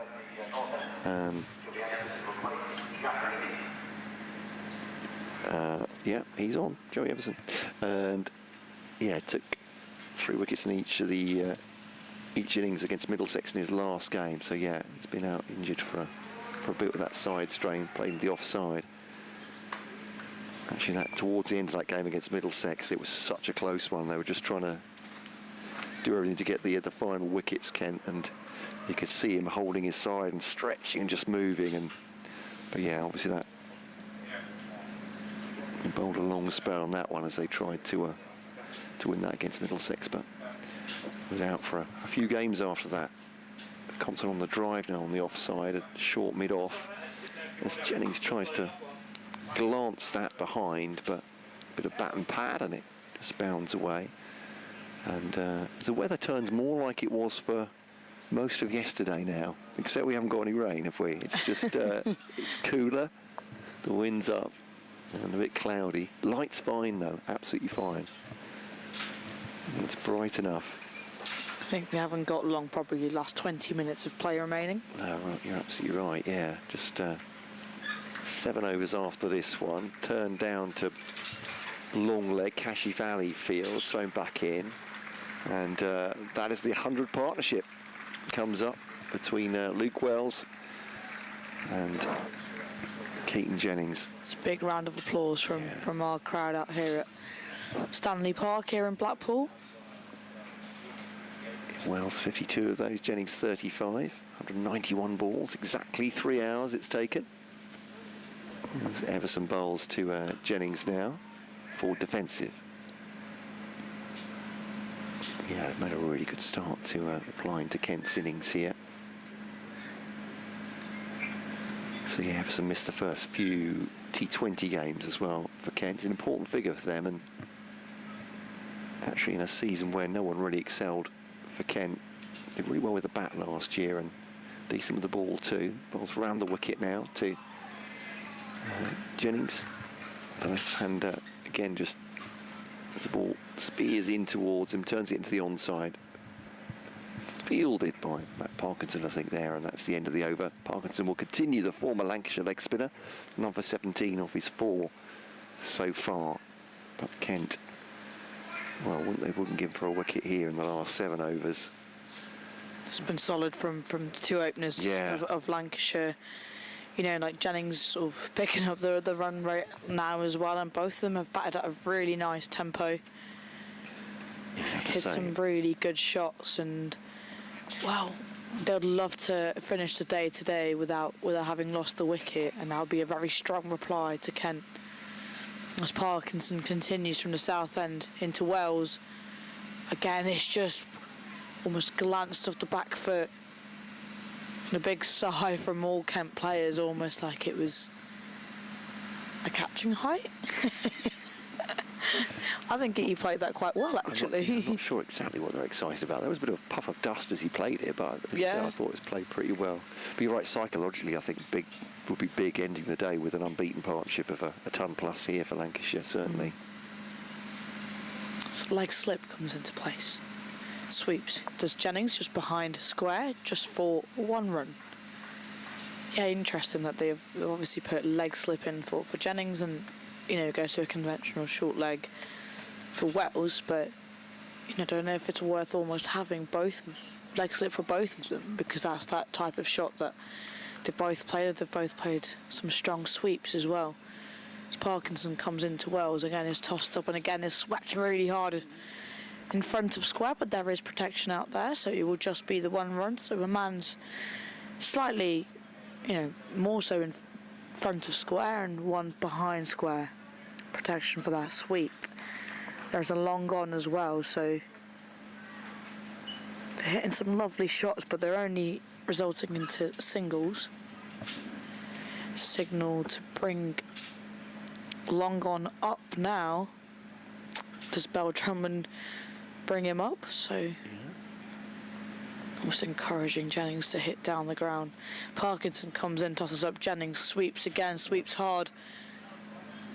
But again, he'll just be the 1 run for that shot. Now, interesting to see, would he do the same for Wells, who has previously hit that big 6, and now he sends the man back. It's almost like he's running away there, Cassius Vallis. Yeah. Yeah, right back to the boundary, as you say. Parkinson comes in. Again, tossed up, and Wells just turns that into the leg side just for 1 run. Deft little dab that into the onside, isn't it? Yeah. It was a shout of catch, but no chance for the It was short hit leg. very, very softly, very soft hands. Yeah, again, interesting because they're obviously both trying to have this plan for Parkinson, and they're getting quite easy runs off him, so, you know, it'd be good to see if he can dry these up a little bit. Again, tossed up, and again, just nudged into the onside by Jennings, and I think it's 6 runs off that over. Yeah, it took 6 singles, and yeah, rotating the strikes. You say they just seem to be pecking him off there, and that's a question mark for Daniel Bell-Drummond now, the Kent captain, isn't it? What he does from that end, or he keeps Parkinson on, or he's having a chat with Jack Leaning there. 2 old heads coming together with 36 divided by 6. 6 overs to go. 107 for none, Lancashire. And so Everson into his 2nd over. As I said, I wonder if Cashi Valley might just get an over or 2 at the end, because he's been the most threatening one of the night. He's probably created a lot more off this pitch than any other bowler. Yeah, absolutely. Everson to Jennings, and plays that softly back to him. He's just so good at that, Keaton Jennings, isn't it? Almost disheartening for the bowler is you can put as much effort you like in, but Keaton Jennings will just be there gently pushing the ball back to you as if it's nothing. So, and then scoring shots as well. 38 off 97, not been quite as expansive as Wells, but accumulating runs. Yeah, just a little nudge back with a square opening the face, and that'll be at least 2. And come back for as Jacob Denley throws it back in. Yeah, and come back as a comfortable 2 in the end. I feel the outfield seems a little bit slower on the far side, doesn't it? It's just not going as much, I suppose, as it did in the first innings. And obviously the pace is a little bit less as well. Yeah, if we get some overnight rain, I suppose it might slow it down a little bit for tomorrow, but I'm not sure how much difference that'll make. Everson to Jennings on the back foot, just cutting that away. Straight at Denley at point. And there's no run. So Joey Everson waiting until nearly the end of the day for a spell of bowling for him. None of these bowlers so far have got any numbers in the wicket column. Jennings is now in his 40s. So Everson bowls to him. Pushes forward, yeah, he has 40 exactly. Wells 55. As Lancashire build this opening partnership. They've made it look, I mean, they've been 2 alarms, but mostly these 2 have coped very nicely indeed. There's Everson bowls to Jennings, plays it into the offside and just makes some sort of complicated hand gesture to Wells. I'm not sure what that means, but he's putting a lid on a saucepan. What does that mean? What does that mean? Is it? I think it means it's dipping. It's dipping. Oh, there we go. I think that's what I would say, yeah. If it's sort of going almost over the hump, isn't it? Yeah. It's maybe just dying at the end there. That's a good shot though into the offside, whatever it's doing, from Keaton Jennings. 4 runs, and Danny Bell-Drummond tries to stop it. The King captain won't though, and it's a boundary for Lancashire, and Kent just can't make any inroads here. Everson takes his jumper from umpire Milnes. And will it be Parkinson to continue? He farmed literally around the ball off the last over. Yeah, he will continue. He's deep in conversation with Jack Leaning there. He was a Kent vice-captain. Quite happy to take on the duties. A beautiful looking shot there by Jennings as he moves to 44, just waits for the ball and cuts it powerfully just in front of point. It's a good diving effort, but it was always going to race away, wasn't it? It just flew off the blade of Keaton Jennings. It's a big long chat between Parkinson. Is it Jack Leaning? Yeah, it's Leaning going over there. I said that captain not getting involved, but that's not unusual. They share the on-field duties quite a lot, so they've almost got like a square leg in a little bit, as well as the protection, almost just trying to, as we mentioned, take the option away of that easy one and sort of dry the runs out a little bit more. As Parkinson comes into Wells, again is tossed up and it's worked off the back foot just behind square, like nerdled, you could say, isn't it? But it's that shot, it's that pull, and it's almost, might argue, is it worth having that leg slip? Yeah, it's a good question, but they've got 3 men there already trying to stop the shot, which, I mean, will open up gaps elsewhere, but at the moment they're still farming those singles, aren't they? Exactly, so yeah. They're taking your suggestion there. So Ben Compton's gone from short leg to leg slip now. It's Parkinson into Jennings, reverse sweep, and he sweeps hard, and that will be a great shot for 4 runs from Jennings.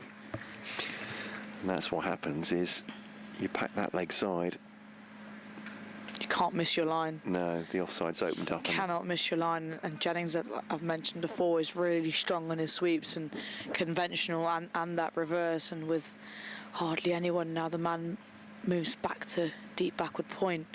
Parkinson comes in again. It's a big appeal down on his knees and not given, and he's looking at the umpire like, why is that not given? But Jennings tries to just work that into the leg side, but it sort of looks like the impact was slightly outside off, possibly. He never found wanting with an appeal, Matt Parkinson, it's fair to say, though. And he comes in again, does Matt Parkinson shimmy down the track, does Jennings, and catches the inside edge of the bat. Just for the 1 run out to deep square leg, but he tried to launch that over Madon's head, didn't he? Yeah, Jack Leaning's had a dive at that.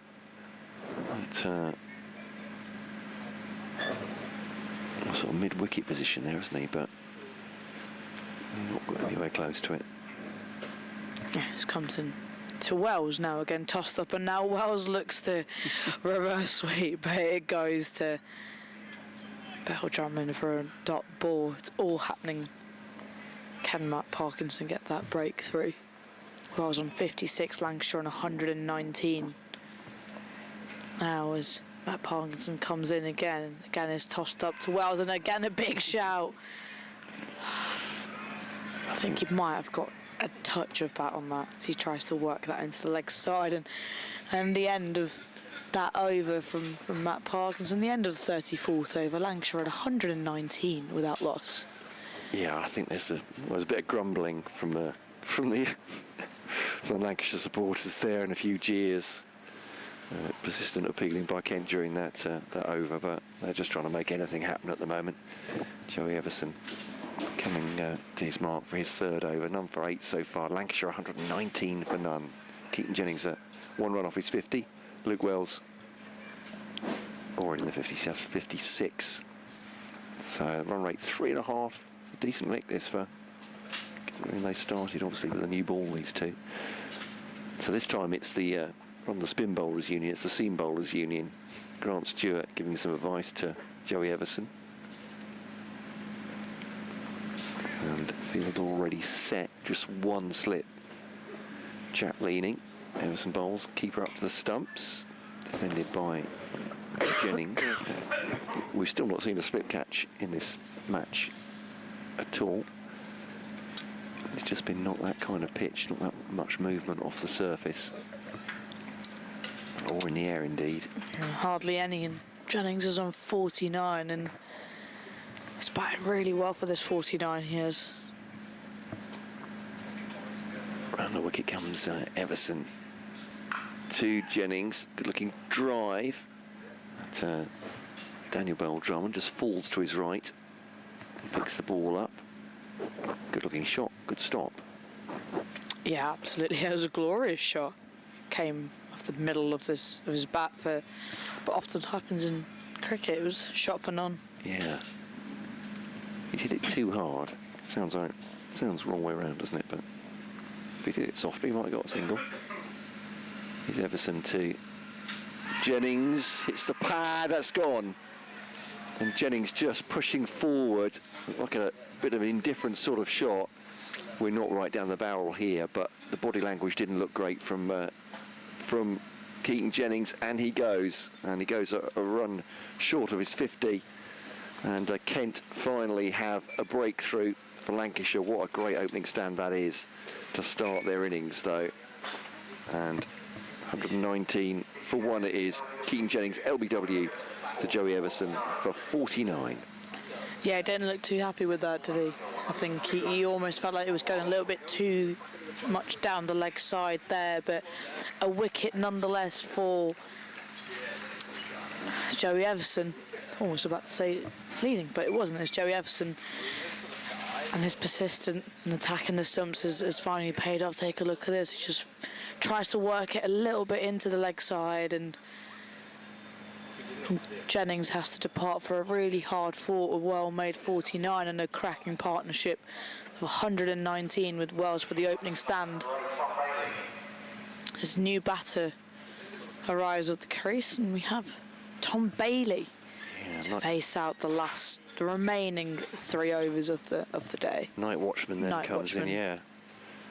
That'd be interesting.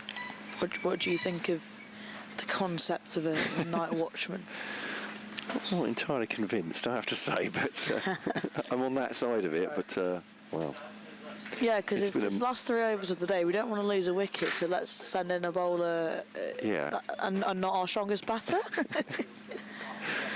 But I suppose, yeah, I mean, well, we all know what the idea is that someone who's handy with the bat, who can block it out and protect the batters, the proper batters, inverted commas, for another day.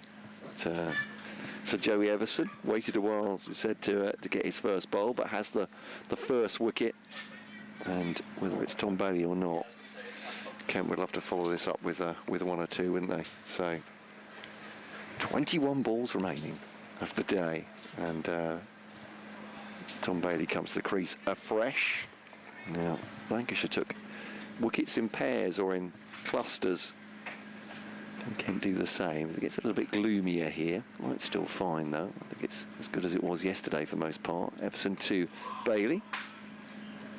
I can't work out who shouted there from the Kent fielders, but they I feel like they've been shouting for a lot this innings, but they loved that ball from Joey Everson. Not as much has happened, as it was confidently defended from Tom Bailey.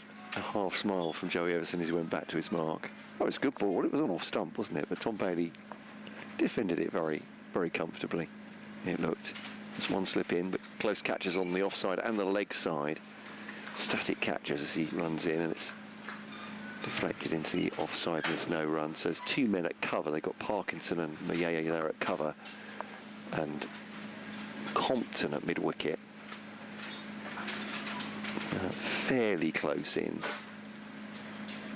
They go into a crouching position as Everson comes in for the last ball of his third over to Bailey. Drives to who's one of those covers, and that's the end of the over. 119 for 1. Keaton Jennings goes for 49. Luke Wells still there on 56.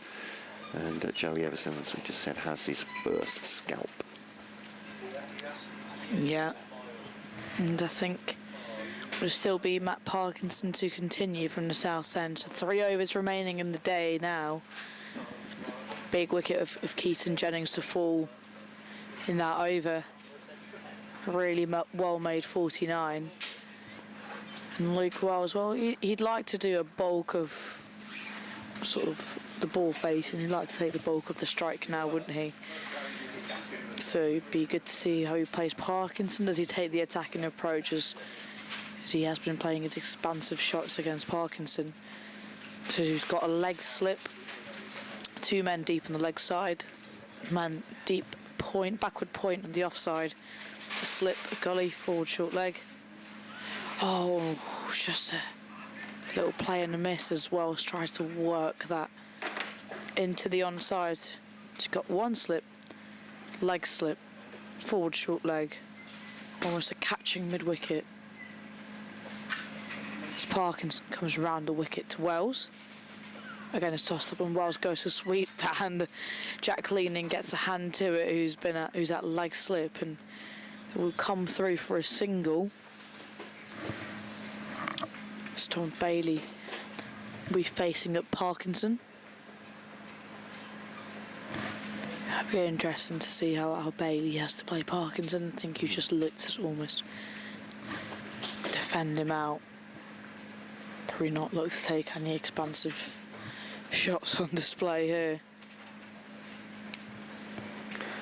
Yeah, it's finally got a right-hander to bowl to, Matt Parkinson, so to spin the ball away. But yeah, plenty close company in terms of fielders. Absolutely, a leg slip in places again for Bailey, who just nudges that into the offside for no run. As the breeze just gets a little bit colder out here in Blackpool for the closing 5 minutes of play here. Another player comes in now, 2 slips. No leg slip, 2 slips. A silly point and a short extra cover. Just men around the bat for Bailey as Parkinson comes in. Again, a big grunt as he bowls, but just defended straight with soft hands from Tom Bailey. Really searching for the second wicket, searching to get the night watchman out. As Matt Parkinson comes in again. Again is tossed up, and again big lunge forward from Bailey, just deads the ball in front of him from Parkinson. Again, all men around the bat. Parkinson comes into Bailey. Again is tossed up, and he just steers it out to cover for no run. So that's the end of that over. Lancashire 120 for 1 at the end of 36 overs. The last 2 overs left of the day. A lot of run scoring being made. And Luke Wells is out here for 57. Tom Bailey has joined him as Keaton Jennings fell for 49.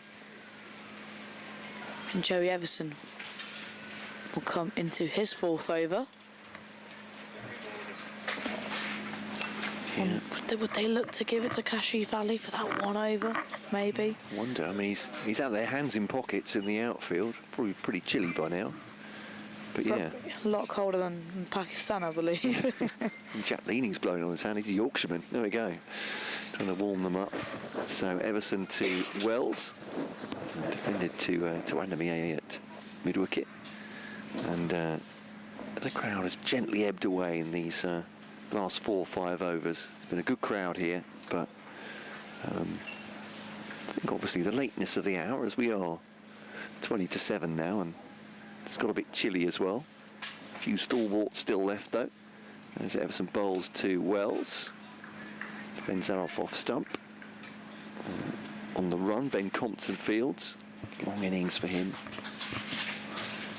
Very, very long, almost faced around 300 balls. I think it was 298, I believe, for his 130, 296, sorry, for his 135, 399 minutes he spent out in the middle. Yeah, closing on. What's that? It's about 6.5 hours, isn't it? So it's he didn't get much of a rest before he had to come back out in the field. But, one bounce to Joey Everson.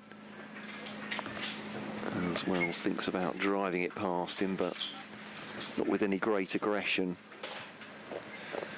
These two just be hopeful of seeing this out now with 3 balls left of this Everson over, and maybe one from Parkinson. Would they put someone different on to bowl the last one? I wonder, would Kashi Valley have a go?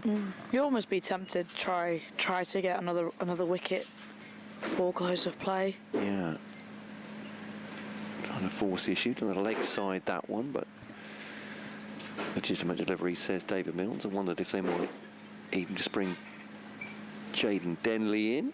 He's not bowled today, just as a bit of a surprise, but he's currently boundary sweeper on the offside, hands on knees. He doesn't look like a man that's about to spring into action and bowl the last over of the day, put it that way.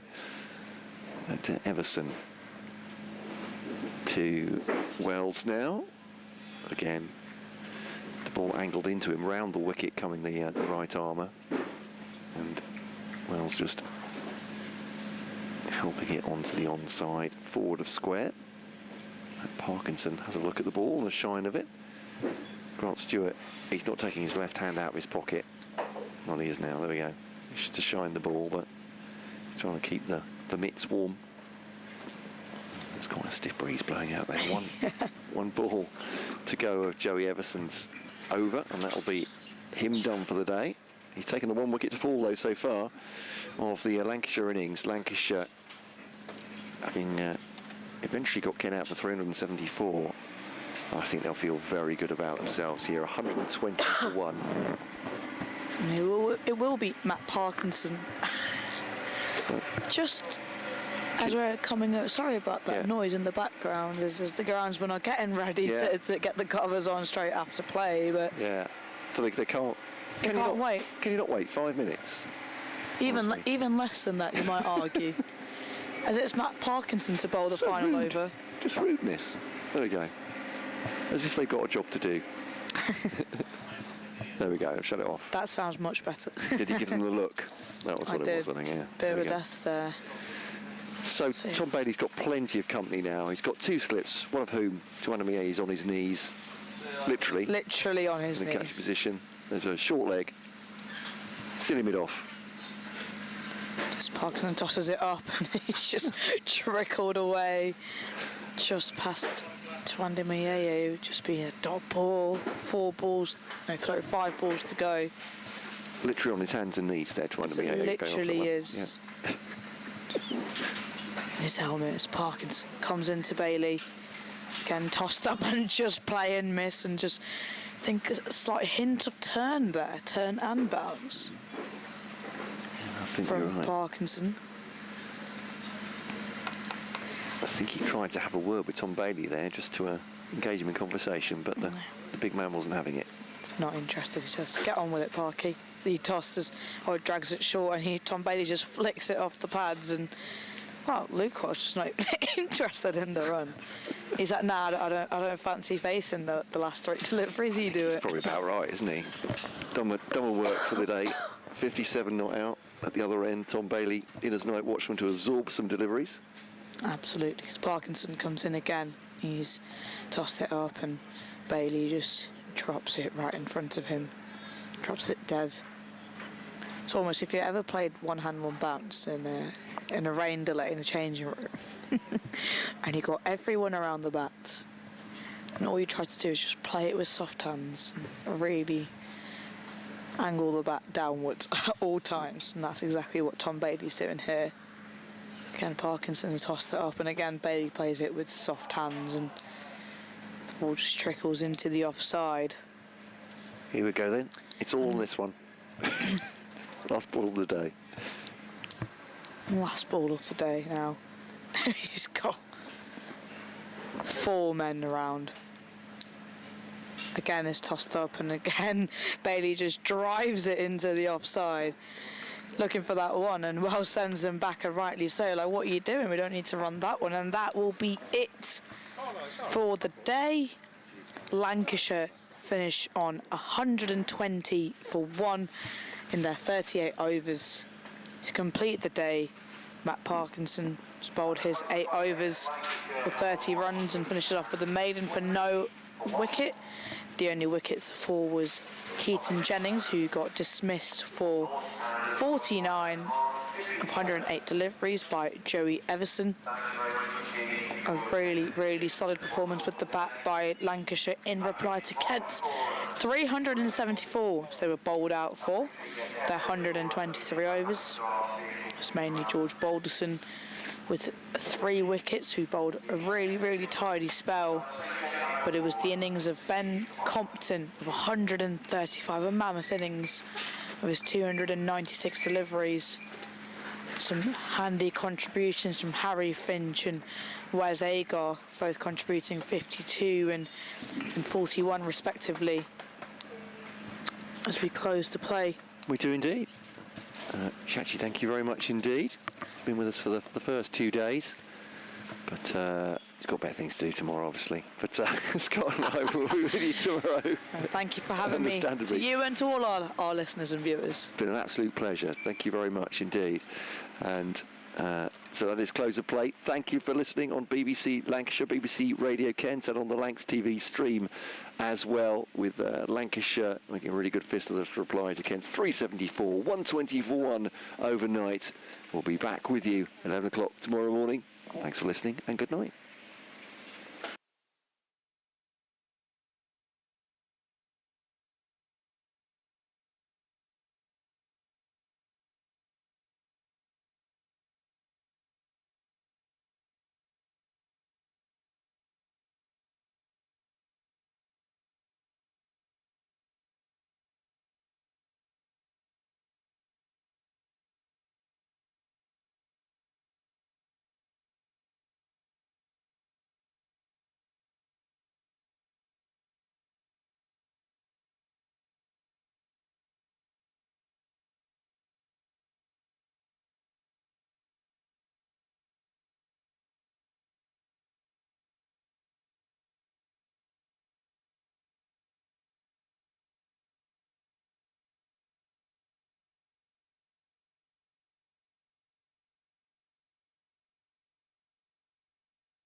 two names rich in history. Barton's, our family-run business with over 100 years of experience in drinks distribution, and Lancashire Cricket, a club drenched in tradition, heritage and globally recognised moments. Since 1917, Barton's has been supplying the finest wines, soft drinks and premium beverages across the UK, partnering with world-class brands to bring unforgettable experiences to every occasion. Now, we're excited to announce we will be bringing that same passion to cricket fans at Emirates Old Trafford. As the official wine, spirits and soft drinks partner of Lancashire Cricket, we're elevating matchday experiences, hospitality and celebrations across the next 3 years. From the first ball to the final cheers, Barton's is here to make every moment one to savour. Keep an eye out for some familiar brands such as Guinness, Celavino, VK Hooch and Britvic. Barton's and Lancashire Cricket, partnership built on passion, unforgettable moments and history.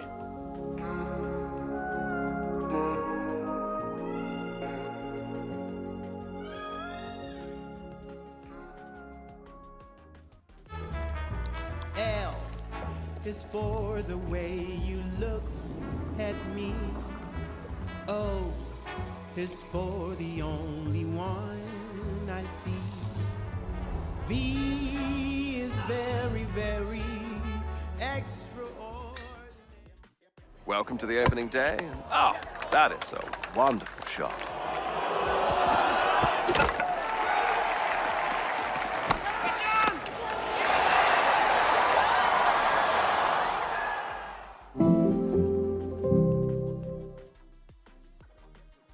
This is a call for hungry dreamers and hard-working self-believers. Success is down to more than just luck and talent. It's striving to be the best, breaking the boundaries and never giving up. Are you ready to become your best self? Are you ready to unlock your greatness? So what are you waiting for? This is Education Evolved. This is UA 92. When I was a kid, there was no professional women's cricket. I didn't even think that women could be professional sports people. Especially early on, it just didn't really seem like there was a career in it. To support myself around cricket, I had to work at the petrol garage. I was the only girl, so I stood out. I'd love for young girls to be able to dream about being an athlete and it to be achievable. Thanks to the Hilton funding my contract, it's allowed me to play the game that I love all day, every day. We're like an engine and we need to be fueled with the right gas. Without funding, we can't be visible. You can't be what you can't see. As a team, it feels like we're breaking boundaries. Thunder and Lancashire always want to put women's cricket at the forefront, and now I think that's really shining through. It's mad to think that without the Hilton funding, like, we wouldn't be playing cricket every day, training. Well, we could be, but we wouldn't have any money. Yeah, true.